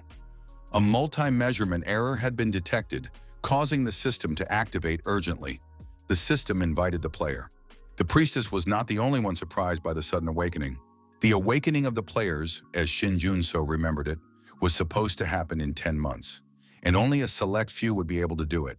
However, everything happened differently. These strange windows appeared in front of everyone present.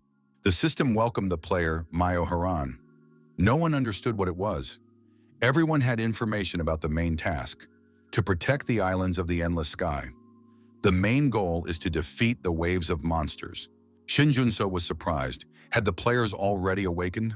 Monsters began to appear from these numerous gates, filling the entire space around them. It was the first wave. Gremlins, kobolds, and goblins. Those present were stunned. Where did they come from? Soil asked Dongju what they should do now. Shinjuno shouted for everyone to follow him. The monsters tried to catch up with the people, who were retreating in an organized manner, running in a predetermined direction. Myo Haran didn't know what was going on, but she hoped they would let them go if they could handle the waves. The girl put her shield forward. The giant shield was activated. Depending on the user's physique and needs, the shield could change size and shape. The squad leader ordered the hunters to go in the opposite direction and block the path. We need to push these monsters back. Shinjuno said he had another idea. Our hero activated his creation skill.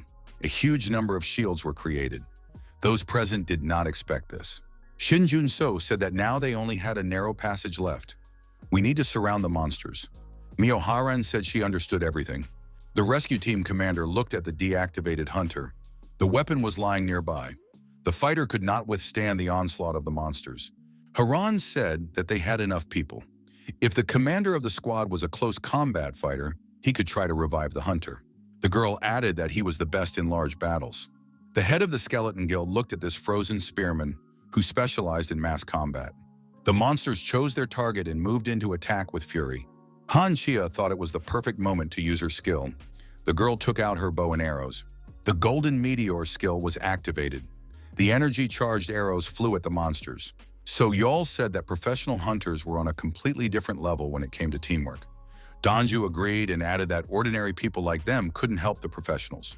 The rescue team commander said that now it was their turn, so Y'all didn't have to do anything.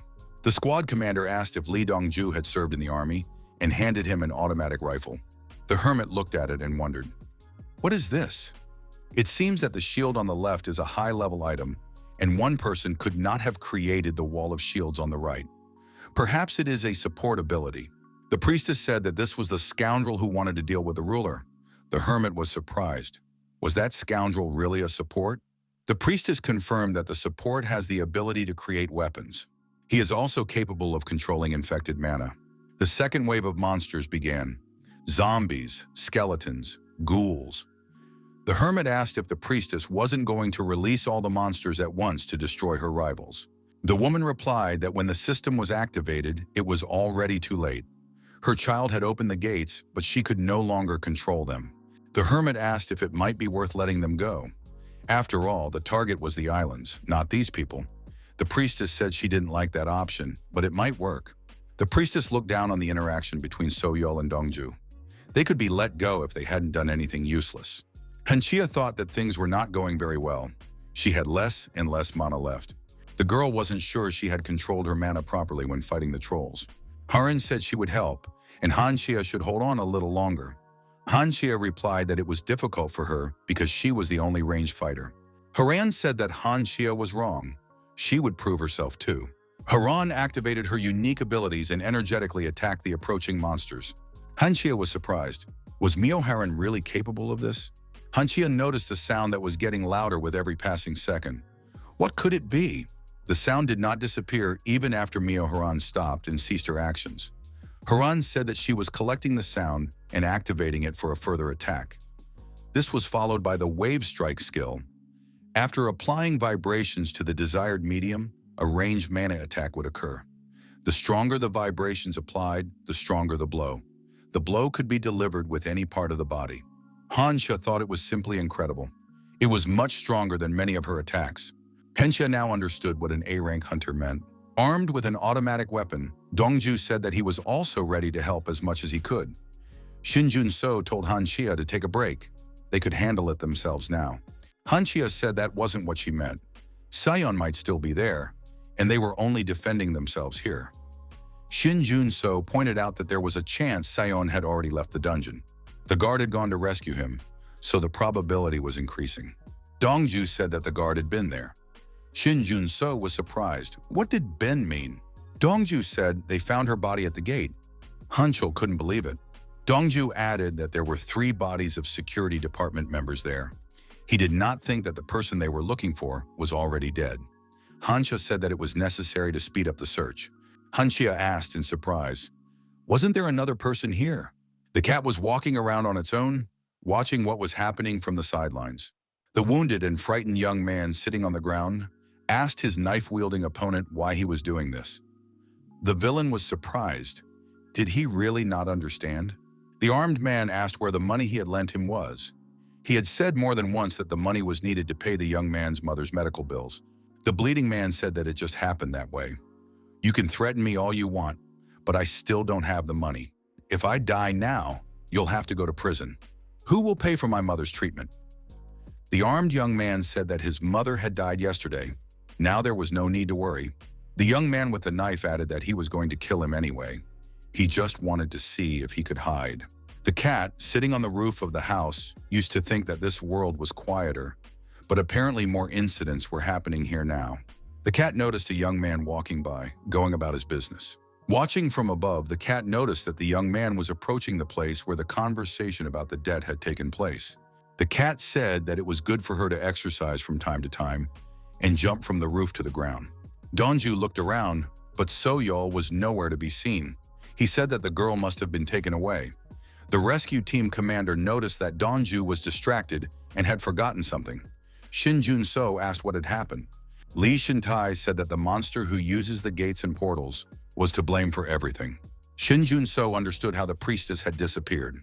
Han Shia suggested splitting into groups and looking for So-yeol, as well as Kwon Se-yeon. Shinjuno asked if it was necessary to look for Kwon Se-hyun. Han Shia was surprised. What kind of question was that? Our hero said that the probability that Kwon Se-yeon had already escaped was quite high. In that case, they would be wasting their time.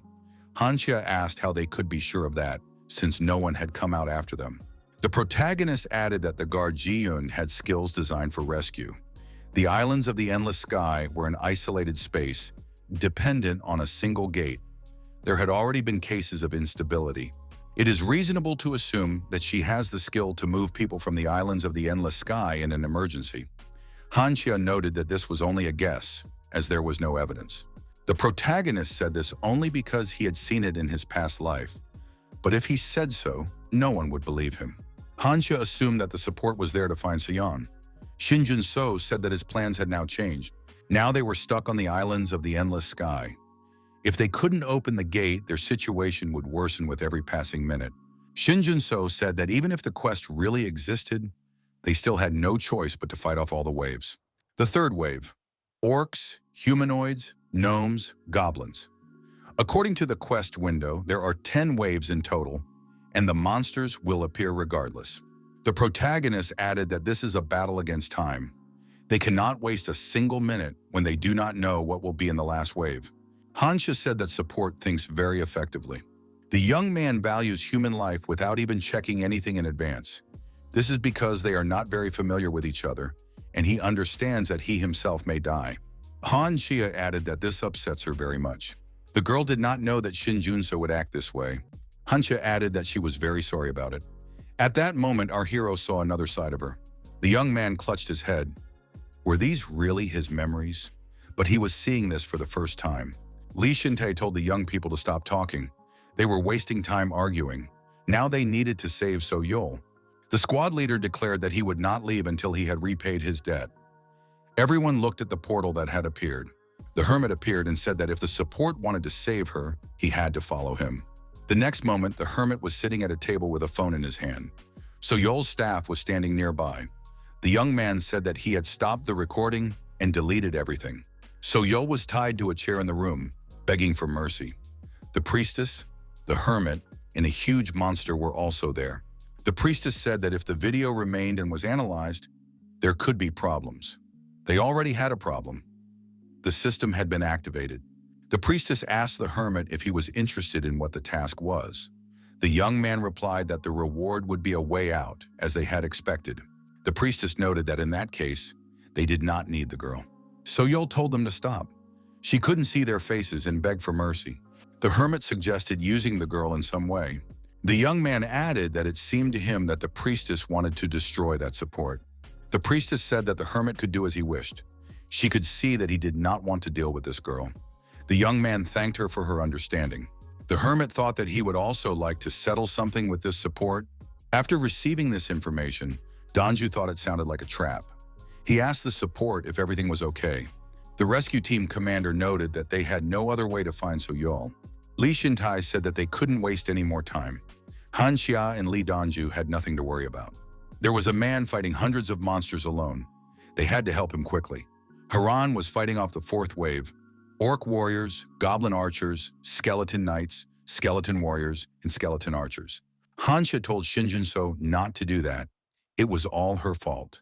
The protagonist replied that the girl was not to blame and that everything was fine. The protagonist didn't expect this, but at some point he would have to show them his abilities. The young man decided to stick to the plan. Shinjuno turned to the warrior. The squad commander reminded him that his name was Li Shintai. The protagonist handed the commander 2 freshly made swords. Li Shintai noted that he already had weapons. Shinjuno told Li Shintai to throw them into the portal in a minute.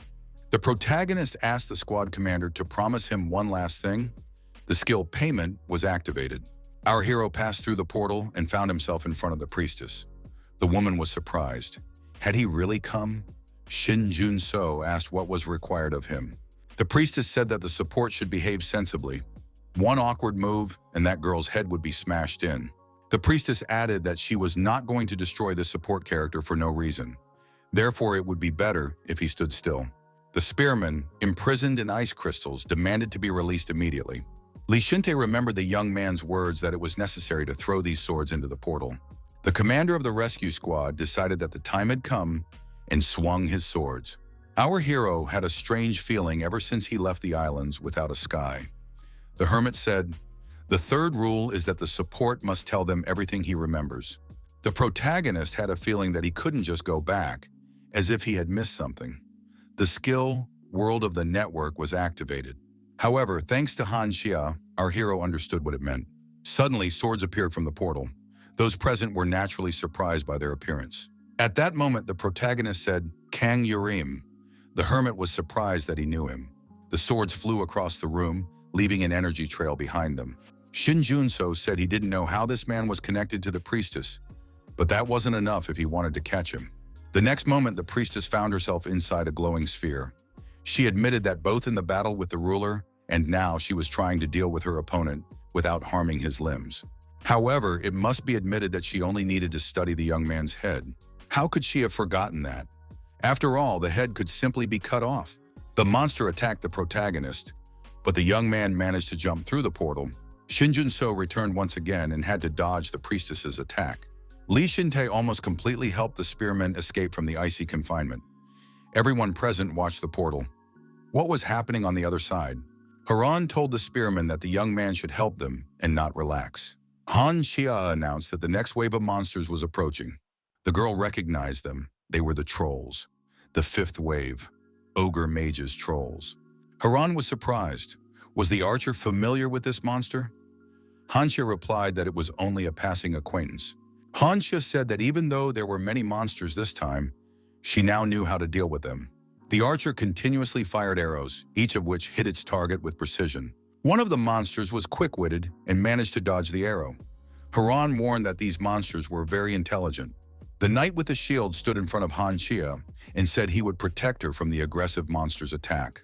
It was a timely action, as at that very moment the hunters were overwhelmed by a massive attack.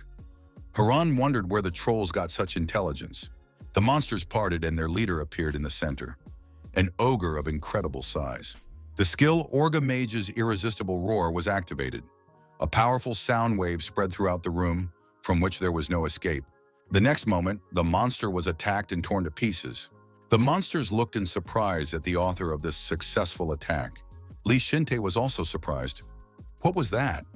The spearman said that it flew out of the portal that Shinjuno had entered. The squad commander declared that they must go to the support team's aid. The battle with the monsters ceased for a while. Everyone turned their gaze toward the portal. Our hero was still fighting the priestess. To regain his strength, the young man was forced to consume the appropriate liquid. It was already his second bottle. The priestess said she was impressed because she had put almost all her strength into this attack. Shinjuno replied that he didn't believe a word she said. The priestess admitted that they both had something to hide from each other. The woman asked why the support revealed all his abilities but did not attack. Shinjuno replied that his attacks would be too obvious and could be prepared for. The young man remembered the items given to him earlier by the guild leader and stored in a box. These items should help carry out the plan. They were twin rings. Those who wear these rings are connected and, by mutual agreement, can communicate telepathically and teleport to each other. Shinjuno admitted in conversation that he had to do it. Wu Haiyan replied that she knew about it. The woman noted that the young man had said that after meeting with them, he had changed his plan, in which he had originally intended not to show himself to his enemies. However, the ruler has an ally. If they suddenly encounter the support or catch him off guard, it will be difficult. The ring can only teleport one person, but that is enough to figure things out. Our hero thought, if he summons Yun Tai-hoon now, he might be able to capture the priestess. But that still won't be enough. Shinjuno said that he had no reason to answer the priestess. The woman agreed with this. The priestess admitted that it would not be easy to detain the support with just her and her child. The hermit had disappeared somewhere, and he was of no use now. The woman noted that they had too much to discuss for her to see the support off now. Shinjuno asked what she meant by that. A massive attack was launched. The priestess said she didn't want to show it because nothing was ready yet. However, there was no choice now. After this attack, directed at the other side of the portal, the hunters suffered damage. It came as a complete surprise to them. The executioner appeared before the hunters, still headless, but significantly larger in size. The priestess said that if the support hadn't made it here, she would have been better prepared to face him. The woman asked what the young man would do now. Could he handle her, the executioner, in the gates on his own? The protagonist said that the priestess had misunderstood something. He only needed to worry about her. He wanted to test her abilities because he felt like he knew someone similar to her. The woman was surprised. Did he really think she would politely explain everything and show him her abilities? Shinjuno replied that he did not think so, but if she wanted to live, she would have to use everything she was capable of. The priestess declared that she was a villain. She didn't care what methods she had to resort to. At that moment, the monster already had So Yul in its clutches. Shinjuno said that she was free to do as she pleased. The protagonist asked the priestess again, was that all? Was that the best she could do? The leader had previously told the priestess that she had only one task. The woman listened carefully to all the instructions. It was necessary to find out to what extent this creator could use the infected mana. After a while, the leader said that this task should be postponed. The priority should be to find shelter. The priestess asked what she should do about support. The leader said that they would learn about his abilities after activating the system. Until then, they needed to focus on finding isolated gates. However, they didn't have much time. The priestess thought that this situation could be an opportunity to learn as much as possible about the support. But why doesn't this guy use infected mana? What is he thinking? In the fog, our hero remembered some things from his past life. Kang Yurim and Han Shia. They were completely different from how he remembered them. However, they possessed the same abilities. There could be no mistake. The priestess's technique also seemed familiar. The hammer and barrier created with divine power were something familiar. But where could he have seen it? And from whom? The protagonist thought he needed to press the advantage. She was probably using different tactics, but if the opportunity arose, he had to destroy her. The priestess was surprised. Had the support decided to use spears against her?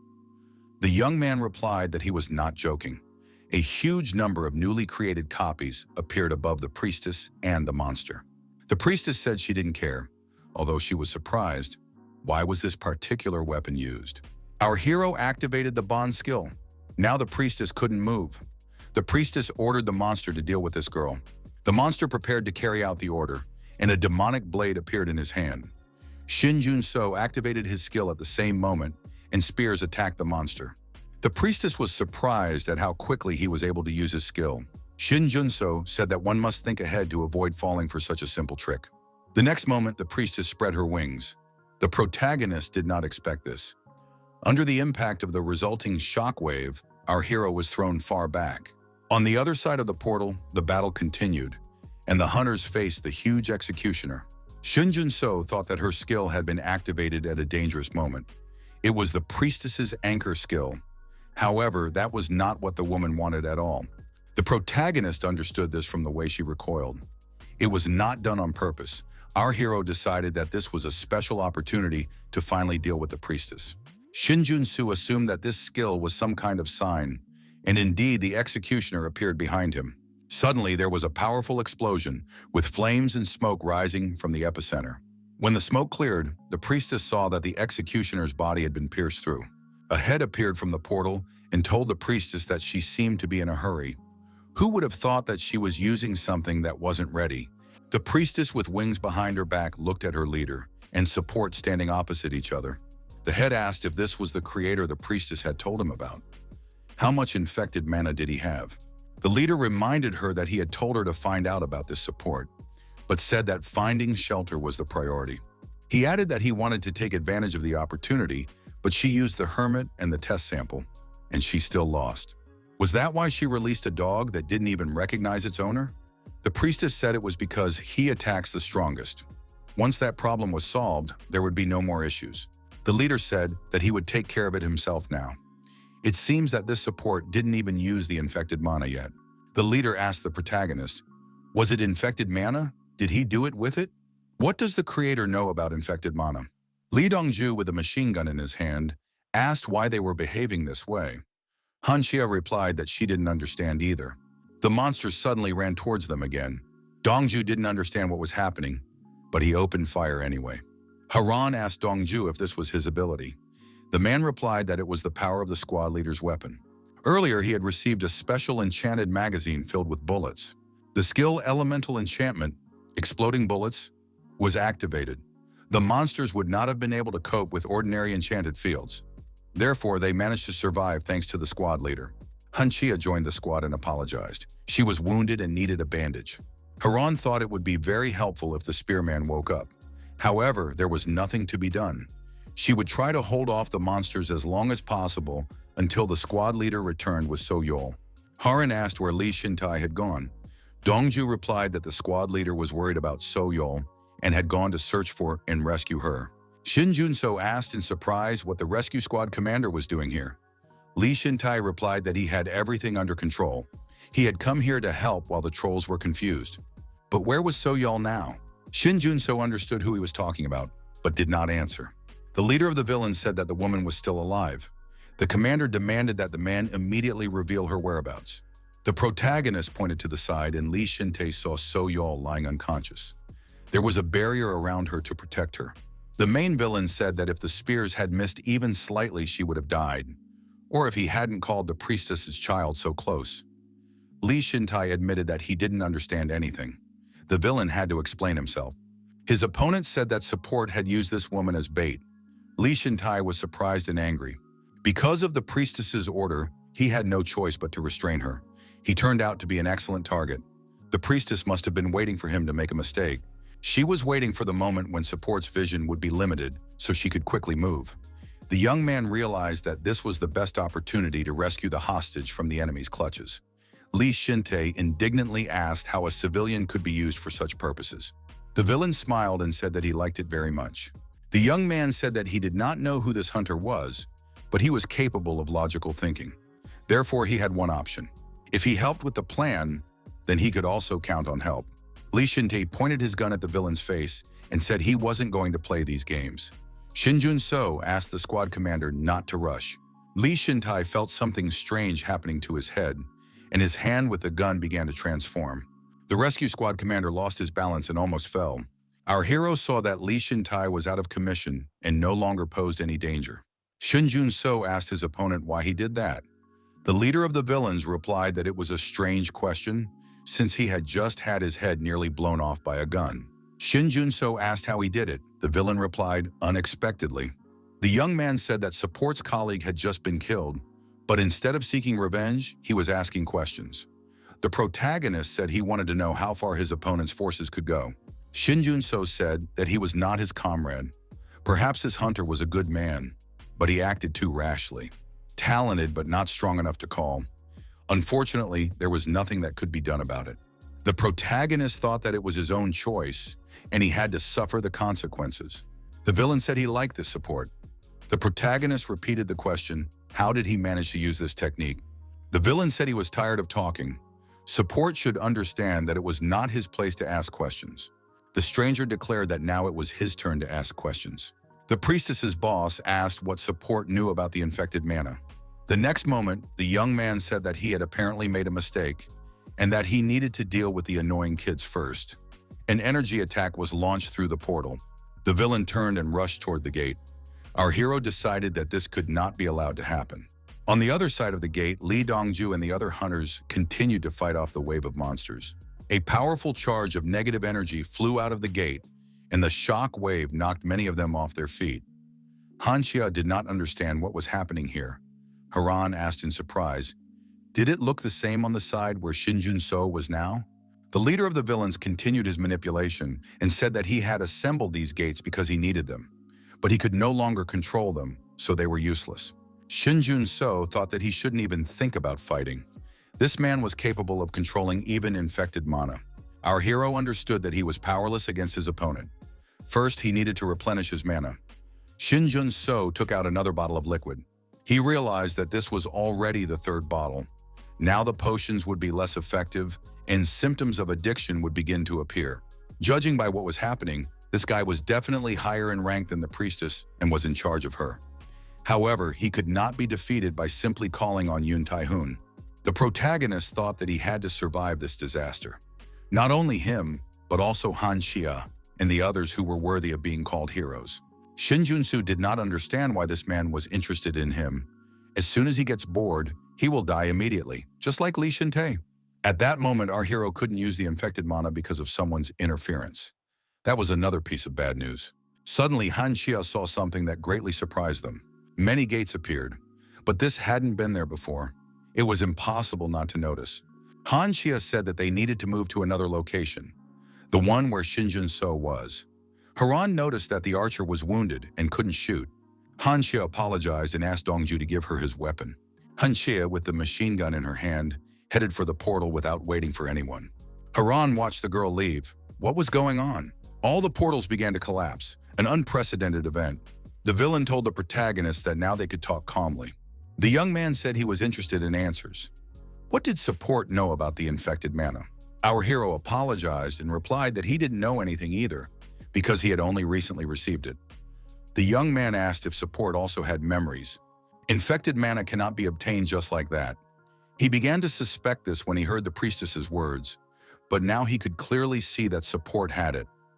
Our hero decided that this guy was testing him. The villain told support not to worry. He was just trying to do everything possible to prevent the end of the world. He was counting on his help. They could become comrades pursuing a common goal. Shinjuno asked why he had destroyed this hunter. The villain replied that this guy had gotten in his way. The young man added that his goal was bigger than a single death. He didn't have much time, so he needed allies. The opponent asked the protagonist if he could count on his help. The priestess heard a strange noise and looked back. She told the leader to be careful. Han Shia, with a weapon in her hands, ordered the young man to raise his hands. Otherwise, she would shoot. Shinjuno was surprised. Why did Han Shia come here? She could ruin everything. Our hero had no intention of becoming this guy's enemy, but he had to protect Han Shia before the infected mana reached the archer. Shinjuno decided that he had to take down this opponent and rushed at him with his sword. His opponent easily dodged, and our hero flew to the side. The stranger said that was too slow and counterattacked the protagonist with a punch to the head. Shinjuno fell to the floor. The opponent said that support uses skills but is completely undeveloped physically. Support must understand that skills alone are not enough to increase strength. Skills alone are not enough. Until now, support had been able to defeat his opponents solely with his skills. However, he lacks physical abilities. Thus, he will soon reach his limit. The stranger told our hero that he must first develop physically. There are many ways to do this while the system is activated. Shinjuno was surprised. Why is he telling him this? The stranger replied that it was because support had confirmed that he had memories. It is not yet known whether he is an enemy or an ally, so there is curiosity. The stranger noted that his offer still stands. Support can respond later. The question remained, where was the infected mana going? A gate appeared before the young man. The protagonist thought it was a mistake. He did not expect this guy to go all the way through the crack. Saying goodbye, the stranger took off his hood and showed his face. He said his name was Les and added that he had made a good offer. The priestess watched the departing leader. Han Shia rushed to Shinjuno. The archer asked if support was okay. The priestess also headed for the gate. Information about the main quest appeared. Defend the islands of the endless sky. The last wave. Shinjuno said that this was not the end. Apparently, there was still a boss left. Han Shia declared that she could no longer fight. The protagonist also realized that he had no mana left. During the last attack, he barely managed to create a dagger. What would happen now? There were no more ways to defend themselves. A monster was expected to appear from the gate. A bird with a cap on its head appeared. The young people were surprised. The protagonist thought he had never seen such a monster before. Where did it come from? However, this monster did not look very impressive, assuming it was the boss. The bird turned its head from side to side. Han Shia took out a stun gun and said she would try to deal with this boss. Shinjuno asked the girl not to rush. At that moment, our hero clutched his chest and fell to his knees. Blood flowed from his mouth. Shinjuno was stunned. Why did the side effect appear now? Judging by the weak reaction, there was a high probability that this monster was using infected mana. If it has a similar ability, Han Shia is now in danger. Han Shia approached the bird with her weapon. She decided to use the machine gun for something other than its intended purpose. The monster said, "You must give it back." The monster said that it belonged to him. He said he would return it, but he didn't. The monster added, "The hour has struck. It's time to give it back." Shinjuno thought he understood everything now. Our hero couldn't figure out the essence of it, but this monster clearly reacted to the infected mana. As long as Han Shia didn't take any sudden actions, the monster would focus on him. Our hero saw the problem in that this was the goal of his quest.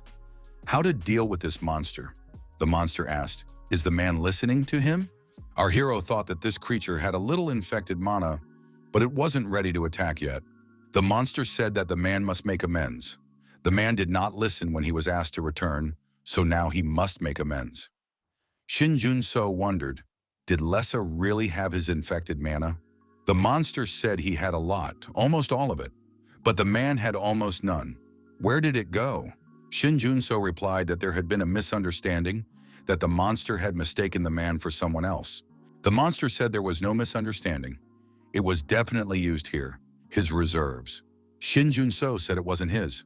The bird flapped its wings and demanded, "Human, give it back immediately." Heron approached and attacked the bird, punching it in the head. Haran said to the surprised support, "Didn't we have to defeat this monster?" Shinjuno replied that it was a job well done. Information came in that the main task had been completed. Rewards would be given. Shinjuno wondered what to do next. Many of those present lost their balance and began to fall to the ground. What was happening? Could only the awakened see this? Shinjuno realized that instead of receiving rewards, they had been released. Police officers said that people outside had seen strange windows appear. The association was also confused. No one understood what was happening. The protagonist realized that the sudden appearance of the window had caused a commotion. Those who were unconscious were also transported. That meant everyone received the reward, everyone returned. Shinjuno thought that the bodies of those who had died here had not appeared. The association had to find a way to return the bodies. Thanks to those who survived and returned from the isolated gate, the feeling of confusion in the hall was replaced by a sense of duty and responsibility.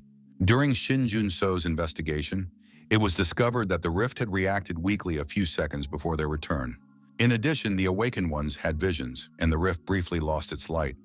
A few seconds before their return, the task was completed. The activation system was late because the gates were already closed. However, unlike in their past lives, all of the awakened ones had now become players. This was a huge change. The protagonist decided that he needed to radically change his plan.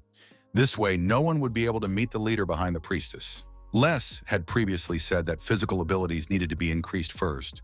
While the system was activated, there would be many ways to do this. Our hero thought that he still had a lot to learn. He couldn't go on like this. Despite the confusion caused by the appearance of the window, many were able to react even in a state of alarm. For people who were once ordinary, this was yet another event related to the rift. Only the awakened ones witnessed the visions. Some claimed that the rift would one day lead to the end of the world, but they were in the minority.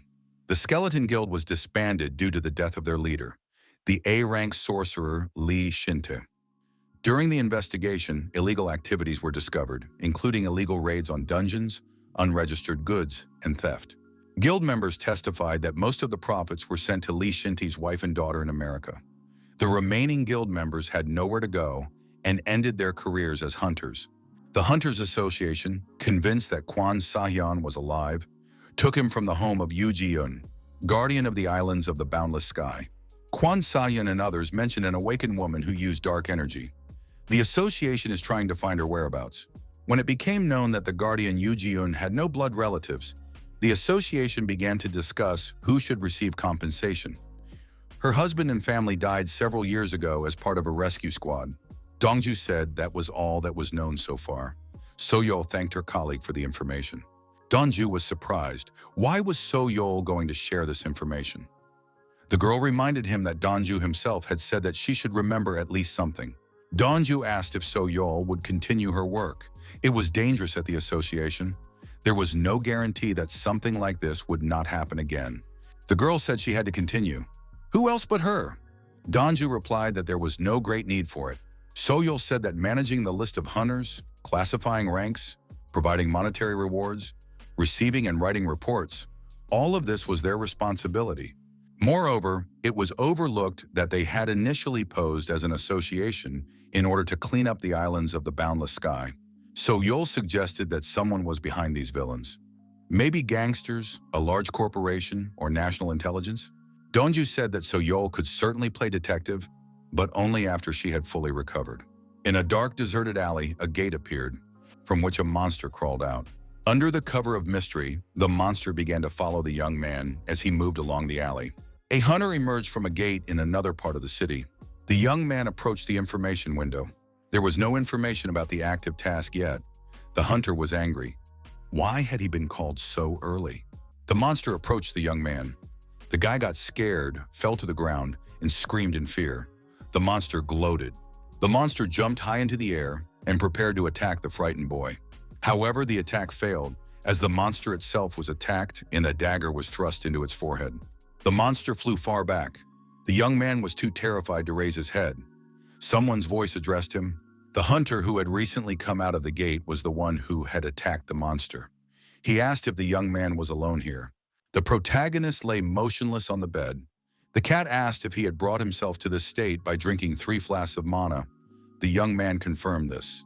The cat was surprised that the guy had returned alive at all. Our hero remembered Lessa and thought that it was actually he who had allowed them to survive. Otherwise, no one would have returned from the dungeon. The cat suggested that his support abilities had now been revealed. Shinjuno said that it was part of the plan, to reveal his abilities, make them focus, and then expose those behind it all. The cat said that if Shinjuno had seen his face, the plan could be considered a success. The young man noted that the cat was mocking him too openly. The cat added, "Let's say Shinjuno saw someone calling himself less. But what about the others?" She was referring to those who entered the dungeon with the young man. Several people had seen his abilities. Shinjuno replied that there was no need to worry about that. The contract was concluded as it should be. When it was concluded, the payment skill was activated. Our hero then promised the hunters that he would deal with the 2 enemies and rescue the hostage. However, in return, he asked that no one tell anyone about his abilities, which would be demonstrated here. Initially, a payment is a basic skill that provides payment through weapon rental. As the skill level increases, it becomes possible to conclude a contract. When the system is activated, all players receive benefits depending on their class and the skills they use. In normal cases, long-range classes receive improved aiming, while melee classes receive corresponding enhancements. Mages can summon familiars, and supports can receive various bonuses depending on their skills. Shinjuno's advantage as a support is connection. When using Plata directly, you can make a specific request when renting a weapon.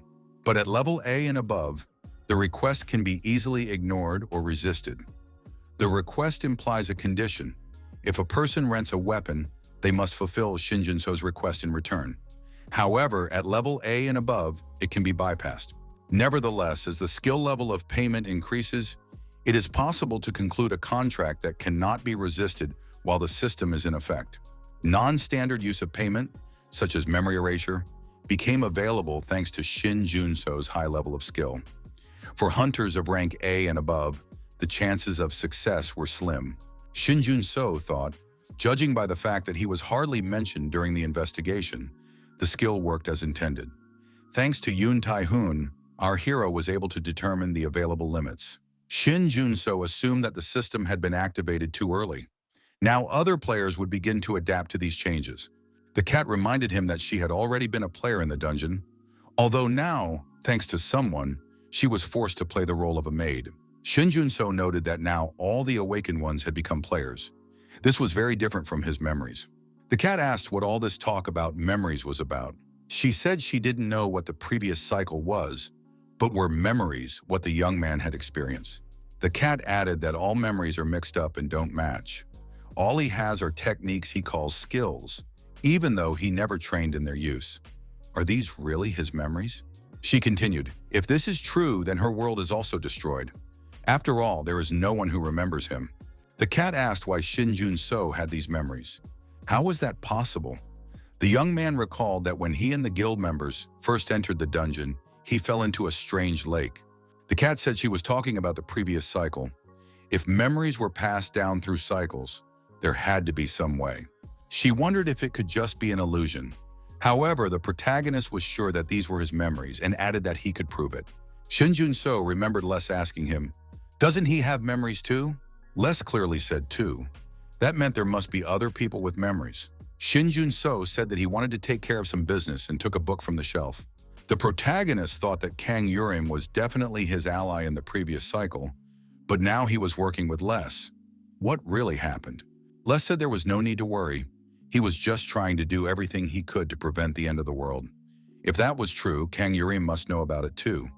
In that case, the probability that he also had memories was very high. However, this is not a problem that can be solved right now.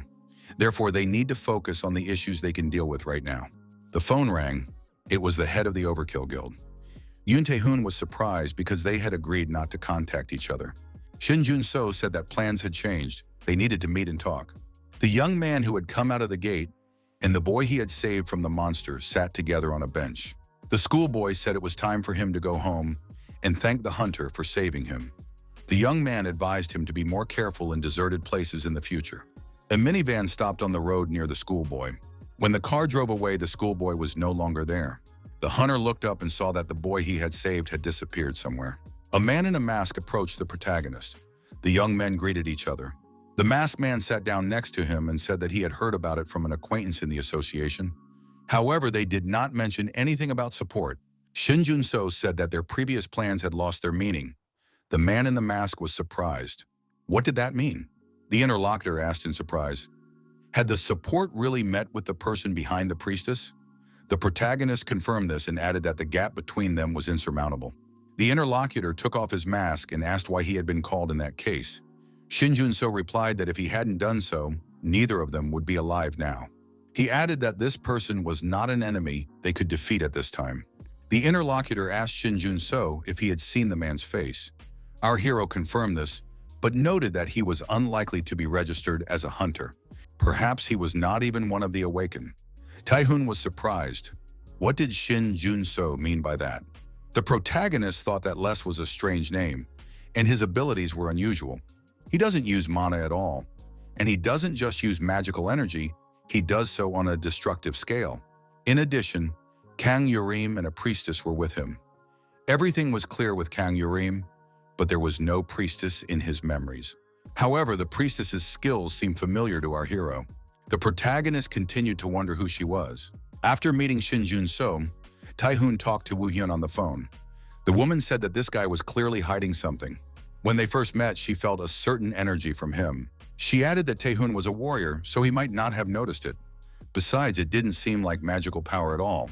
After activating this system, not only she but most people could see the energy with their own eyes. This energy was exactly like the one that came from the skill used by the executioner's ally. Woo Hyun suggested that Shinjuno was not with them. He really did oppose them until she intervened. The woman added that if Taehoon had a chance, they should try to find out everything.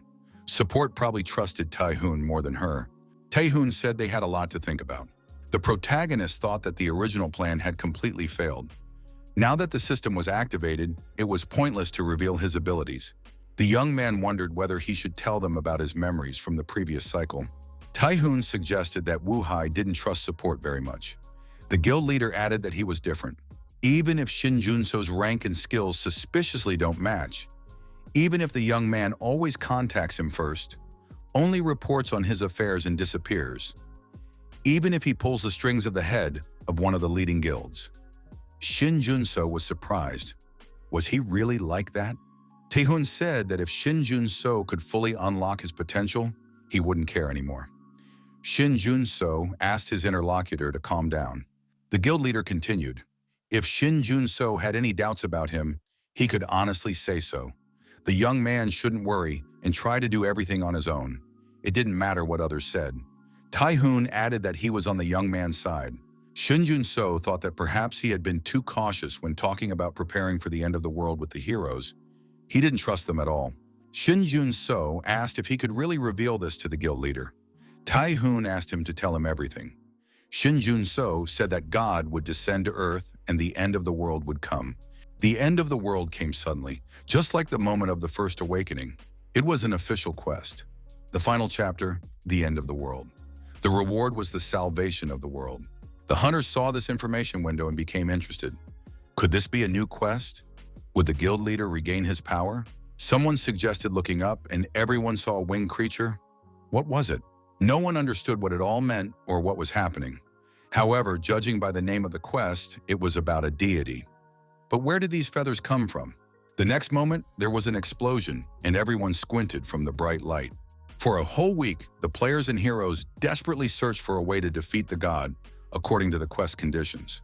Exactly 7 days later, the world met its end. Everything around them was collapsing and engulfed in flames. Upon hearing these memories, Taehoon said that he now understood everything. The protagonist did not expect the guild leader to believe him so easily. A week after the descent, the protagonist decided that he understood everything. The way to destroy the final boss turned out to be just a trick.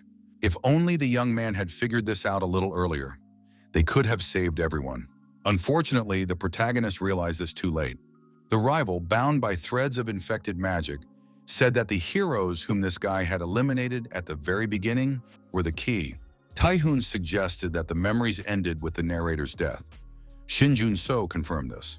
Shinjuno added that this is why he believes that the same god is behind the executioner pursuing the awakened one. Taehoon asked what kind of trick could destroy a god. Shinjuno replied that he didn't remember. Taehoon asked if the young man remembered the heroes, their number, and their names. Shinjuno said there were several hundred of them. He doesn't remember all of them, only those he crossed paths with. Of the dozen or so who made it to the end, he only remembered a few faces. The protagonist added that someone had deliberately erased part of his memories. Shinjuno assumed that the guild leader was still having doubts. This was probably a normal reaction. However, Taehoon had been very helpful to our hero, so it was worth approaching the issue more delicately. Taehoon said that Shinjuno could keep the ring. It would be better that way. Shinjuno was surprised. Did the guild leader really believe him? Taehoon stated that he was not looking at it from the point of view of trust, but from the position of whether he could provide the necessary assistance. Taehoon added that, judging by the story the young man had told, he needed not someone who would simply believe his words, but someone he could trust. Taehoon said he was willing to trust Shinjuno, but in return, he wanted the same in return. Taehoon didn't know if the young man was telling the truth, but if he could get him to join the guild, he could become a strong ally. Tae-hoon thought it was time to talk about joining the guild. Our hero put the book on the table. Yoon Tae-hoon asked what it was. Shin Jun-so replied that he had received it on the islands of the endless sky. It was good that he had brought it with him. Shin Jun-so asked Tae-hoon if his system had been activated too. Tae-hoon confirmed it. In that case, the guild leader should have understood the significance of acquiring the first skill book. This skill book was an S-rank item. Its market price was astronomical. Tae-hoon asked why Shin Jun-so was giving it to him. Shin Jun-so replied that it was so that the guild leader could become stronger, much stronger than he was now. Shin Jun-so added that it would be even better if Tae-hoon could get something useful at the same time. Tae-hoon reminded him that he had promised the young man his full support. He asked what exactly was needed. Shin Jun-so said that for starters, he needed a magic stone solvent. He needed it within 2 days. Our hero added that 6,000 liters would be enough. Tae-hoon was surprised. Was the young man really going to fill the pool with solvent? It wasn't tap water. Shin Jun-so added that he also needed the wool of the Monkey King, the whiskers of the heavenly fish, the slime of the Witch of the Wasteland, the blood of the Night Goblin, and the helmet of the Ant King. Tae-hoon was amazed. These were materials of the highest quality. It would be impossible to obtain them in just a few days. The guild leader had never heard of some of these items before. What was the young man up to? Tae-hoon asked if Shin Jun-so had dealt with such things in the past. Shin Jun-so asked in return what the most valuable mana-related materials in the guild's vault were. Tae-hoon said that there was a purified spirit core in the storage room. It was loot from an S-rank dungeon that had been cleared earlier. He asked Woo Hyeon to purify it, and Min Hee-soo delivered the core.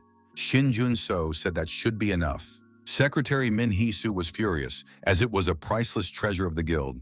Tae-hoon noted that since the core required special handling, they would deliver it themselves to where it was needed. Shin Jun-so agreed and ordered it to be delivered to the specified address. Shin Jun-so told the guild leader that he would like to talk to him privately. The protagonist promised to tell him everything that had happened on the islands of the endless sky.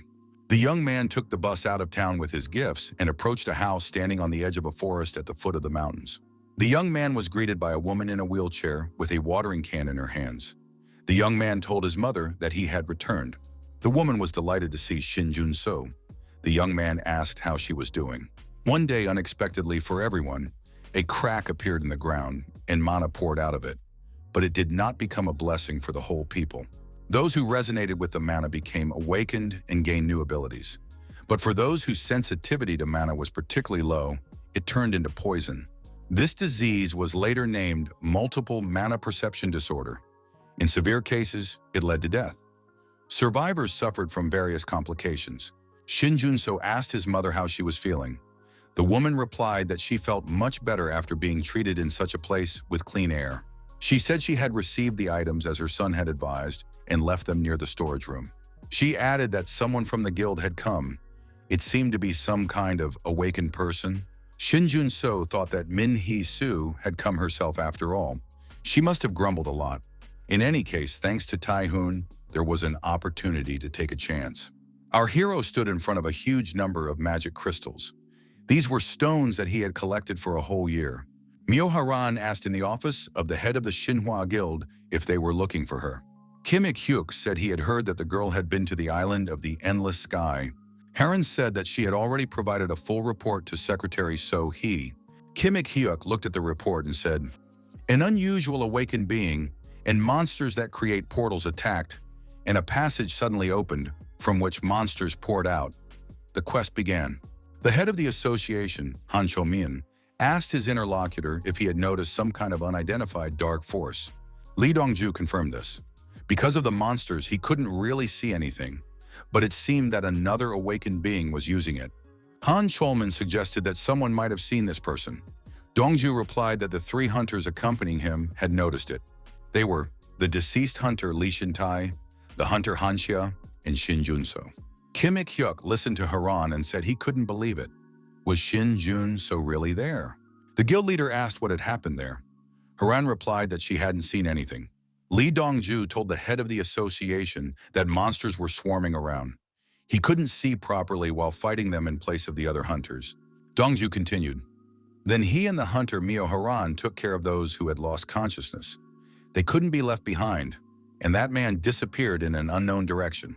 Han Shia asked if they had questioned the two hunters who witnessed the incident. Dongju confirmed that they had been questioned, but both said they had never seen this man before. Dongju thought if the contents of the contract were not mentioned, there should be no problems. It was becoming quite a hassle. According to the contract between the players, it was forbidden to disclose certain information about the counterparty. Dongju said that when he was so restricted, he wanted to break the rules by any means necessary. Shinjuno understood that if he thought about it, he could find a loophole to pass on the information. After all, the terms were not specified and no penalties were indicated. He could only find out who had spoken. Shinjuno had his own reasons for keeping such a tight lid on things. Dongju noticed that this was exactly what he had suspected. There were too many suspicious things going on. Lee Dongju added that he suddenly remembered that they had met before. He had studied the testimony about the dungeon with the rank error. That was about a year ago. Even then, Dongju suspected that support was not an ordinary person. But how did the young man learn how to use the system to hide information? Shinjuno asked if Dongju really wanted to hear the truth. After all, he wouldn't believe it anyway. Lee Dongju smiled. Was the apocalypse coming? Shinjuno suggested that in that case, they should make another agreement. However, if Lee Dongju somehow violated this agreement, he would have to fulfill one request. Haran thought, the end of the world, a second life. No matter how hard I try to explain, no one will believe me. Haran wondered if the price was too high for a fairy tale that was hard to believe. Haran hoped that Shinjuno wouldn't make her do anything strange. Shinjuno replied that he wasn't like that. Shinjuno thought that although it wasn't quite the same, he could offer the girl valuable equipment instead. Haran asked why she needed it. Shinjuno said that he knew something about Haran. It seemed that he understood what she needed to strengthen her special skill. Haran asked if he was saying this based on those past memories. Our hero said he had conditions. Haran was upset. What other conditions? Shinjuno replied that the girl would be offered a small quest in which she would have to use her abilities. The young man noted that even if she fails, there will be no penalties. There is also no deadline. There will simply be a reward for success. In the end, Haran agreed. According to the quest, she had to defeat the Banshee of Despair. The girl didn't understand where she could find it in order to defeat it. Kim Ik-hyuk asked if everything in the report was true. Haran confirmed it. That the association's backup had not arrived in time. That the equipment issued had been lost. That the criminal's face could not be seen. That the monster boss's trophies could not be obtained. The guild leader was indignant. Was all this really true? Kim Ik-hyuk said that Haran had not lost consciousness, which meant she had received the full quest reward. The girl confirmed this. She thought that the guild leader wanted to take her reward away. Kim Ik-hyuk said she should have reported this immediately. Haran asked if she would have to give up the reward. Kim Ik-hyuk replied that he was not going to take it away. The girl deserved the reward for her efforts. The guild leader ordered his secretary So-hee to prepare his car. Kim Ik-hyuk added that Haran had done a good job, and now she needed to rest until her hand recovered. Secretary. So-hee expressed her hope that the guild leader had not reprimanded his subordinates or put pressure on them. Kim Ik-hyuk replied that he had not done so. After all, he was not the head of the Yakuza. The secretary of the Shinwa guild leader, B-rank mage Kim So-hee, who possessed the druid class, said that in that case everything was fine. So-hee announced that the car was ready and asked where they were going. Kim Ik-hyuk replied that he was going home. Home, to the former hunter of the Skeleton Guild. After Dongju left the association chairman's office, Han Jong-mil pressed a hidden button and asked if Director Park had heard everything. The answer was yes. Han Jong-mil suggested that he was up to something. Manager Park agreed. They needed to put him under surveillance and question the two hunters who might have seen the criminal.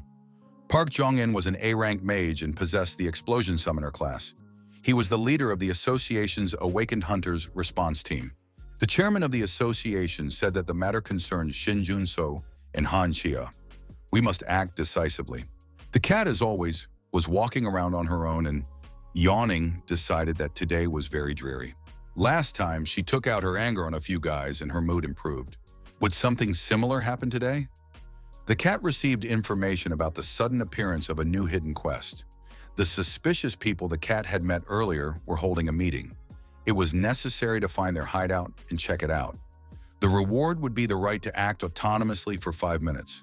The cat was surprised. What kind of reward was this? It was her first quest in this world. Why did it suddenly appear? If it's about the people she had met earlier, could it be related to those types? She had to decide how to track them down. Scanning the space, the cat sensed something suspicious. Maybe it was worth checking out? The man who had previously saved the child from the monster asked his colleague what was going on with him. His colleague replied that he had taken the child to his home, but had not yet called to demand a ransom. The man said he had made some inquiries. The child was not from a wealthy family, just an ordinary boy from the street. Even if he demanded a ransom, he wouldn't get much money for him. The kidnapper said he knew that. He just grabbed the first child he saw. It didn't matter what kind of family he came from. The police had the means to track him down. Usually in such cases, negotiations were conducted under pressure of money. Someone was surprised. Why would you need money that can be traced? The kidnapper replied that it was a personal matter. He just needed that kind of money. The kidnapper laughed and said it didn't matter. This fake world was created to be destroyed. What difference did it make what kind of money they got? Suddenly, infected mana appeared in the room, and this clot began to grow in size. The cat assumed she had found the right place. But doesn't the quest end when the hideout is found? Why aren't they giving out the reward? The cat sensed a strange energy and decided to check it out. The kidnapper came out of the room to meet her. The young man saw the cat and asked who she was. The cat thought that this man recognized her immediately. But how did he manage to do that? The young man asked if she was the one who had been with his friends earlier. But in that case, she wouldn't have been given this assignment. He had a sword behind his back. The cat was surprised that this man could see other people's statuses. The young man said that the cat didn't need to know because she would die soon anyway. The criminal added that he had someone helping him. The system reported that a linked quest had been activated. The cat was surprised. What did a linked quest mean? The young man did not hide his intentions and pulled the blade from behind his back. The next moment, the blade was already flying towards the cat. The secret quest was in action. The young man ran after the blade, and the cat said that now everything was clear to her. There was a flash, and the cat turned into a woman. The vampire said that this was why she needed all of this. The main task of the secret quest was to detain suspicious people. The young man was surprised because he thought that no one could dodge his knives. The female vampire asked what fragment of the source meant. The young man told her not to treat him like a monster. He was just an ordinary person. The female vampire said she would like to learn more about the guild the young man belonged to, but she didn't have time for that. The woman added that the task did not say that he had to be destroyed, so she could just take away his legs. The young man said that would be too much. The guy admitted that she was quite strong and could easily deal with him. The woman said she didn't want to waste her energy on someone she didn't need to attack. The guy said that if she really got to him, her quest would end and he would simply die. The vampire was surprised because the young man had attacked her first. What had suddenly happened to him? The young man replied that he hadn't expected her to be able to dodge his knives. However, now he didn't want to fight at all. The young man stated that he did not work unless the boss asked him to. However, the situation had changed, and a message appeared stating that an individual quest had been activated for the young man. He had to destroy the player in front of him. The female vampire said that instead of continuing this unnecessary dialogue, she could try him. The young man replied that she had made her decision too late. His boss reacted quickly and gave him a task. A blade appeared in the guy's hands. The vampire looked at the information window and realized that dimension isolation had occurred. This meant that a battle was imminent. Her opponent said there was no need to worry, it was just a PvP zone. Now no one would know what was happening here. The young man swung his blade and cut off the vampire woman's head. His opponent thought if her mist was late, she could die. The young man was surprised because his blade felt nothing. The female vampire activated blood magic, and blood bath was initiated.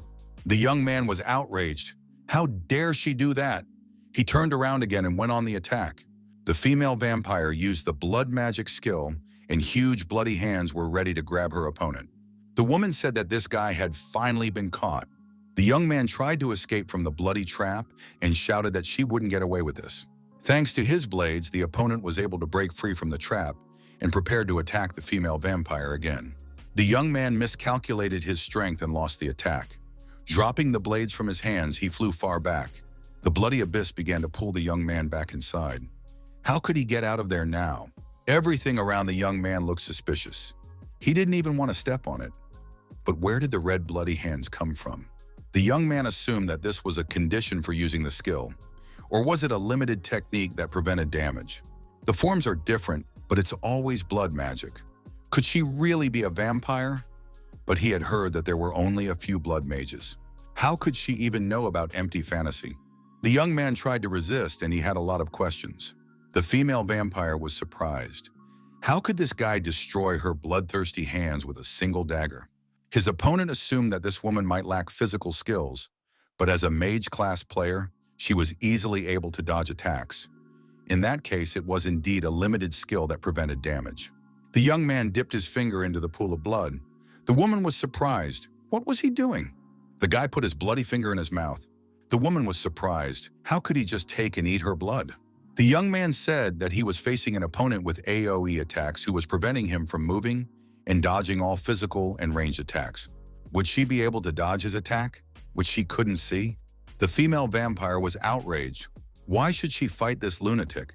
She just wanted to relieve her stress. The young man said it would be nice if they competed. Two monsters. The woman was indignant. Who did he call a monster? The young man was surprised. Was his opponent really going to behave like this? Suddenly, the young man disappeared. However, his voice said that they were very similar. The woman saw traces of movement on the bloody surface. She felt his presence. Suddenly, her rival appeared next to her and struck her a devastating blow. Her throat was slit. The guy said that she had managed to use her skill while he was cutting her. That's impressive. The woman thought she had been very careful, but she still couldn't notice him. The young man said that she was not an ordinary person and was not as simple as she seemed. He added that she was as much of a monster as he was, with all her skills and everything. The woman declared that she would not allow people like this guy to call her a monster. The vampire realized that she wouldn't be able to corner him with her simple skills. If he kept dodging, she might lose due to lack of time. The woman assumed that he was probably going to destroy her, so there was only one thing left to do. The guy decided that his opponent was invulnerable to physical attacks. He had only one way left to complete this quest. The young man understood that this woman reacted sharply to provocation. In such a situation, there was only one thing to do. Each of them decided that in order to catch the monster, they had to confuse it. The woman assumed that this guy wanted to change his strategy. There were less than a minute and a half left until the end of the quest. The woman repeated that the scoundrel should not call her a monster. The woman reactivated the blood magic skill and initiated Executioner's hands. Huge bloody hands with swords appeared and began to move toward the opponent. The young man laughed and said he was impressed, just as expected from a monster. The woman shouted for him to shut up immediately and use the blood magic skill again. The piercing territory technique was initiated. The masked young man thought she had ignored his trick and said he was ready to begin. The young man with the staff in his hand was surprised. Had she really died? At that moment, the female vampire flew up behind him. The attack was lightning fast. The young man was knocked off his feet and his body was covered in blood. Several more knights appeared against the female vampire. She was surprised. Had they been here all this time? The masked villain jumped out of the bloody bath, swung his sword, and shouted that he had caught her. The female vampire grabbed her throat again. She realized that she was seriously injured, and that was not part of her plan. There was less than a minute left until the end of the quest. The knight swung his sword and rushed at the woman. She was surprised. Were they still here?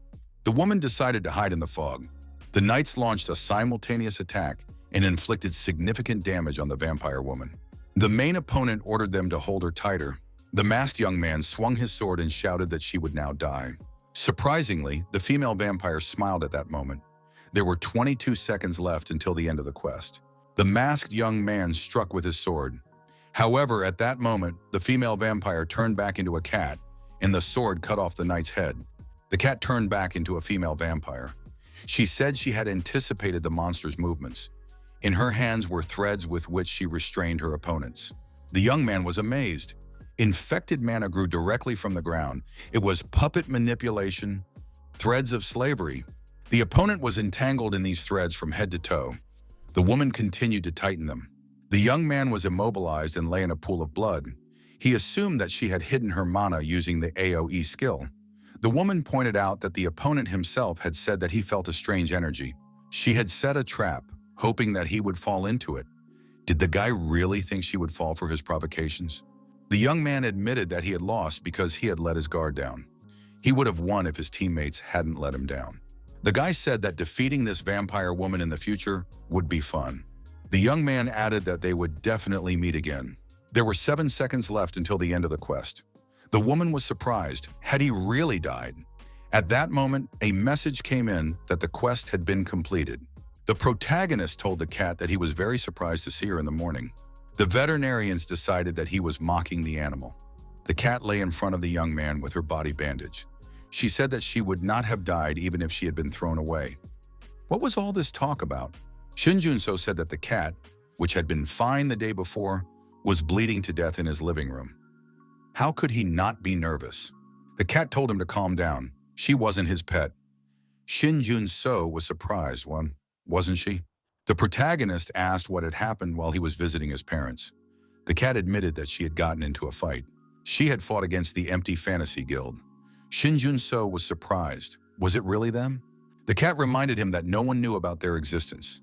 Shinjuno acknowledged that many players had died because of them and never became heroes. The cat said that nothing special had happened. However, one of them was completely different. It was from him that she received her injury. Shinjuno asked where that player was now and where she had been that night. The cat said they would not be there anymore. Shinjuno agreed that she was right. The guy thought it was worth talking to Yoon-tae-hoon. He assumed that the cat would not be able to fight such an opponent in her current condition. The cat pointed out that she had won that fight. Shinjuno was surprised. The cat added that the quest the young man was talking about was actually easier than easy. Thanks to it, she was able to return to her former form. At that moment, the cat turned into a female vampire. The vampire asked, "What is a fragment of the source?" The answer was, "It is an item that restores abilities. It can restore stolen, lost, or taken power. The number of fragments needed for restoration depends on its power." Shinjuno asked if her ability had returned. The woman replied that only 20% had returned so far. He asked what had happened to the guy she had fought. The woman suggested congratulating her first. The young man told her not to avoid the conversation. What happened to him? The vampire replied that she wanted to keep him alive so they could talk, but he suddenly decided to die. Shinjuno asked if his body had exploded. The woman was surprised. How did the young man know that? Suddenly, someone knocked loudly on the door. The woman asked if he was expecting guests. Then she turned back into a cat. Shinjuno replied that he wasn't expecting anyone. Our hero thought that Elizabeth was being followed. Shinjuno opened the door, but there was no one there. What was going on? Then he looked down and saw a monster bird in front of him. The monster said that it had finally found this person. The cat asked what had happened. The young man was confused and alarmed. Shinjuno told the cat that there was a monster standing outside the door. The cat was also surprised, of course. The monster kept repeating the phrase, "Pay back now." Shinjuno didn't understand what was going on. The cat said she couldn't fight now. Where did this monster come from? Elizabeth added that it might attract unwanted attention. It had to be stopped immediately. The neighbor opened the door and peeked outside. What was going on here? Shinjuno managed to drag the bird into his room and slam the door shut. The neighbor was surprised. Was this some kind of prank? The monster said, "Get him back." Shinjuno wondered what kind of monster would behave like this. Was it even a monster? The bird stared intently at one spot and told the young man to feed it. The guy thought he was in serious trouble. To calm the creature down, he offered it some cat food, tuna. Shinjuno thought that he didn't have any other food in the house since he had returned. The young man said that was all he had, but for some reason the bird didn't want to eat. Elizabeth noted that she wouldn't eat it either. Shinjuno said he had some questions. The guy was surprised. What does he do? The young man added that if she didn't like this food, he could go to the store and bring something else. However, the tuna was eaten. The bird said that the man could ask questions. Shinjuno asked how the bird found him. The bird replied that it always knew where its things were. That was all. Shinjuno said that he couldn't use mana while on the endless heavenly islands. The young man asked if it was the bird's business. The bird replied that it did not know. Shinjuno could not believe it. Was he really talking to a monster? Our hero hoped that something would come of this dialogue. However, it turned out to be a waste of time. Shinjuno said he would ask one more question. The protagonist did not know what this monster, which had left the gates, was capable of. The young man asked how the monster escaped from the islands. The guy wanted to get rid of him after the last question. The monster replied, "My friend let me out." The child said he couldn't just leave. He was only letting him go because of the players who didn't play by the rules. The boy added that he had to go there to keep the game fair. The bird said that his friend called her a token of this game. The player used mana to capture the monster. The young man said he thought this monster was smart, but it turned out to be just another NPC. The guy said he needed more players to create a weapon. Along the path the player was walking, there were bodies of destroyed monsters. He said he had heard about this somewhere before. As soon as the end of the world approaches, a creature will appear that will grant the wishes of the unfortunate. The townspeople saw a black bird in the sky. It was an ominous sign. The player did not know what he had wished for or what he had given in return. He just held on to the crushing mana as much as possible. But he no longer needed it because he had an isolated dimension. The young man couldn't even remember what he had been trying to do. However, now he knew what he needed. The guy found himself sitting on a mystical throne. He decided to save all the people who were now just toys. He also wanted to break the system. To do this, he needed to create a weapon capable of destroying gods. Several days passed. Wu Hien was traveling around the city in her personal car. She asked her interlocutor on the phone, "Did Shinjuno really say that?" The end of the world. His second life. The caller Yoon Tae-hoon said he didn't believe this guy. However, to be honest, their situation was also far from reality. Just 20 years ago, the Crack and the Awakened appeared. Tihan added that only recently had the system emerged, which is why all the Awakened were called players. And then there was the genius behind the Decider, a priestess with absurd abilities. Woo Hyun thought that they had found him after all. Taehoon added that even without Shinjuno's words, he would have thought that someone had become bored and decided to turn this world into a game. Woosing asked where they were. Taehoon replied that she should calm down. He had some kind of abnormal ability. Taehoon placed a blade on the table in front of him. Woosing asked what he thought about it. Taehoon said that he had recently seen Shinjuno. He told him something incredible. The protagonist showed an image on his smartphone and told Taehoon, the guild leader, that it was a monster that had recently come to him. Taehoon asked if it was the monster boss from the endless heavenly islands that had already been mentioned. Our hero confirmed it. The monster had tracked down the defiled mana that was inside him. Shinjuno suggested that the monster was the source of this corruption. Tihan asked where the monster was now. Shinjuno didn't just let it go, did he? The protagonist replied that there was no need to worry about that. Our hero noted that a contract had been signed with this monster. Taehoon asked why support was telling him all this. Shinjuno said he was going to use this monster. Taehoon was surprised. How was that possible? Use a boss who had crossed the gate?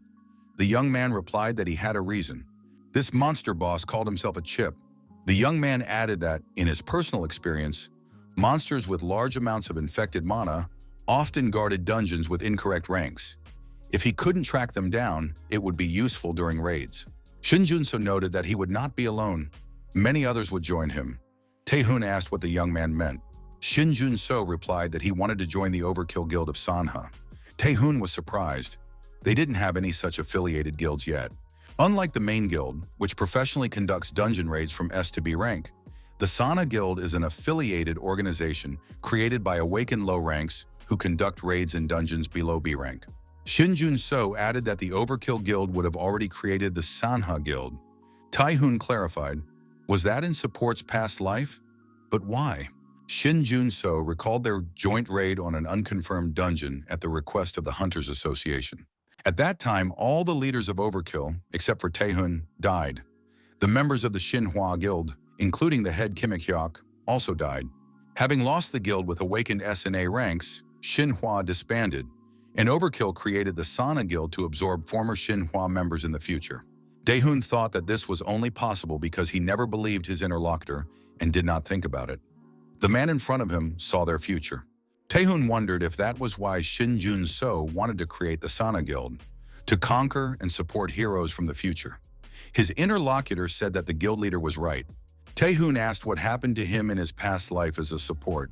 Shinjuno replied that Taehoon had died in that life. His body was found 3 months later in broad daylight. The leader's throat had been slit, as if the awakened S rank had never meant anything. Taehoon told his interlocutor, Woo-hye, about this conversation and said that they had not even found the criminals in his past life. Then, as if anticipating the question, The support added that he had prepared an item to prevent an attack and handed him a gift. After these words, the head of the Overkill Guild pulled a blade from its sheath. It was a ring blade forged from cooled materials. It was created specifically to completely contain the player's flames. Shinjuno told the guild leader that his weapon broke easily after their encounters. This was not because the weapon was fragile. It was simply unable to properly store Taihun's mana. The monster that was with him in the dungeon was summoned using tainted mana, so it cannot be used on its own. Shinjuno added that this is why he created something that would suit the guild leader. Shinjuno explained that he had little mana, and because of this, he could not create a high-ranking weapon. But even so, his product could withstand Taihun's maximum power at least 3 times. Taihun replied that he was grateful, but asked if the support was going to create weapons in this way for the hero candidates he intended to conquer. Shinjuno replied that this was exactly what he planned to do, since he was a weapon creator. Taihun told his interlocutor that he had no further information. Perhaps Shinjuno would ask her for a favor. Wu Heiyin said that it would be a favor for a person from the future. She agreed, but Taihun had to warn her in advance. As they parted, Wu Heiyin said she had another business trip coming up. Did Taihun know that there were very few S-rank healers in the world? Taihun said that he needed to focus on helping the Sana Guild right now. Several days passed. The group of hunters moved along the established route. B-rank Ranger Ho Chaik said that it all looked very strange. He had heard that the Sana Guild and Overkill were conducting tests and thought it would be something interesting. In the end, it was just a B-rank killer and a D-rank support. His colleagues said that they were from a new guild. He himself was from the main guild, but was temporarily helping out. One of the players nudged Ho Chaik and told him not to take up space and to move faster. The player said that if the tank didn't like it, he could leave. This player was a C-rank mage named Sepil, who had the teleport class. He said he was only here because he was asked for help. But is this raid on the dungeon with those 2 players even necessary? Support asked if something was wrong. The player asked the support if he really thought there was no problem. It was as if these 2 had just met and were already ready to fight. One ranger in tank gear, the other a mage with a sword. Was that really how it should be?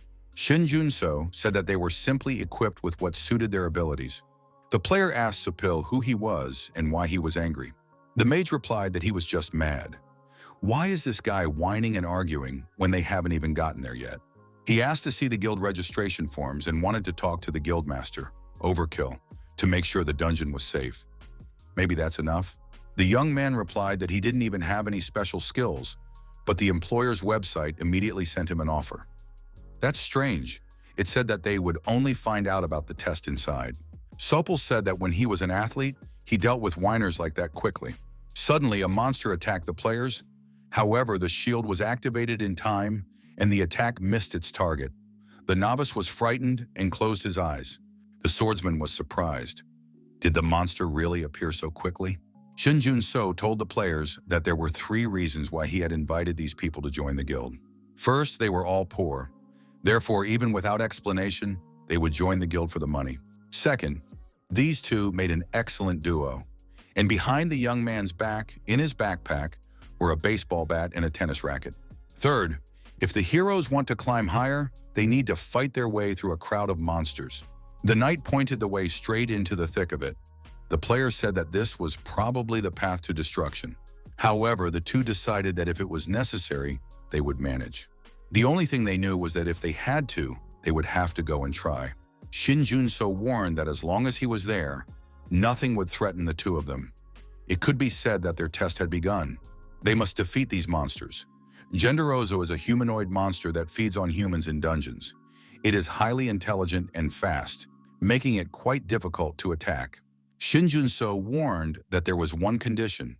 They had to use this weapon. The protagonist threw a backpack with a baseball bat and a tennis racket at the player's feet. The newbie said that the support was crazy. Were these weapons? The monster approached the players and shouted loudly. There was no time left to think. The newbie with the baseball bat asked what they should do. The support said that first of all, they needed to check the ability of the object. The baseball bat's ability. A dirty ball can change the direction of a flying object after being hit. The direction is chosen by the user. The ability can only be applied to spherical objects. The tennis racket's ability is heavy hit. When attacking, it increases the power of the hit and the damage dealt. The player was surprised. Do weapons really have abilities? But he doesn't have any balls. Support said that the player could make them because he has the shape change ability. The newbie was surprised at how the support could know about this ability. At that moment, a monster attacked him, and the young man defended himself with a shield. The monster was thrown far back. The repulsive stab ability was used.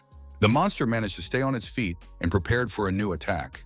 The player asked what he should do with an ability that allows him to create balls in a matter of seconds. Play with this monster? Shinjuno said that these abilities are good, you just need to know how to use them. Our hero told the young man to trust him. He was ready to show why this guy had been given the tracker class today. The player replied that he understood everything. Our hero thought that this player, Jake, before coming to him with Seopil in his past life, had remained in low-level teams as a tank, which did not suit him at all. Unlike Han Shia, Jake needed to work on his weapon and partner to reveal his specialization. Shinjuno told the mage Seopil that the abilities of weapons and awakened ones were similar. You have to trust them. A strange sound was heard, and more monsters appeared. They were Naga warriors. They usually live in the jungle. The danger level increases if there is a leader among them. Shinjuno told Mundo Jin to delay them for a short time. Our hero asked if Seopil was ready. The answer was yes. The protagonist told Jake that it was time to show his abilities. The player with the shield and baseball bat replied that he was ready. The shape-shifting ability was activated. For a limited time, the object takes the form that is most convenient for the player. At that moment, the ball was the most suitable form. Jake tossed the ball high into the air and asked if that was what the support wanted right now. The sight was calibrated and Jake swung the bat to strike. After the hit, the ball picked up speed and flew towards the monster. The monster jumped forward and stretched out its arm in hopes of catching the ball. But the blow was incredibly powerful, and the monster was thrown far back. Jake said it really worked. Shinjuno said that this was no time to relax. They had to keep going. At that moment, Mundo Jin continued to hold back the onslaught of the Naga warriors. Shinjuno shouted that it was time for Seopil to act. The blink ability was activated. Thanks to it, it is possible to teleport over short distances. The length of the movement depends on the strength of the user. Seopil swung his racket and prepared to block the blow. The mage thought that the ball was indeed returning to him. The Naga warrior raised his head and saw the projectile rapidly approaching. It was impossible to avoid the blow. In an instant, the monster's body was pierced through with blades. Jake said that they had defeated 3 monsters in the blink of an eye. Shinjuno noticed that the monster's rank depended on the group's level. The players would not have been able to defeat them one-on-one. However, if there is a partner nearby who can hit the ball and do so at the right moment, players are able to defeat monsters at the level they are currently at. Shinjuno said that although it was not easy to use all of this, the players would definitely be able to become top-level hunters. Jake admitted that without this weapon, it would have been impossible. Jake said he had never heard of the abilities of the items. How did the support do it? Even the A-rank weapons in the store don't have anything like that. Shinjuno said that this was confidential information and could not be disclosed. Seopil noted that if a guild is among the top 3 in the country, it naturally has its secrets. The players noted that weapons, the use of abilities, and working with a partner all resemble personal training. Shinjuno agreed. The young people had joined the guild that best understood the workings of the system in the country. Shinjuno asked Mundo Jin to take these players to the gate at the end of the trial. Dojin wondered if Shinjuno really wanted to defeat the boss alone. Shinjuno admitted that he had business with this boss. The protagonist stood in front of the gate behind which the boss's room was located. The boss flew out of the protagonist's jacket pocket and said that now the young man could enter. Our hero asked if this was the place they had been talking about. Shinjuno noted that he had brought the boss to where he wanted to go. Now it was time to fulfill the terms of the contract. Earlier, our hero had offered the boss a contract so that he could collect polluted mana. The system allows him to collect polluted mana. Now it belongs to him. The young man connected to the system. The protagonist thought, if this monster called himself a trick, it was difficult to completely trust him, especially without knowing who he really was. Shinjuno asked what the monster was going to do with the contaminated mana he would obtain. The monster said that after that, he would disappear. That was his role. Shinjuno asked what his name was. The monster replied that his name was Twilight. Shinjuno asked Twilight if he could do something for him in return for his help. Twilight said that it would be the final reward. The main quest task has appeared. Collect polluted mana. A strange creature offers a deal. You must help him clean up the dungeon and collect polluted mana. The reward for completing the quest will be the ability to create weapons to destroy God. Shinjuno thought that this was the first gate they had come to after signing the contract. Sumrak said it was the perfect place for him and rejected the other gates.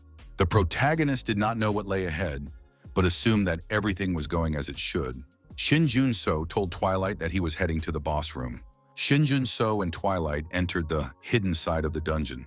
The layout was the same, but everything looked fake, saturated with dirty mana. Was this really the hidden side? The contaminated mana was infected, and the player could not absorb it. To purify it, one had to defeat the owner of the contaminated mana. Now Shinjuno understood why Sumrak had brought him here. A monster appeared behind the hero. Shinjuno dodged the monster's attack and thought that this was exactly what he needed. The monster turned out to be the infected Raja Naga. He was the leader of all Naga creatures, their commander. Due to the infection with contaminated mana, he had mutated into a stronger form. The monster's hidden side skill was hidden contaminated mana. Shinjuno crafted a purifying bound dart, an A-rank item. This weapon was made from an incredible number of magic stones and purified cores. The blade was attached to a long rope and designed for a variety of purposes. The protagonist activated the World Net skill, and numerous blades appeared, rushing towards the monster. The monster Raja Naga covered his face with his hands, trying to avoid injury. The blades pierced his hands and various parts of his body. Another skill of the monster's hidden side was mana corrosion. The monster said that this person's mana was rather pathetic. Shinjuno noted that he was not going to destroy him so quickly. He still had something to surprise him with. The skill, creation of a demonic weapon, was activated. The demonic sword, Frepgera. Raja Naga realized that this was contaminated mana. The monster realized the danger and understood that it was necessary to dodge. During the confrontation, the hero struck the monster several times, causing significant damage. Shinjuno thought that this monster had a skill that allowed it to absorb tainted mana. It had to be stopped by any means necessary, otherwise it would be difficult to deliver the decisive blow. The young man created a huge shield to block the monster's attacks. He sensed that the monster had used a cloud of Naga poison, a toxic substance. Fortunately, the hero had an item that could combat poison. The Aura of Purity ability neutralized poisons and negative energy within a 5-meter radius. The monster's mana corrosion skill depleted mana with a poisonous cloud. The protagonist decided that he had to dodge the cloud. To do this, he used a tethered dart. At one point, a message appeared stating that the player could not use the skill due to a lack of mana. The monster Raja Naga said that the man had exhausted his negligible amount of mana. Soon, the hero found himself unarmed. The monster shouted that now the man must fulfill his duty as a sacrifice and activated another attack. Shinjuno said that his opponent still did not understand who the predator was here. The item's recovery ability was activated. Once a day, it could completely replenish the user's mana. At the right moment, the protagonist activated the World Net skill again. When the monster was in close proximity, a huge number of swords pierced Raja Naga's body. A message appeared. The player defeated the owner of the contaminated mana. The process of cleansing the contamination began. A new ability was unlocked. The protagonist decided to use it right away. First, he collected the most important item, the poisonous fang of the infected Raja Naga. Twilight said he knew what it was. The wound from it burned like hell. However, with his newly acquired skill, the man will be able to turn it into medicine. Item disassembly was activated. The item could be saved depending on the method of collection. Collection combined components and materials to create new objects. The player disassembled the purifying bound dart and received a magic stone, a purified core, and a giant's finger. Shinjuno noted that he had collected the poisonous fang of an infected Raja Naga and a purified spirit core.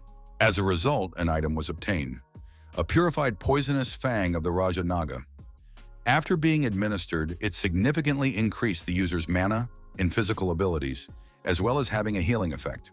The hero could not have imagined that he would use it in his life. Shinjuno pierced the body in a specific place and drove the fang into it. Unable to stay on his feet, The young man fell to the ground and began to bleed. His body began to emit a significant amount of excess energy. Irreversible processes began to take place inside him. The young man screamed in pain.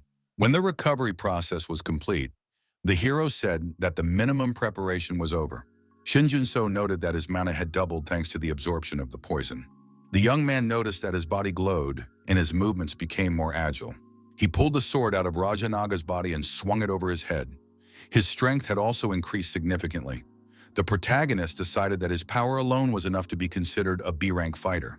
The hero understood that it was not yet time to rejoice, but if he collected the remaining items, he would be able to accelerate his development. Looking at the destroyed monster, the protagonist became interested in something and came closer. The young man noticed a red core peeking out of the body. It turned out to be the essence of Rajanaga, a crystal woven from the king of snakes and his venom. It was capable of healing all venom of B rank and above. Shinjuno thought that he had obtained all the necessary items from Rajanaga. The young man ran quickly through the forest, constantly looking back. Was he no longer being pursued? However, at some point something flashed, and the player's head flew off his shoulders. A masked man emerged from the red mist and approached his victim. A message appeared. Quest completed, rivals eliminated, reward will be issued. The young man thought that if he had completed this quest at the very beginning, he would not have had to resort to theft. The player activated the opening of the store. It turned out to be an exclusive store for members of the Empty Fantasies Guild. The player went to the premium section. He was interested in the exclusive assortment. The store welcomed pioneer Chuya-sun. He had to choose an item he was interested in. However, everything was too expensive. He didn't have enough money. A related quest appeared. Chuya-san thought that this quest would bring him more money, and then he would be able to afford the B-rank gate crusher. A masked man watched pioneer Chuya-sun from behind a tree. The masked man realized that it was true. Some scoundrel was running around and destroying players. He couldn't handle it alone. He needed to call for help. However, Chuya-san suddenly appeared behind the young man and asked why he was trying so hard to report him. The villain swung his sword and destroyed the player. Chuya-san said he just wanted to make some extra cash. Tae-hoon contacted Shinjuno by phone and reported that there was a problem. A guild member who was watching some candidates at Shinjuno's request was found dead.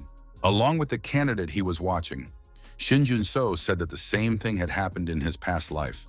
The Hunters Association knew that hostility between the awakened and the townspeople was inevitable. Therefore, they tried to hide it as much as possible. Tae-hoon noted that nothing had changed. The victims were not being reported properly in the news, and the investigation at the scene was being wrapped up too quickly. The Hunters Association had not helped in any way. The guild had to resolve the issue on its own. If it was unknown what further actions the criminal would take, it was necessary to defend themselves in advance. Shinjuno said that another incident had occurred at the same time. If they protect the target this time, the criminal will definitely start looking for them. They must protect this person at all costs. The protagonist said he would take care of it himself. The guild leader said he would go too. Shinjuno asked Tae-hoon to take care of something else. The secretary of the Shinhwa Guild was traveling around the city with her dog. Chuya-san watched the woman from the roof of a building. Her route took her through a deserted alley. After a while, the woman stopped, looked back, and said that her mysterious pursuer might show up soon. He had been following her since she left work. What did he want to say? It turned out to be the deputy head of the Overkill Guild, John Myong-gun. The player was surprised at how she knew about him. The woman said that if she was being followed, only strangers would not know about it. The dog barked. Secretary. So he was sure that this was not a declaration of war. But what other business could she have with the Overkill Guild? Myung-gun said he would explain everything now. He gathered a team to protect So-hee. At that moment, the dog began to bark even louder. Suddenly, Chuya-sun rushed towards the girl with a sword in his hand. He was already very close. Myung-gun quickly created a defensive front to stop the enemy's attack. After that, he dealt a devastating blow to his opponent, who flew far back. Chuya-sun said he was sorry. After all, there was an opportunity to end it in an instant. The villain thrust his sword forward and asked why this man kept interfering. Myung-gun ordered So-hee to run away immediately. The girl objected that she couldn't move quickly. At that speed, she would surely be caught. Jong Myung-gun said that in that case, she would have to wait a little. He would quickly deal with the enemy. The stone skin skill was activated. Chu Yesyun used the basic technique first sword form and prepared for battle. The villain activated Screaming Phantom Flash, and Jong Myung-gun received penetrating wounds from a cold weapon. Yesun pointed his blade at the woman and said that this was the end. Suddenly, a magic sword appeared and knocked the weapon out of the villain's hands. Chu Yeseon was taken aback by the surprise. The creator Shinjuno appeared in the alley. Yi-sun wondered where he came from. The protagonist replied that it didn't matter. Shinjuno added that this scoundrel would die right now. A huge number of newly created swords appeared in the air and rushed towards the villain. Chu Yeseon was shocked. Was this a summon? He had never seen players summon weapons in this way. He decided that he could dodge if he concentrated, but the attack was extremely dangerous. Dodging the flying blades, Chu Yeseon thought that players like this shouldn't be appearing right now. First the Blood Mage, now this creator. Who could this guy really be? Chu Yeseon asked the hero if he was on the same team as the cat. Shinjuno replied that if the enemy wanted an answer, he should try to defeat him. But could he? The hero said that this scoundrel had lost to a simple cat. Chu Yeseon shouted that he was right. The guy and the cat knew each other. He tried to attack his opponent again. Shinjuno activated the shield in front of him.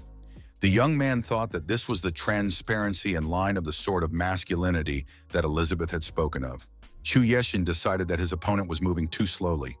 At that moment, he was already behind the hero. Shinjuno said that he had expected this. The guy's attack patterns were too simple. Chu Yeseon was deactivated and shouted that his eyes were damaged. The gathering skill was activated. The collected material was used to create an item. A mask reappeared on the villain's face. Chu Yeseon stated that even if he couldn't see anything, he was still able to recognize such an opponent. Shinjuno said that he was not acting alone. Secretary So-hee also used her unique abilities. The Communicate with Animals skill was activated. He directed mana and strengthened the target that met the conditions. The strengthening was done through a request for communication. A demonic dog appeared in front of the villain. The dog pounced on Chu Yeseon and knocked him off his feet. The villain pushed the dog away and stabbed it with his blade. Chu Yeseon felt his vision returning. Now he believed he could easily win. Chu Yeseon received information that he had been poisoned with Nagaraja's venom. His physical condition was rapidly deteriorating. Shinjuno attacked his opponent with a two-handed sword. Chu Yeseon was able to dodge the attack. The villain thought that this guy was capable of attacking him even from blind spots by summoning objects. Yeseon disappeared from the protagonist's field of vision for a moment and suddenly attacked him from behind. A red-hot sword appeared in the villain's hands. Yeseon asked what his opponent had to say about that. The basic technique, second sword form, was used. Yeseon activated the Path of the Ghost and lunged at Shinjuno. Jong Myung-gun was deactivated, so he watched what was happening from the sidelines. Shinjuno turned around and rushed towards the girl to protect her. Our hero managed to block the villain's attack, which was aimed at So-hee this time. A huge number of beads appeared in the air, preventing the villain from breaking through. The protagonist thought that he had used almost all of his mana to block just one attack. The young man realized that the poison must have already spread. All that remained was to use the last technique correctly. Chu Yeseon couldn't help but wonder, why did this opponent move as if he could predict his every move? Yeseon thought, if his opponent had devised a strategy against him, would he really lose? No way. Swinging his sword, he rushed into the attack. The protagonist activated the connection skill. This skill allows you to mark the target's weapon and connect with it, controlling it at will. Yeseon was attacked and his arm was injured. He realized that his opponent had a final trump card up his sleeve. Bleeding profusely, Chu Yeseon knelt before our hero. Shinjuno said that this guy would no longer be able to use mana and counteract the poison. The skill that had allowed him to save himself was now also useless. So he turned to the protagonist and called his name. The girl thanked the young man for his help. The situation remained completely incomprehensible to her. Shinjuno promised to explain everything later. A red butterfly appeared above the head of the wounded Chu Yeseon. The villain thought it was her again. Shinjuno told So-hee to contact her boss, Kim Ik-hyuk. He would call an ambulance to take Jong Myung-gun away.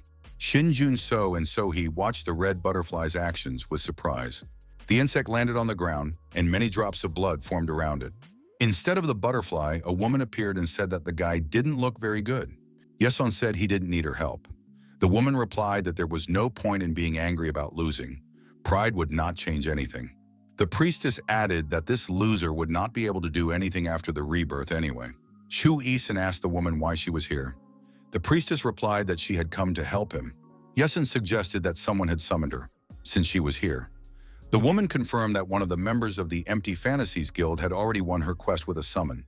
Unlike him, who can appear as soon as the game starts, she is roughly at the boss level. Yishin said that she might as well enjoy it. This world is disgusting anyway. What difference does it make? The woman said that this guy was doing strange things as usual instead of focusing on the game. The priestess asked if he needed her help. She handed him the crystals and said that it was the gate breaker, which she had bought recently. Eason was surprised. What was she up to? The priestess said that while this guy was idling, he was very patient. However, it was necessary to complete a minimum number of tasks. Eason was indignant. Did she really want to make him her errand boy? The woman added that he had no choice because he only had one rebirth left. Chu Eason took the crystal.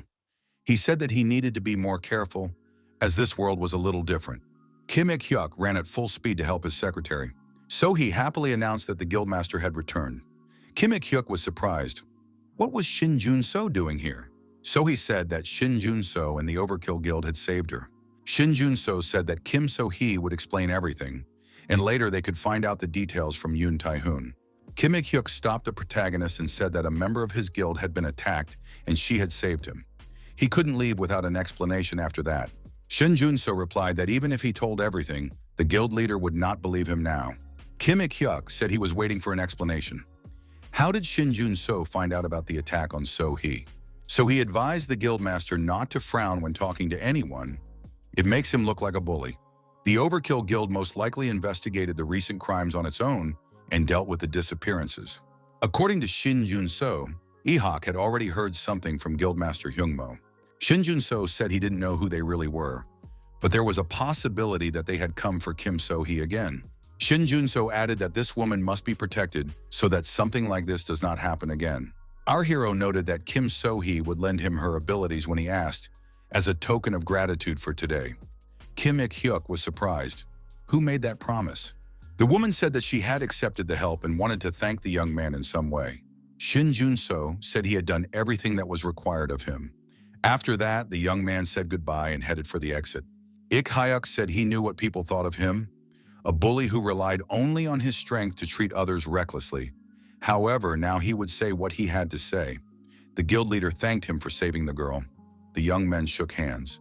Shinjuno said goodbye and went about his business. The familiar summon skill was activated. The woman asked what had happened and why he had called her here. Shinjuno showed the woman his smartphone screen and asked if she knew what was depicted in the photo. The protagonist asked if she was familiar with this technique. The woman replied that it was blood magic. She knew only one mage who could use scarlet flowers. Isabel, a female vampire who learned blood magic from the same master as her. Shinjuno was surprised. Did she mean to say that they were players from another world, just like her? The woman replied that such a possibility existed. They are at the same level as Elizabeth was before she was sealed. It will be difficult to recognize her in her current state. The protagonist realized that he didn't have enough mana right now. If he didn't raise his status, he wouldn't be able to withstand her attacks. The young man decided that he had to solve this problem quickly. While this is still unknown, there are new types of dungeons in the country that are different from the gates. Hidden dungeons where you can obtain special relics if you pass a test. Our hero approached a lonely building, opened the doors, and saw a spatial gap. In some places, only candidates can enter, but our hero has a key that will open anything.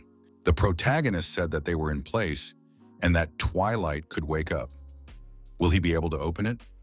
The bird replied that it would try. Our hero found himself on the other side of the spatial gap. A message about the player's intrusion was received. The guards are waking up. He heard someone say that this place was not for him, an evil intruder. He has no rights. He would have to pay for this with his life. A black tiger pounced on the hero, a beast of the cursed forest, a guardian monster that dwells only in hidden dungeons. The victor over this monster would be able to enter the next test room. Our hero instantly crafted a two-handed sword and threw it at the monster. The young man saw no point in wasting time on the gatekeeper. The sword flew straight toward its target. The monster did not change its trajectory. The sword reached its target, and the monster was split in two, quickly and efficiently. However, this did not lead to victory. Two tigers appeared from the two parts of the tiger. If a black tiger receives more than a certain number of attacks, it splits into smaller forms. As a result of these actions, two smaller black tigers rushed at the hero. The main form remained, but the copies also had physical form and were real. The main strategy for finding the main form is to notice small differences in their images and attack. Shinjuno used his unique abilities, and a huge number of swords rushed toward the black tigers. Each of the tigers was unable to dodge and received fatal wounds. As a result, the number of tigers increased, but they were all smaller in size. What remained was numerous, but no longer posed a threat. The goal of the intermediate quest was achieved. The monster demanded that the young man stop these actions. The black tiger pointed to the gate and said that the man must follow this path to reach the next stage. Our hero proceeded further. He thought that once he passed the second test, he would be able to finish this dungeon. In a dark corner of the room, the protagonist saw a person. His outline seemed familiar. The stranger stretched out his hand and activated his unique abilities. The skill World on a Grid was activated. A huge number of swords appeared in the air, aimed at our hero. Shinjuno realized that he was facing a doppelganger, a monster that appears in hidden dungeons and occasionally in normal ones. The level of danger depends on the doppelganger's abilities. The protagonist thought that this was similar to a situation from his past life. Our heroes also activated the World on a Grid skill. The swords of the opponents clashed. Shinjuno decided that this monster could be dealt with. When the swords collided, there was a powerful explosion with a release of energy. The hero noticed that their skills and physical abilities were equal. A battle at a distance is simply a battle of attrition. Shinjuno gripped his two-handed sword tighter and said that there was something this monster could not repeat. Fragara was a passive combat skill. The will imbued in the sword would protect the player's body, and sword mastery would increase to the maximum when used. The double approached the protagonist, sustaining injuries and bleeding. Shinjuno was able to defeat the double, and its dismembered body lay at the hero's feet. Then Shinjuno decided to use Rajanaga's dagger. The doppelganger's skill, anger towards the original, was activated.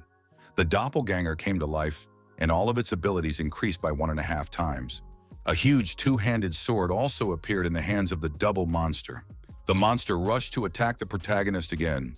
The opponents clashed in a fierce battle. Sparks flew from their swords. Shinjuno noticed that the doppelganger's stats had increased, but without skills it was just swinging a sword. The hero completely penetrated the monster's body. Mana was destroyed by poison, and it was impossible to use skills. Shinjuno said that while the doppelganger was recovering, he took a special dagger. The skill, World on a Grid, was activated. The poison knife penetrated the body of the double. The system reported that the quest had been completed. Our hero received rewards for his courage and bravery in completing this quest. Among the rewards was a scroll of enhancement. From the skills offered, the young man chose Creation. Now, thanks to the skill rank increase, the player can combine elements. It is necessary to select an element for combination. Shinjuno decided that it would be thunder. The element was chosen. Now you can combine thunder with the summoned weapon. The sword began to emit lightning and thunder. The protagonist looked at the results of his actions. The monster double was destroyed completely, with no chance of recovery. A bottle of liquid appeared in the young man's hand. The bird asked what it was for. Shinjuno replied that it would be needed to create items. The player received the item Double Fragments. The King of the Small Star is the deity responsible for the hero Shinjuno from the 6 heroes of his past life. She specializes in replenishing missing abilities, as well as depriving them of these abilities. If you know how, it is not difficult to meet her among the deities who require solving mysteries and discovering new possibilities. There are no rank restrictions for becoming a hero. Since special items can be used to reduce the difficulty of heroic trials, she is the ideal deity for our hero right now. The deity said that she likes this player's courage. Now she is curious. Is he just a cocky kid, or the one who has a real chance to become a true hero? His trials are to defeat the chaos of the 4 evils and their followers who have taken over the base. The young man must show what he is capable of, for he is a candidate for heroism. 2 huge monsters Nadi stood before our hero. These are beast-like creatures with enormous strength and bodies. They are not very intelligent, so they do not pose a great threat to a group of players. The monster asked who he was to pass. Did he come alone? Did he really want to pass them alone? Our hero gave an affirmative answer. Shinjuno suggested that the natty step aside if they didn't want to die. The monsters found him very strange, even arrogant, and attacked. Shinjuno activated the creation skill. This skill absorbs components to create new items. Goblin hair, giant finger, magic stone solvent. An item was created, devil mask shield. The goblin-shaped shield contains the spirit of a goblin, which can be released to expel and absorb evil. It can stop the spread of strong and special curses. The devil mask protector was activated. Ghost monsters can sense danger, so they may attack. The devil mask's ability to exorcise ghosts has been activated. The ghost's abilities are halved, and the owner's name inspires terror. Warriors ran out of the gate and shouted that the guards were wounded. They could smell blood. An intruder has appeared. He must be caught. The protagonist activated the World Net skill. The warriors who appeared were destroyed by swords flying from above. Their attack faltered. The hero grabbed one of the warriors and said he had found a monster mage. The skill of the item, Proper Rights, depleted their mana.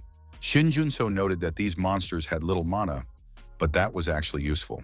Another group of monster warriors rushed out with the same intention, to defeat the stranger.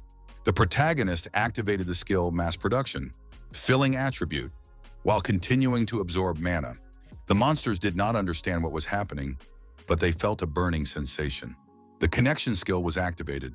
The player can select the target's weapon and connect to it to control it as they wish. After a short time, all the monster warriors were destroyed and emptied by extracting mana from them. A stronger monster appeared and said that it was fun. It seems that this person is not used to fighting. The monster added that for the first time in a long time, he would be able to enjoy hunting. The four evils of chaos, a powerful ghost, a hybrid of beast and man, skilled in curses and witchcraft, always carries Yomi, the cursed monster, with him. Shinjuno said that he was also going hunting. The monster warned that for a human, it would not be hunting, but suffering, and activated the skill, Curse Master Yomi. Yomi would attack everyone except those with the Master's seal. The monster let out a loud cry.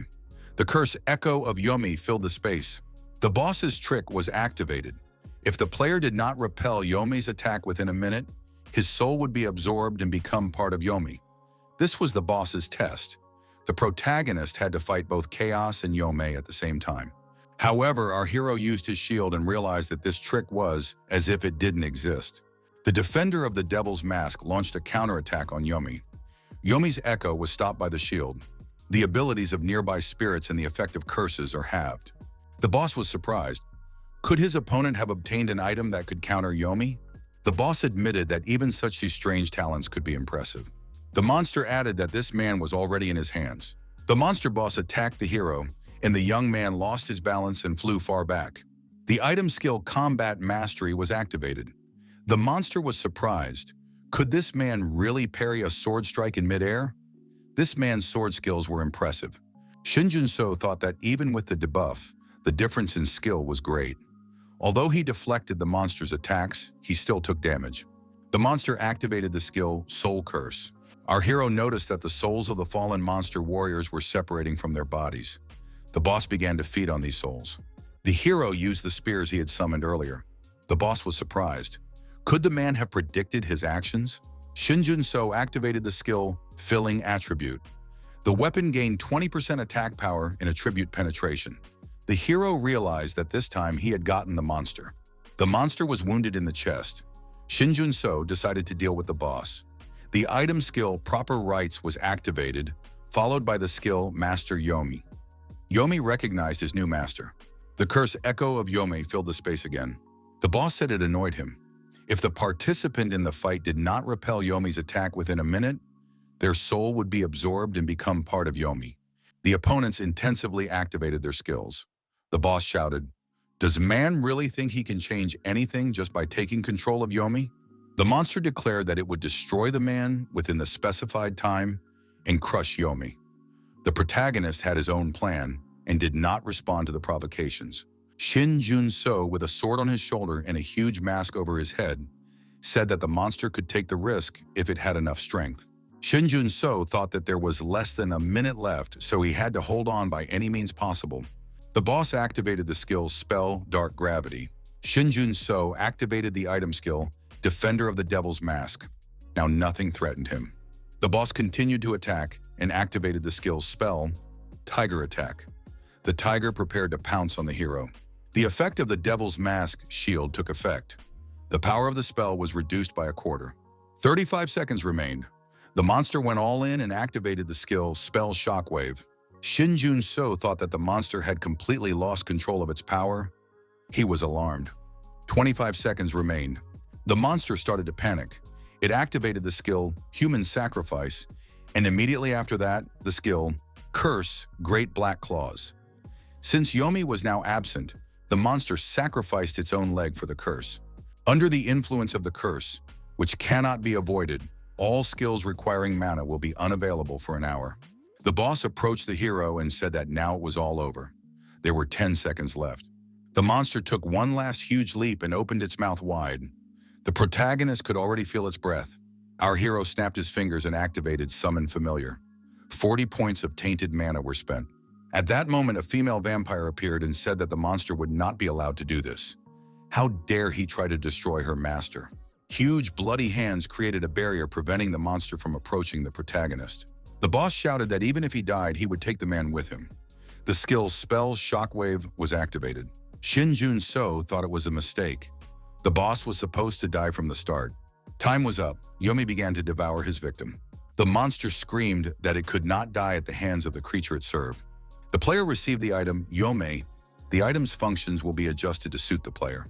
Shinjuno said that in his past life, he was unable to obtain Yomi because it was destroyed. This is an unexpected loot. Yomi is the bearer of a powerful curse created by the pain and suffering of tens of thousands of people. Its malice is too strong, so people cannot summon it on their own. When obtained, it increases the effects of spells, curses, and ghostly skills by 200%. Shinjuno said that Elizabeth had done a good job. The female vampire replied that she had done nothing. Shinjuno suggested that Elizabeth take advantage of being the first hero. The deity noted that she would take it into account. She thought she was just dealing with a cheeky upstart, but she was wrong. The goddess added that it was impressive for an ordinary C rank. It seemed as if the player knew all of his opponent's moves in advance. Shinjuno admitted that he had used his knowledge. The goddess noted that the young man could not have obtained this information anywhere. Was he trying to deceive her? Shinjuno denied this assumption. The goddess suggested that there was something about this player that she did not know. The woman touched her finger to the young man's forehead and said she would check it now. What the goddess saw impressed her deeply. The woman thought that she now understood that she had misjudged him from the very beginning. This player had already been chosen by a more powerful deity. Her decision was just a step in his plan. The goddess told the young man to stand up. He had proven his right to be a hero. As the deity responsible for heroes, she named him Hero Shinjuno. A powerful beam of energy from the heavens passed through the protagonist. His awakening rank was raised to B rank. The hero received a privilege, and his stats were raised to the maximum thanks to her influence.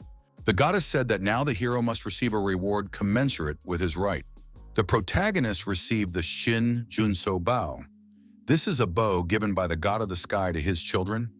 All attacks with this bow will have a sacred attribute that adds 150% to the damage. The young man thought that he would now use the Shinjuno bow often. Our hero received a true reward, a seed of an azure flower. It can be grown in heavenly gardens and contains a huge amount of mana. The flower slowly absorbs the user's mana, and to speed up the process, it can be fed items with mana.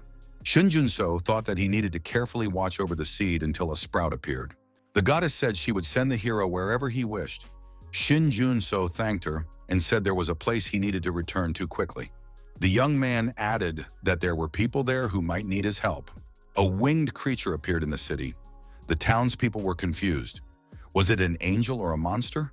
Could it be related to the crack in the sky? Suddenly, everyone saw system windows in front of them. Why so suddenly? The winged creature said that they had come to deliver an invitation. The creature added that only those who were suitable would be able to respond to the invitation. This meant that those who were unfit would be immediately excluded. The main scenario of Night of the Dead was activated. Chaos reigned in the city. People began to run away in fear, shouting that it was a monster. A girl stumbled and fell to the ground while running away. She backed away, begging the monster not to come near her. Suddenly, an armed player appeared in front of the frightened girl and stood up to defend her. The young man told the girl to get up and run away immediately. In response, he heard words of gratitude. The hunter remembered his conversation with the support, who said that the monster would appear when the rift began to glow. Shinjuno's words proved to be true. The hunter didn't lose his cool and rushed at the winged monster. Everything around him was engulfed in flames. The monster was ready to face the hunter and activated the bone spear skill. Then he used the bone explosion skill. Local explosions began to occur in various places around the approaching hunter. The hunter thought that it would be very difficult to break through the monster's defense with an average attack. The monster activated the bone shard skill, and sharp bones flew in all directions. Taehoon used the explosion skill and approached the monster under the cover of the flames that engulfed everything. The hunter said that now everything would be different and activated the skill Explosion Maximum Throw. The monster couldn't withstand such an explosion and was destroyed. Taehoon noticed that this monster was much stronger than he had expected. In terms of strength, it was at least A rank.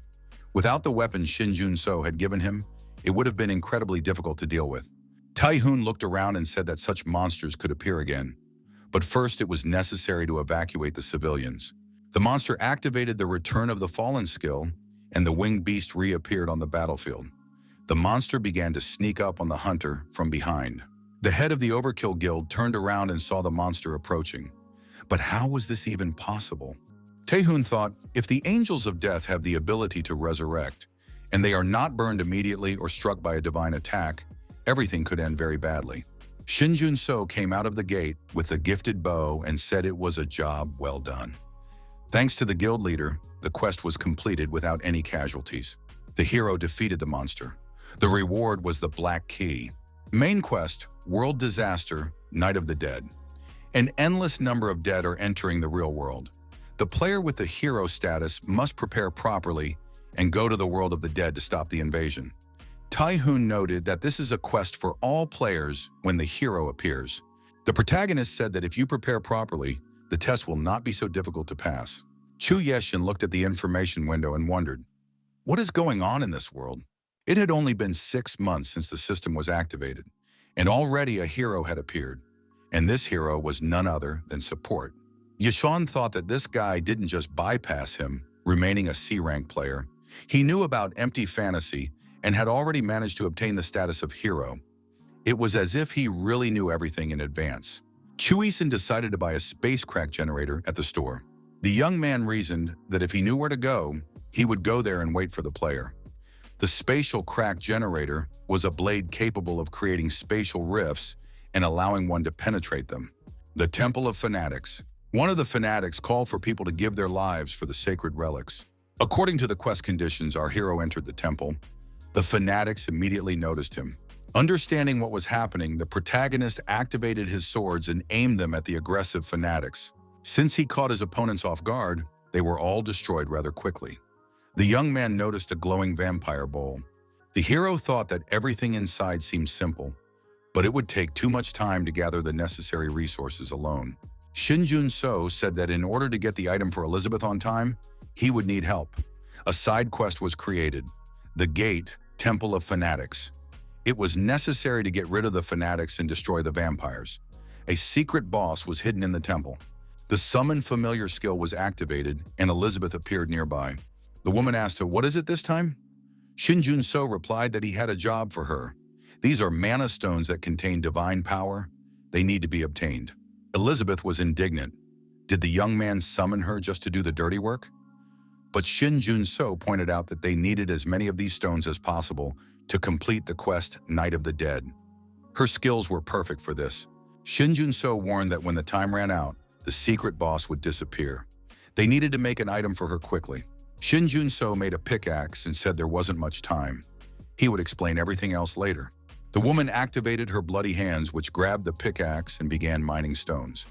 Elizabeth said she would never forget such shame. Our hero approached the wall. If he remembered correctly, the secret door should be somewhere here. The secret button was found. The young man opened the door slightly and said that in his past life, monsters had appeared from here. However, the protagonist saw not monsters, but the bodies of destroyed hunters. The young man noticed that they had died very recently. This meant that someone had been here before him. Someone's voice asked why he was late. They had been waiting for him here for a long time. The voice sounded familiar. Shinjuno saw the owner of the voice and was surprised. How did he get here? Chuya-seon said that support had disappeared somewhere immediately after receiving the status of hero. It was as if he was following a precise strategy of trials. Yesun admitted that he understood. The hero would not be able to get past the secret boss of the dungeon. The villain had an ancient vampire extract in his hands. Yesun immediately warned that his opponent shouldn't expect to catch him with the same trick twice. Shui-sun added that support wasn't the only one who could analyze his opponent's behavior. The villain rushed at the hero and said that the guy had no time to come up with new tricks. However, Shinjuno easily dodged his opponent's attack and found himself far away. Shinjuno noticed that his opponent probably thought he could easily defeat him, but if that's all he's capable of, then it's a huge mistake. Isun felt that support's stats had increased significantly after receiving the hero status. The villain said that this was of little use in close combat. Shinjuno swung his sword, but his opponent easily dodged these attacks. Chuya-seon said that the hero was no match for him in speed. Shinjuno said he didn't need to be. The creation skill was activated. Chuya-seon dodged the swords flying at him and said he would no longer fall for these pathetic tricks. Shinjuno replied that he would see if that was really the case. Our hero swung at his opponent with a two-handed sword. Chuya-seon managed to parry the attack again and even counterattacked. Shinjuno decided that was enough. Isun thought that something was clearly wrong here. Even with his hero status, this guy couldn't be strong enough to match him.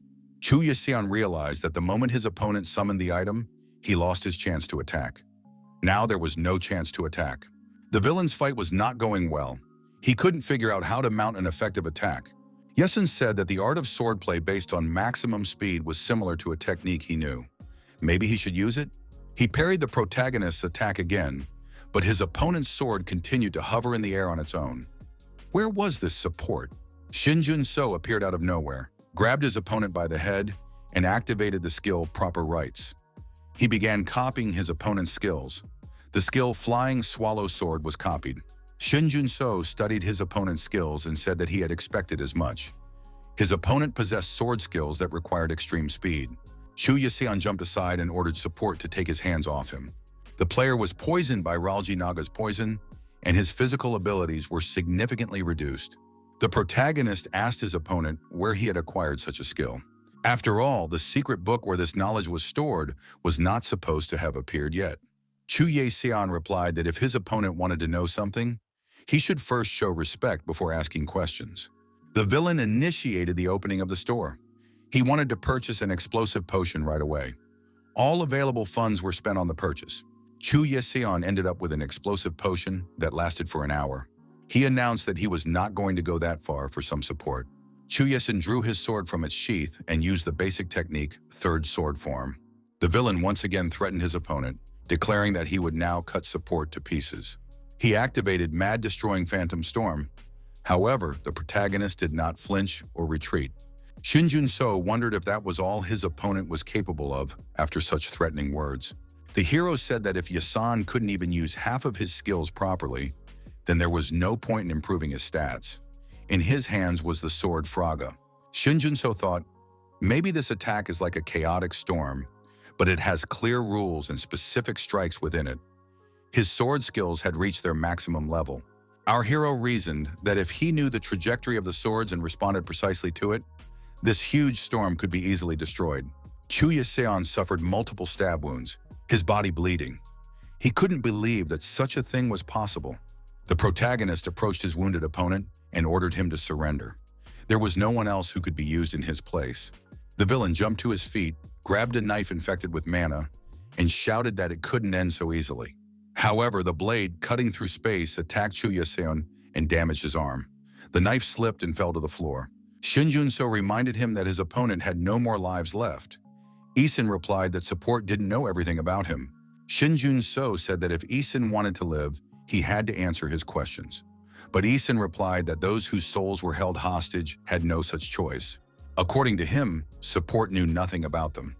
Shinjuno was surprised. What exactly did his opponent mean? Chu Ye-xian explained that they had become monsters in order to survive. They had all betrayed the players in their worlds and brought destruction here. Yesun added that soon people would see other villains. While everyone was preparing, their enemies were not sitting idle either. Soon support would understand what he meant. Shinjuno left the room and returned. The protagonist approached Elizabeth and asked if she had obtained everything. The woman glared at him in response. Elizabeth said that he was forcing her, an elder vampire, to do the dirty work while he hunted peacefully. He had no idea how terrible and humiliating it was. The gathering skill was activated. The player used the hidden item Ancient Vampire Extract, which improved the quality of the item being created. Elizabeth said that even if she was his familiar, if he continued to treat her this way, she would not forgive him. The young man handed the woman a pill and said that it would help improve her stats without any restorative fragments. He thought that he would need her help often in the future. Shinjuno explained that the Stone of Saints could be obtained in other temples, but it was here in the dungeon that a special variant could be found. Elizabeth thanked him. The woman swallowed the pill and said that it definitely had an effect. The restorative fragment probably had a similar effect. Elizabeth asked if she could get more, but Shinjuno refused, explaining that items that increase abilities are unique. Shinjuno told Elizabeth not to worry. They had enough strength for further action. The female vampire realized that the young man was going to make her work again. Shinjuno stated that in any case, they had already done everything necessary in this dungeon. Our hero looked at the blade and said that he had received an unexpected loot. It was a blade that cut through space. The protagonist noted that it was time to go to the dungeon of global disaster. Undead creatures appeared from a crack that opened in the sky above the city. Shinjuno and the cat came out of the portal. The hero said that now they needed to find Yun Tae-hoon. He promised to supply the guild with materials, so they might have everything they needed. The undead from the crack descended to the ground in close proximity to the protagonist. The young man was surprised. Had the disaster already begun? Shinjuno looked at his watch. 6 hours had already passed. The report began the moment he went underground to farm the Stone of the Saints. For unknown reasons, the disaster had been activated. The giant from the rift began to spew poison and corrode the surroundings. The news reported unexplained phenomena around the world. It was not the appearance of a gate, but a disaster. In France, an overgrown tree of life was recorded. In China, a palace of eternal frost appeared. In the United Kingdom, the spire of the Black Mage was discovered. Shinjuno thought that these were the same places in their disasters. But why were things happening now that were supposed to happen in 2 years? Our hero was called out. The young man looked back and saw Moon Do-jin. But how did he find him? Do-jin replied that the guild leader had informed him. He was waiting here for support to accompany him. Shinjuno asked where Yun Tae-hoon was now. Do-jin said that the guild leader had been waiting, but about 3 hours ago he left with people from the Xinhua Guild. Since the people were in danger, he wanted to deal with the giant. Shinjuno said that they couldn't defeat the giant right now, but even if they could, it wouldn't be the end. The protagonist was unable to get through. The subscriber's phone was turned off. The hero thought that he needed to somehow stop the head of the Overkill Guild. Shinjuno remembered the twin rings. He thought if Tae-hoon has the ring now, he will be able to contact him. In the protagonist's palm lay a ring containing the power of twins born on the same day and at the same hour. Those who wear it are connected and can communicate telepathically by mutual consent, as well as teleport to each other at any time. Kim Ik-hyuk asked Tae-hoon if they could begin. Tae-hoon asked him to wait a moment. Tae-hoon established contact and inquired about Shinjuno. Shinjuno told the hunters to return immediately. At their current level, they would not be able to defeat the giant. Tae-hoon was surprised. Had they come all this way just for Shinjuno to turn them back? The smoke from the monster was spreading more and more. Shinjuno said that there was nothing they could do now. The giant was just a vessel spreading smoke.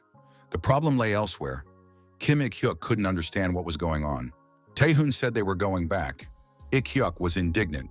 Tae-hoon himself had called him, saying he needed help, and now he was canceling everything.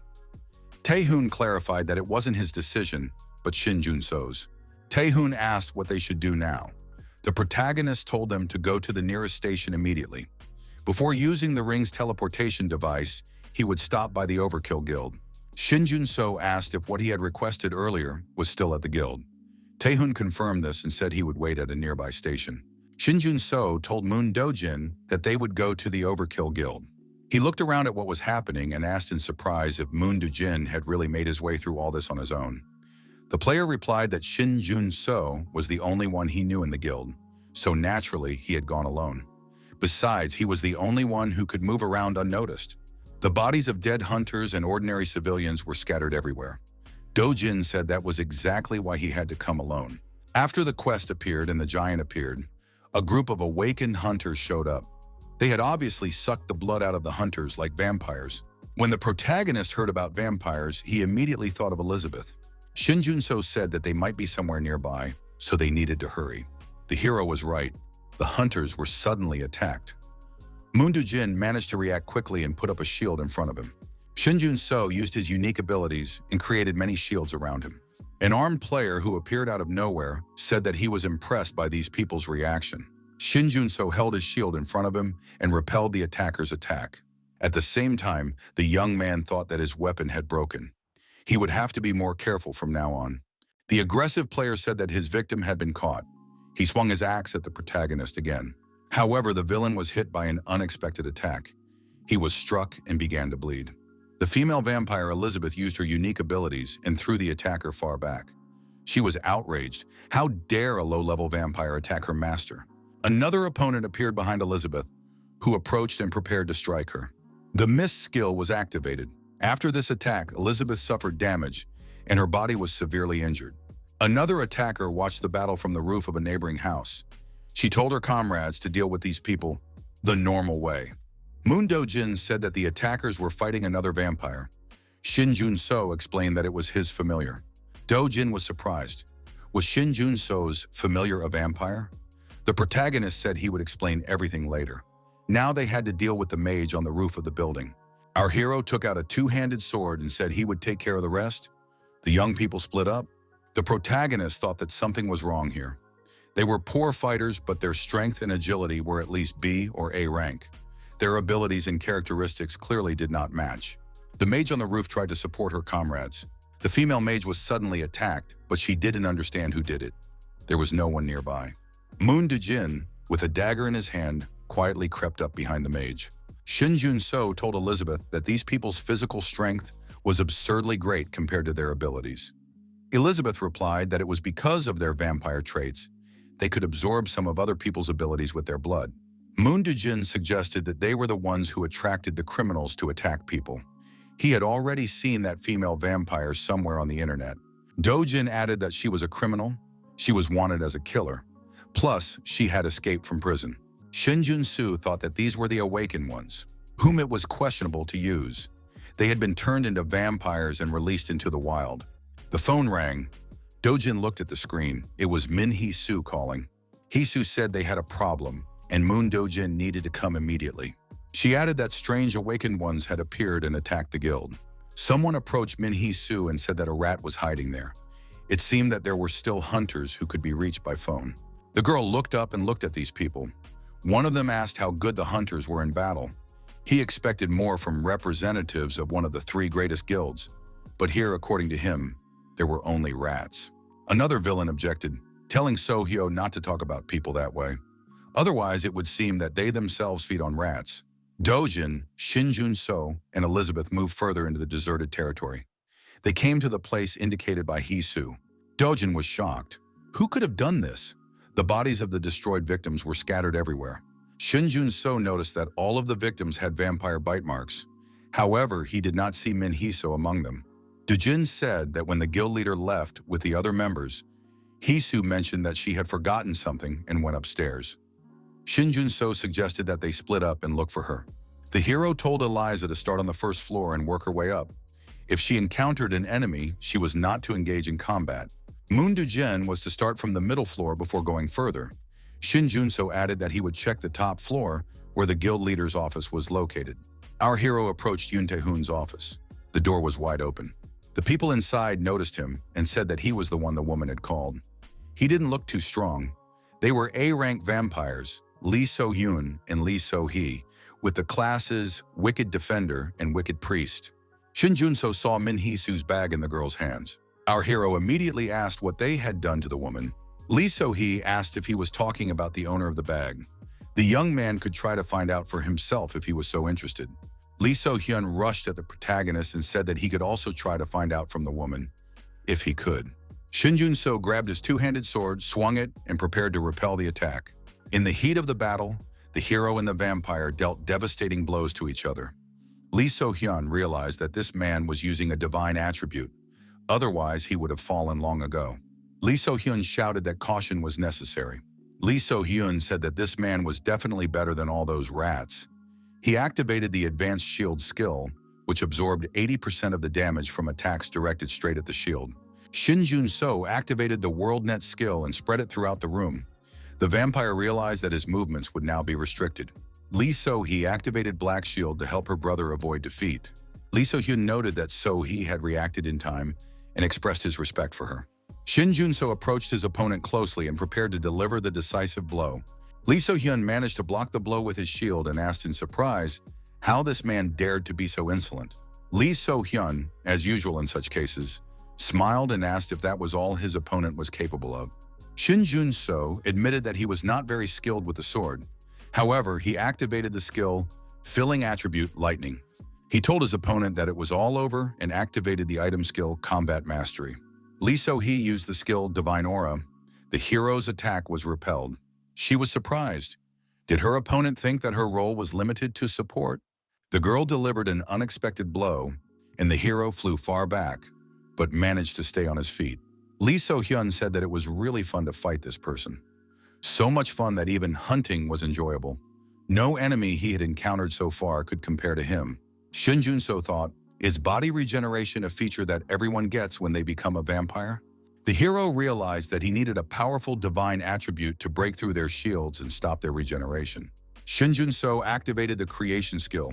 Lee So-hyun told her sister to try harder. After all, hot blood tastes the best. However, Shinjuno used his unique abilities and put up a huge shield in front of him. Lee So-hyun wondered why it was so big. The hero activated creation again and used materials to create weapons, a holy stone and a solution of magic stones. Shinjuno told the vampires to try to repel it. A huge number of arrows flew towards them. Lee So-hee declared that these arrows would do them no harm, even if there was nowhere to run. She activated the advanced shield skill. Shinjuno was surprised. Did they really think that was all? Lee So-hyun said that he was not afraid of ordinary arrows. At that moment, one of the arrows pierced Lee So-hyun's body. The hero created the item Great Arrow of the Saint. It was a powerful arrow made from a large amount of lightstone and a solution of magic stones. Lee So-hyun immediately activated the Black Shield skill to counter the attack. Shinjuno swung his two-handed sword, attacked the woman, and dealt damage to her. Shinjuno said that it was not a divine attack, so his opponent should recover quickly. Our hero held his sword to the woman and demanded that she answer his questions. Moon Dejin put the wounded Min Hee-soo on his back, and they tried to get to a safe place. Shinjuno noted with satisfaction that Hee-soo had been found. Dojin said she was several floors below. Elizabeth added that for some reason, they had only tied her up and had not drunk her blood. Shinjuno suggested that they needed Hee-soo alive. They wanted to get the guild's items and materials. They were supposed to deliver all of this to Isabel as payment for becoming vampires. Dojin asked how Shinjuno found out about this. Shinjuno, remembering the vampires Lee So-hee and Lee So-hyun, said that it was better for Dojin not to know. Our hero noted that when Hee-soo woke up, they would be able to retrieve the item. At that moment, Tae-hoon got in touch. The protagonist asked the leader what had happened. Tae-hoon replied that vampires had suddenly appeared everywhere and that they needed to go to the agreed location. After that, the connection was lost. The Twin Rings item had used up its ability and could no longer be used. Tae-hoon, fighting the vampires, activated the explosion skill. Where did they come from? Although they were not very strong, there were a lot of them. These creatures did not come here by accident and were hunting purposefully. Tae-hoon said that the world was already in chaos. Who was responsible for this? Isabel said she expected more from the awakened S ranks, but they turned out to be much weaker than she had anticipated.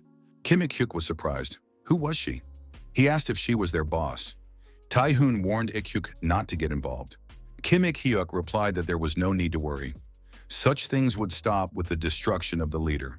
Isabel said that this player couldn't do anything to her with his powers. At that moment, Ik-hyuk was attacked.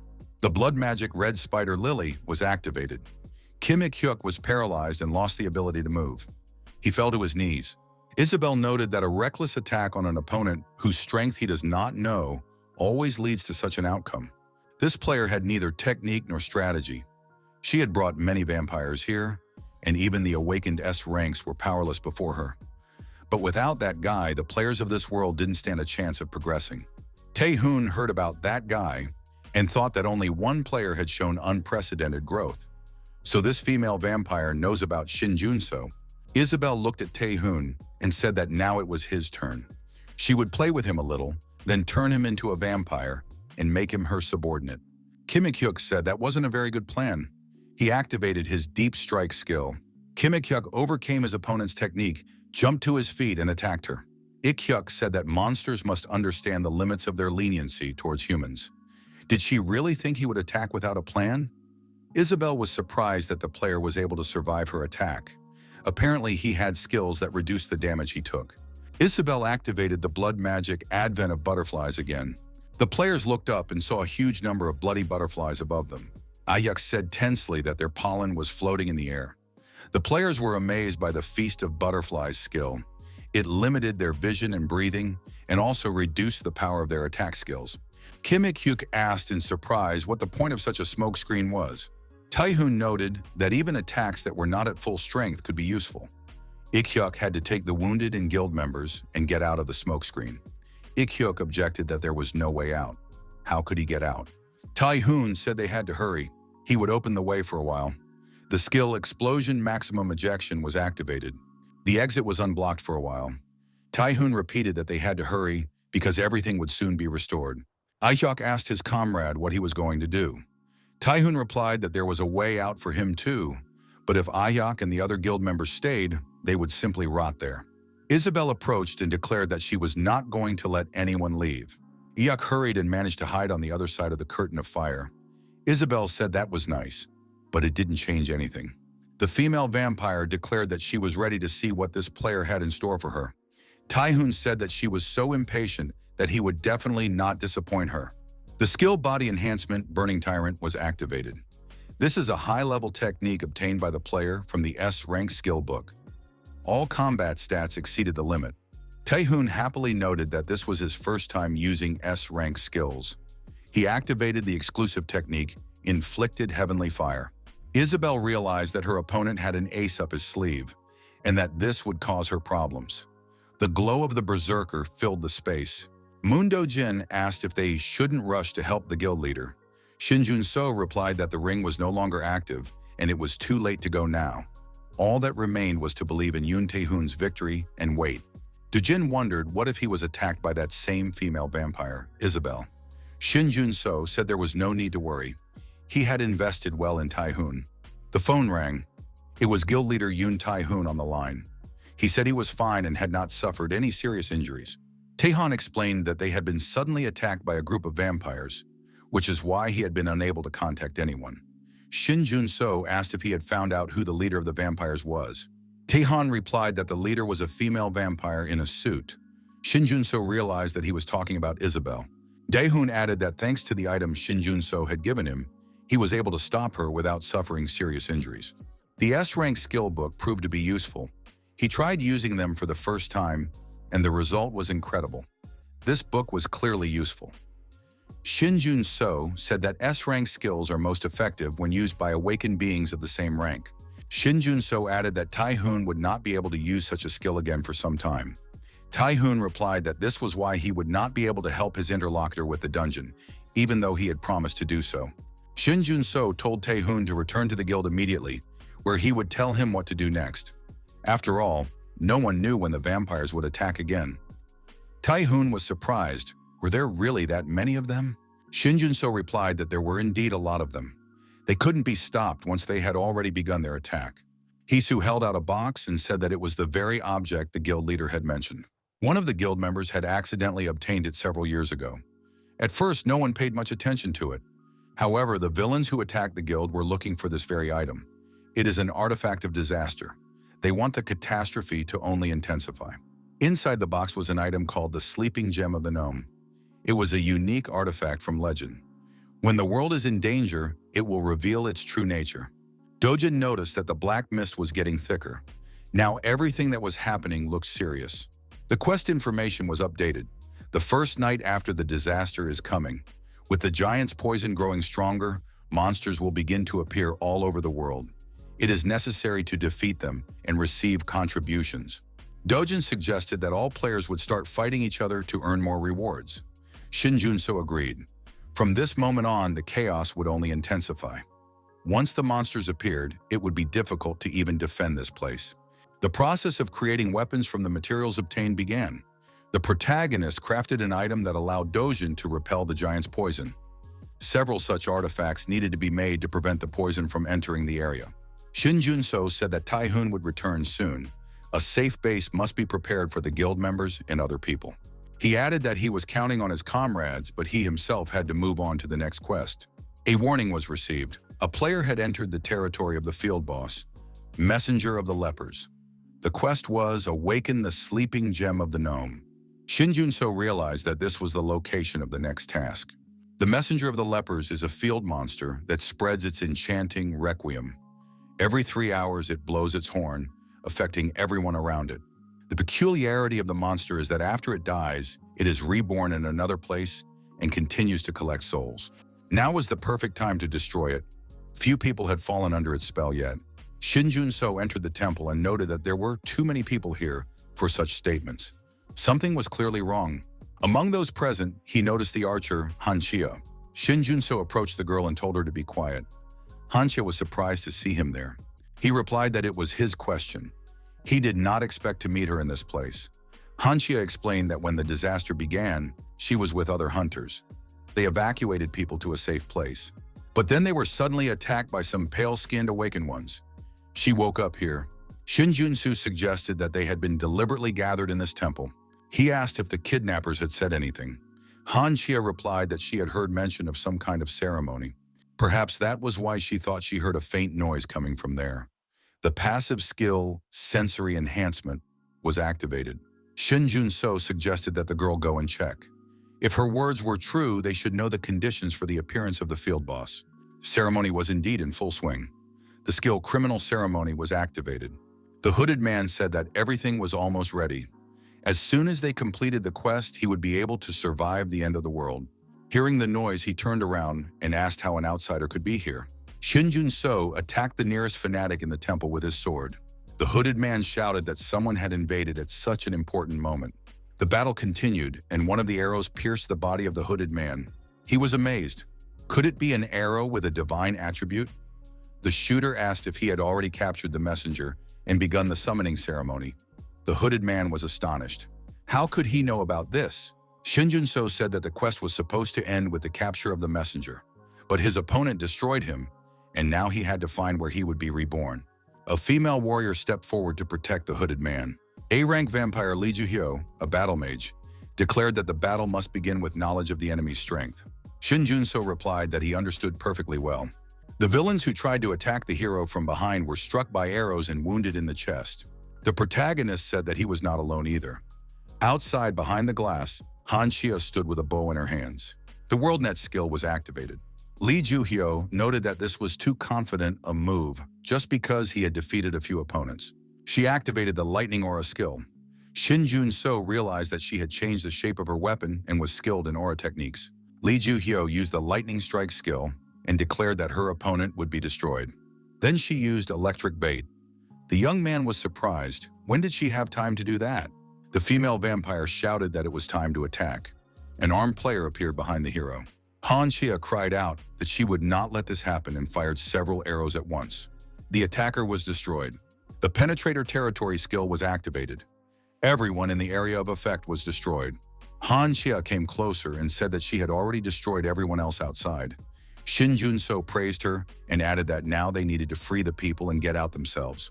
A message came in. The instigator of the ceremony is sacrificing himself, increasing the progress of the ritual. A hidden boss appeared.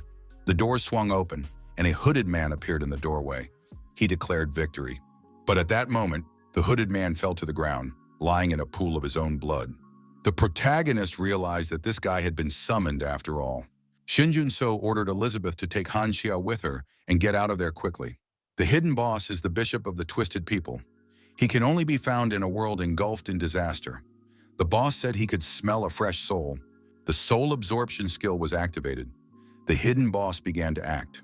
The boss admitted that he hadn't had such a feast in a long time. Shinjuno thought that the boss wanted to devour the victims. He had to stop him somehow. Without hesitation, our hero rushed to attack the boss. He already had a plan in mind. The boss said that he would devour this man's soul later. First, he would eat everything else. Shinjuno replied that there would be no soul devouring. The second chance bonus was activated. The player can create weapons using rare materials. The boss was surprised. How is this possible? Shinjuno took out a newly created sword and said that now it was the boss's turn to become a victim for his quest. It was a sword created from human souls. It gave attacks a soul attribute that dealt damage to certain monsters. To pass this level, everyone had to reach 100 glory points. The boss said that these souls were very important. How dare a human turn them into puppets? The hidden boss, Lord of the Scorched People, was unable to absorb the souls. The monster boss said that this man was a narcissistic scoundrel. He would take his soul for himself and play with it. The man would not even go to hell. Shinjuno replied that he was very upset to hear such words. Thanks to the effect of an experienced master, the nature of the materials is reflected in the weapon. The weapon is also assigned a unique skill. Shinjuno said that the monster could attack when it saw what the man was capable of. The monster told his opponent not to be so confident. The attack of the dark forces began. The protagonist activated the item skill, Liberation of Souls. All souls were sealed, thereby increasing the power of the skill. Using the additional abilities he gained, our hero dealt a crushing blow to the boss. The boss said that these were quite interesting abilities for a toy. The boss attacked our hero with a mace, but the young man disappeared somewhere. The boss declared that this toy was useless even during an attack. Shinjuno said that it was not a toy. The souls of the item were sealed in fragments. The item activated the soul attribute attack. Our hero approached at a sufficient distance and activated the item's combat skill. The boss was beheaded. A message appeared. Although the boss was wounded, he would still recover soon. It was necessary to find another way to completely get rid of the enemy. Shinjuno realized that this monster was not so easy to destroy. It was necessary to find its weak spot so that it could not be revived. Shinjuno thought, the longer the fight, the fewer advantages he had. His mana was running out. To destroy the boss, he needed to catch him off guard and strike at his weak spot. The boss said that this was why his opponent's sword was just a mere toy. The monster added that even if he cut him into 1,000 pieces, he still wouldn't die. It wasn't a sword, but a stick. The monster said that a person could swing his sword as much as he wanted, but it wouldn't do anything. After that, the man himself would be turned into a toy. The monster activated the skill, Gnarled Bodies. The skill brought the dead back to life. The resurrected lost their original form and were reborn in a distorted state. The mangled bodies merged together and approached our hero from behind. Shinjuno was surprised. Did the boss summon the monsters? Where did they come from? Shinjuno turned his attention away from the boss and began to fend off the attack of the mangled bodies. The boss laughed and shouted that now he would definitely finish this man off. At the same time, he swung his mace again. Our hero activated the World on a Grid skill. The boss shouted that it was too late and nothing could help the man now. Shinjuno, gripping his two-handed sword tightly in his hands, approached the monster boss. This was quite unexpected for his opponent. A few swings of the sword and the boss was once again cut to pieces. He laughed and said that it was still useless. The villain continued to claim that our hero's soul now belonged to him. The soul liberation skill was activated. The monster did not expect this turn of events, and his body was engulfed in flames. The monster was surprised. Had the man sealed the souls in stone and scattered them into the air? Shinjuno replied that this would be enough for the monster. The monster admitted that this opponent was the first to use souls in this way. It would not be easy to defeat him in battle. The boss said that in that case he would try another method. The villain tore open his chest and said that the man had no idea what was inside. A warning appeared. The skill Anchor of the Underworld was activated. The hidden boss opened the world of the underworld and tried to keep it in reality. While using the skill, the player cannot move, but a protective barrier appears. The boss said that the human's toy was powerless to penetrate this barrier. Shinjuno said he could do it. He had been thinking about it from the very beginning. The player returned the scattered souls and created a new weapon. Shinjuno said that now he did not need to restore materials or mana. The creation skill was activated. The bow of the divine soul was created. The lightning attribute was sealed in the weapon. Shinjuno told the boss to try blocking it now. An arrow from the bow of the divine soul flew straight into the underworld. The boss laughed. The man had lost because there was no more time. The soul liberation skill was activated. All souls were sealed in the weapon, increasing its power. Shinjuno said that the opponent was confused when he didn't notice his own trick. The boss was destroyed. A message appeared about the boss's destruction. The player received a reward and the quest was updated. A notification appeared stating that after the boss was destroyed, the progress of the quest in the hostile forces region had decreased. Shinjuno thought that these forces belonged to the empty fantasies. Our hero had never seen such messages before. Shinjuno asked one of the players what he knew about empty fantasies. The A-rank vampire woman Lee Seo-eun said that someone had already destroyed the Lord. The hidden boss was destroyed, and she disappeared.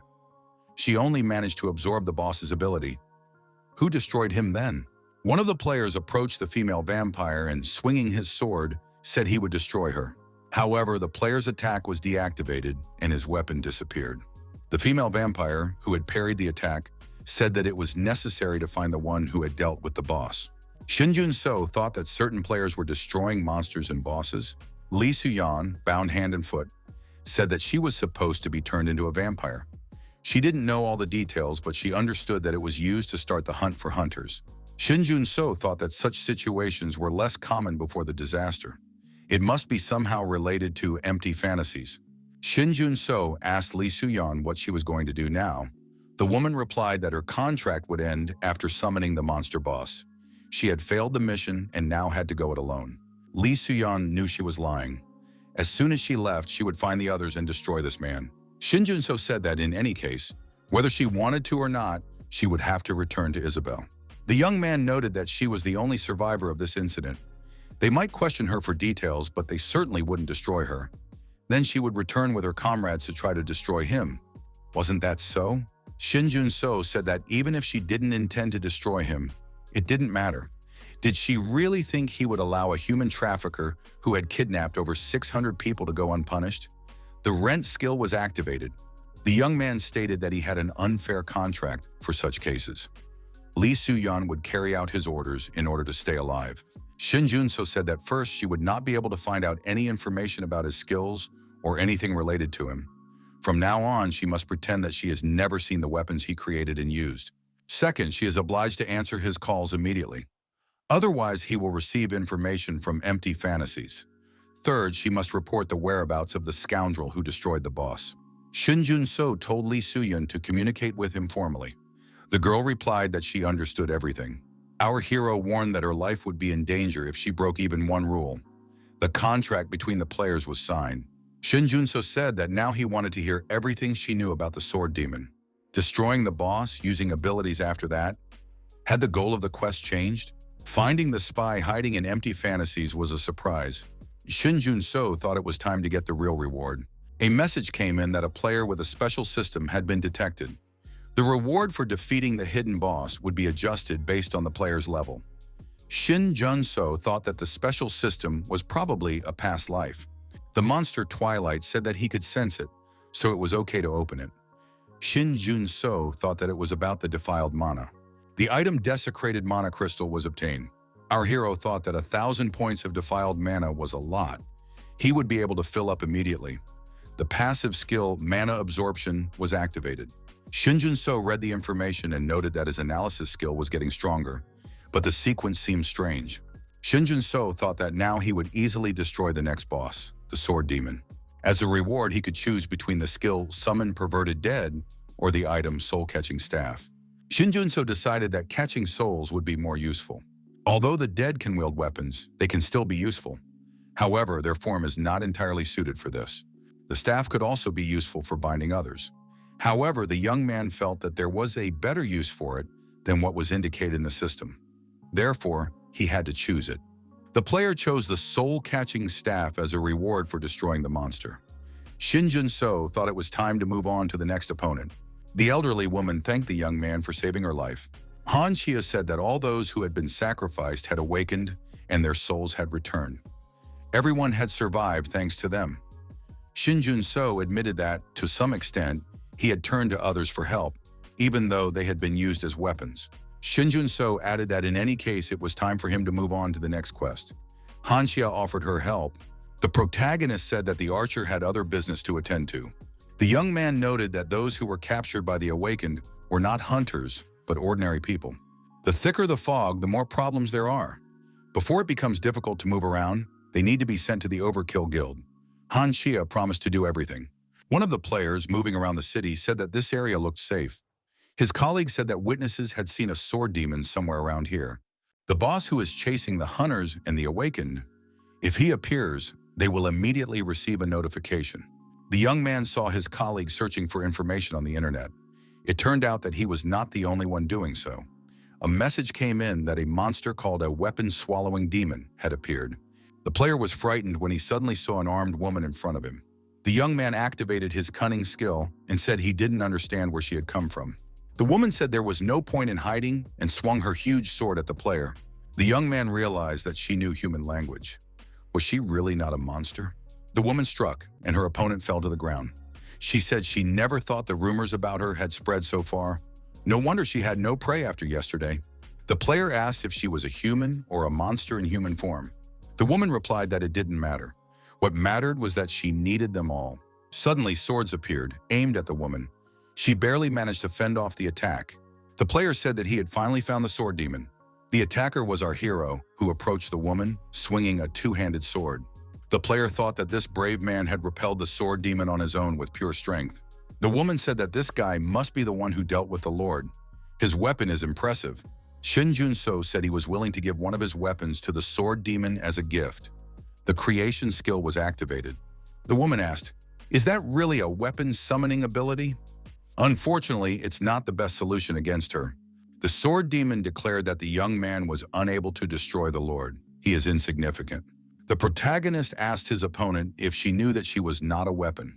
Shinjuno put his sword aside and decided to attack the sword demon with his fists.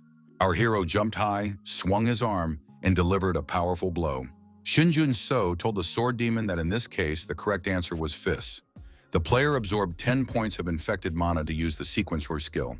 The sword demon couldn't understand what was happening. After all, she was facing a normal support with the ability to produce weapons. Why was he so strong?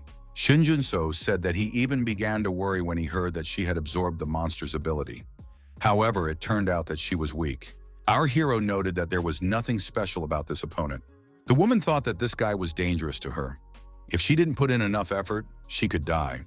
The protagonist dodged his rival's sword, counterattacking with his spiked gloves. Shinjuno thought that the sword demon in his past life would have dodged such an attack. She did not absorb all of his abilities. The woman said that now she understood why the bishop had died at his hands. This support was no ordinary player. However, she promised to take his weapon. The black armament skill was activated. Shinjuno thought that his opponent had not simply absorbed his abilities, but had made the sword demon her familiar and was feeding it by giving it weapons. The use of black armament is a skill copied from the enemy. The world net skill reacted to black armament, and the player gained the ability to subjugate all skills summoned by black armament. The rival was outraged. What had this support done with her weapons? The young man thought of the axe of the mountain king Shinjuno and the enchanted sword of the magical knight Shinjisu. They were just silhouettes, but he saw the weapons of people he knew. People who had played an invaluable role in preventing the end of the world, yet had not received the blessing of a hero in his past life. Shinjuno thought that it might work in this life as well. Even if it was an early disaster, it meant that they had not achieved everything that had been in his past life. They were still at the forefront, sacrificing themselves to save others. Shinjuno asked his rival, "Does she call their weapons her weapons?" The woman noticed that she couldn't move. The creation skill was activated, immediately followed by a powerful blow, after which her opponent was deactivated. Energy chains appeared around the woman's body. What was happening? Shinjuno knocked his opponent down and began beating her, saying that they could have become heroes if it weren't for her. Elizabeth approached the wounded player and said she wanted to check his bleeding. The young man thanked her for saving him. The guy raised his head and saw that he was talking to a vampire. He screamed in fear. Elizabeth asked, "So what if she's a vampire?" The young man said that this woman was not a supporter, she was with the monsters, she should not come near him. The sword demon grabbed the protagonist by the arm and said she would take into account the fact that her opponent had made it this far without any decent weapons. However, they would end this insolence right here. The collection skill was activated. The skill completely neutralizes and absorbs all weapons around. Depending on the quantity and quality of the absorbed weapons, abilities will increase. The woman said she would return her weapon that her opponent had taken. Shinjuno replied that he was ready to feed her weapons until she burst. All kinds of weapons were aimed at the monster from above. The monster told the demon to stop absorbing weapons. This guy definitely had something up his sleeve. Shinjuno grabbed a two-handed sword and struck the monster's arm. Our hero said it was time for her stomach to explode. The skill-filling attribute Lightning was activated. The monster's entire body began to be covered with wandering lightning bolts. It was unbearable. The woman asked, "Does he really think that defeating her will change anything?" The monster added that her friends would definitely take revenge.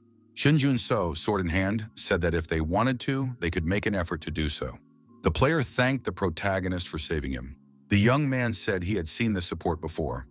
It was the same hero. The young man added that he had received a notification before the disaster and watched the video.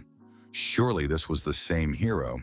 Shinjuno said that the guy had it all wrong. It was definitely not him.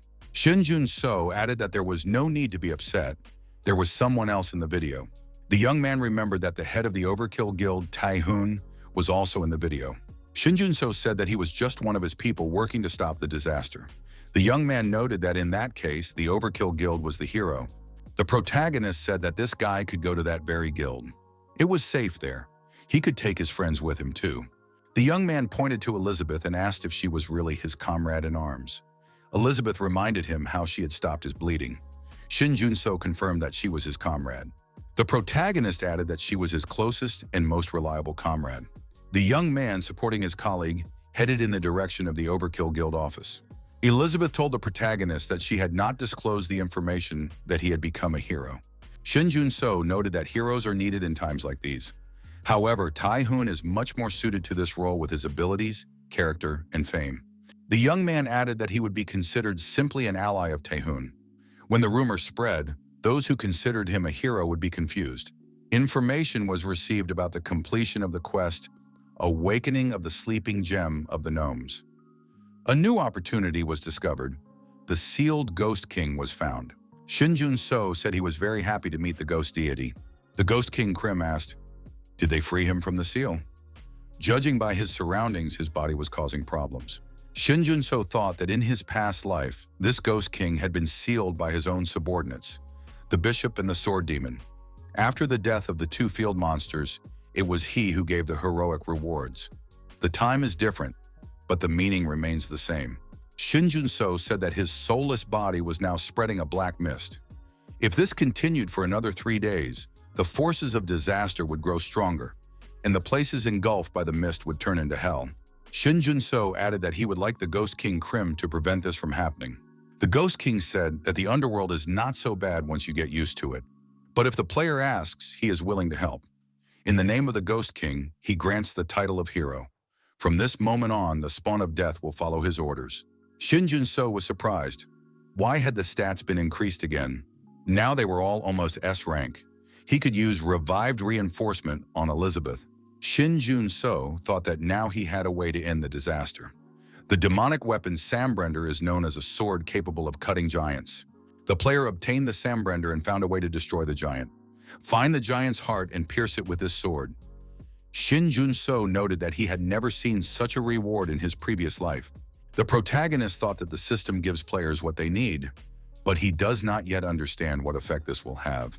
Shinjuno thought that he needed to complete the quest, and then the effect would become clear. A holographic image, a magical sign appeared in a certain place some time ago. Isabel was surprised. Had so much time passed? They needed to stop guarding this place and leave immediately. The female vampire said that if no one had appeared in all this time, then no one would come. Her comrade asked if she was going to contact Tai-hong. Isabel nodded affirmatively. If her abilities had increased by 200%, she would be able to defeat the guild leader without much difficulty. Wouldn't the one who gave them everything be happy to use such a body when it appeared? The player asked about his S-rank escort. Isabel said that the player, Kim Ik-ho, could be used to the maximum, especially since the blood of an S-rank player greatly increases stats. One of the comrades reported that someone had come to them. Isabel said that it was probably lost blood corpses or a player with a quest. The woman said that if it was a player, then she would get useful blood. The person who appeared said that a vampire he knew had told him that only vampires in lower levels could obtain power from blood. The uninvited guest turned out to be the protagonist, accompanied by Elizabeth. The young man added that there could be other vampires obsessed with power and eager to improve their stats. Isabel asked if it was the same child she had met earlier. Chu Yeseon was supposed to track him down and destroy him, but why was he here? Shinjuno replied that the guy's name was Chu Yeseon, so she didn't know what had happened at the gate. That guy had been destroyed. Chu Yeseon had made a mistake in following him through the gate. Isabel ordered her minions to capture the young man. Her comrades said that a system window had appeared, and now they couldn't move. They couldn't attack the target because of the ghost hero skill. Shinjuno was surprised. Do senior vampires not obey skills? That seems very strange. Isabel thought, is this guy really the ghost hero? How could he grow so much in just a few days? The female vampire exclaimed that even with the hero's advantages, he was useless on his own. She would handle him herself. Elizabeth suggested that Isabel was well aware of the hero's advantages. Isabel was indignant. How dare a nobody like Elizabeth try to stop her? Elizabeth said she wanted to know everything that had happened in their world while she was asleep. Isabel declared that she had nothing to say to someone who had become a beast of a man. Isabel added that because of Elizabeth, she had postponed meeting this boy, but she could not have imagined that he would change so much in such a short time. Elizabeth thought that they only knew her as she was before she lost her abilities. Isabel said she would destroy her rival and take her blood magic, as well as her master's blood. The butterfly flash skill was activated. Elizabeth noticed that she was alive because Isabel was furious at her presence. Elizabeth added that thanks to this, she had new abilities. The skill, Revived Reinforcement, was activated. Isabel thought that the Black Mist's enhancement and other skills were stuck. In terms of abilities, her rival was slightly above her. On the other hand, Isabel understood that when it came to coincidences, she had the advantage. Isabel said that no matter how much her master supported her, she had to understand that it couldn't bridge the gap between them. However, in the next moment, Isabel was attacked by infected mana. The female vampire thought that her transformation had been stopped. When did Elizabeth acquire such a skill? The item Cursed Sphere was crafted. It was a sphere created from a Yomi vessel and a soul trap staff. Shinjuno said that he would leave the questions in Isabel to Elizabeth's discretion. The protagonist declared that now was his time and took out a black key. This key appears with the onset of disaster. For those who understand its value, it can lead them to the place where the disaster will end. Shinjuno made a deliberate and thoughtful decision. He inserted the black key into the gate. Thanks to this key, our hero was able to pass through the gate. The young man thought that in his past life, they had cleared this place in 3 months at tremendous speed, turning the city into a city of the dead. However, now there were only 2 of them here. Shinjuno swung his sword and pierced the body through and through. Shinjuno thought that this time everything went easily and simply. Information was received about the completion of the quest, end of the disaster. The player stopped the giant, and it will no longer spread the black mist. The player's ban will be increased. Shinjuno found himself in a strange place. Where was he? There was nothing around him. A child saw him, found him, and said that they hadn't seen each other in a long time. Had he really come so far? The boy added that even though he had given him tricks, it was too fast. Shinjuno asked the boy who he was. The child remembered that the young man's memories had not yet returned. The child said his name was Odin. He was the one who gave the young man a second chance and some useful skills in this life. Shinjuno was surprised. Did this boy really give him a second chance? The child explained that, to be more precise, it was the power of the hero's advantage that he had given him. Did this guy really not remember anything? Shinjuno behaved strangely at first glance and pointed the newly made sword at the child. Shinjuno said that if the boy was going to cheat, it wouldn't be him. He knew everything about this game, but he had never heard of a god named Odin. Shin Junso added that even if the boy was a god whom he had definitely not met in his past life, there were no advantages in the system that could turn back time. Shin Junso repeated the question, "Who is this boy?" The child said that this young man is very distrustful. However, his answer will not change. The child said, "The god of war and creation who supports a certain creator." Everything the young man knows was given to him by him. The child added that he created this system from start to finish. He can even add a save function. Shin Junso was surprised. Why did he create this system? The boy said that the young man would now find out everything. There is one who calls himself the god who will remain at the end. Shin Junso remembered seeing this name in the questions. The god who will remain at the end. This is the one who is trying to destroy the other gods in order to remain the only one. The child said that he originally created the system to raise warriors who could fight against him. He called the useful guys he selected heroes. The boy said that he sent this young man back so that he could create these heroes. If he knew who would become a hero, he could make weapons for them and support them. However, he could not have imagined that the young man himself would become a hero. Shin Junso asked why the boy couldn't fight him directly himself. Why go through the complicated process of creating warriors and heroes? The child replied that he had struck first, before the heroes had been gathered. Created by the system, he began to make his own heroes so that no more heroes could arise. He began to destroy the world in which the system existed. The boy added that he had been attacked even before that. He managed to survive, but in order to activate the save function, he had to make a choice. The child added that with his last ounce of strength, he chose this young man. Then he turned into a child and began to hide in a separate, isolated dimension. Shin Junso thought that he was just an old man in a child's body. Shin Junso was surprised. Why did he choose him after all? Even in the last battle, he was hardly useful. The boy admitted that the young man was useless. He himself was Moon Do-yoon's exclusive support, the Shadow Hero. But despite his impressive name, he was a D-rank support who could barely scrape together the resources to create a disposable blade. Earlier, the young man was just lucky to get into the Davin Guild. He wanted to be their equal, even though he was just looking at their backs. The young man wanted to become their comrade, but that didn't happen. Until the end of the world, he was never able to become their equal. The boy said that was the main reason. Heroes are not chosen for their strength or usefulness. The boy added that he made this choice by accident, a random choice of someone who prepares and tries. That's all. While the young man watched his comrades die, he was useless. But until the very end, he desperately tried to help them. That is enough to create a hero. The results exceeded all expectations. Can Shin Junso now call himself a comrade of those guild members? Shin Junso asked the boy what he wanted.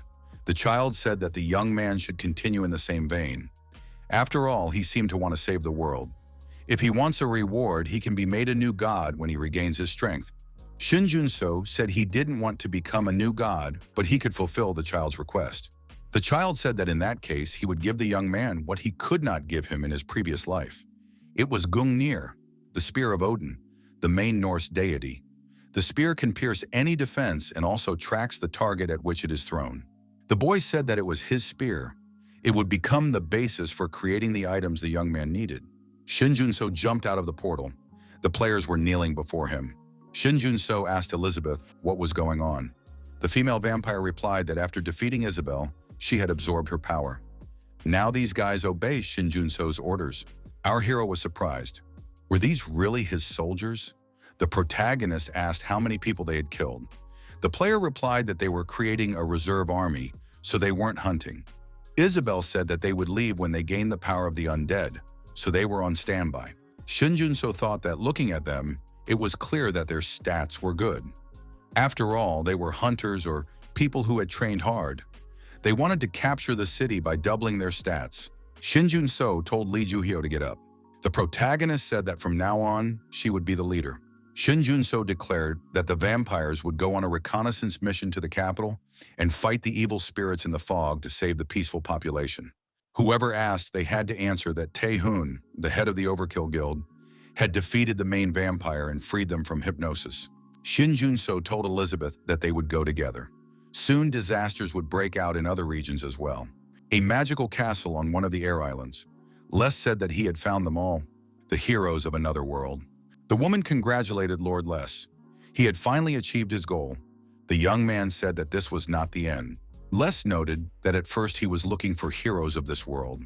He destroyed those who showed no potential and used those who proved useful, waiting for them to awaken as heroes. But that took too long. Les added that he had come up with the perfect alternative plan: to borrow heroes from other worlds. Les added, it doesn't matter who he is. What matters is what he is capable of. Streams of mana began to flow out of the young man's body in all directions. The woman was attacked by one of these streams, and her body was pierced through. Les thought that, thanks to the glitch, he had managed to create a gateway between the islands of the endless sky and another world. As a result, he gathered the materials and weapons of the players necessary to create a weapon to destroy God. Les said it was time to summon the hermit. It was time to meet the creator he had encountered earlier. The woman asked, what if he doesn't want to? Les replied that he had no time to think about his desires. He would have to be made to listen, even if it meant using force.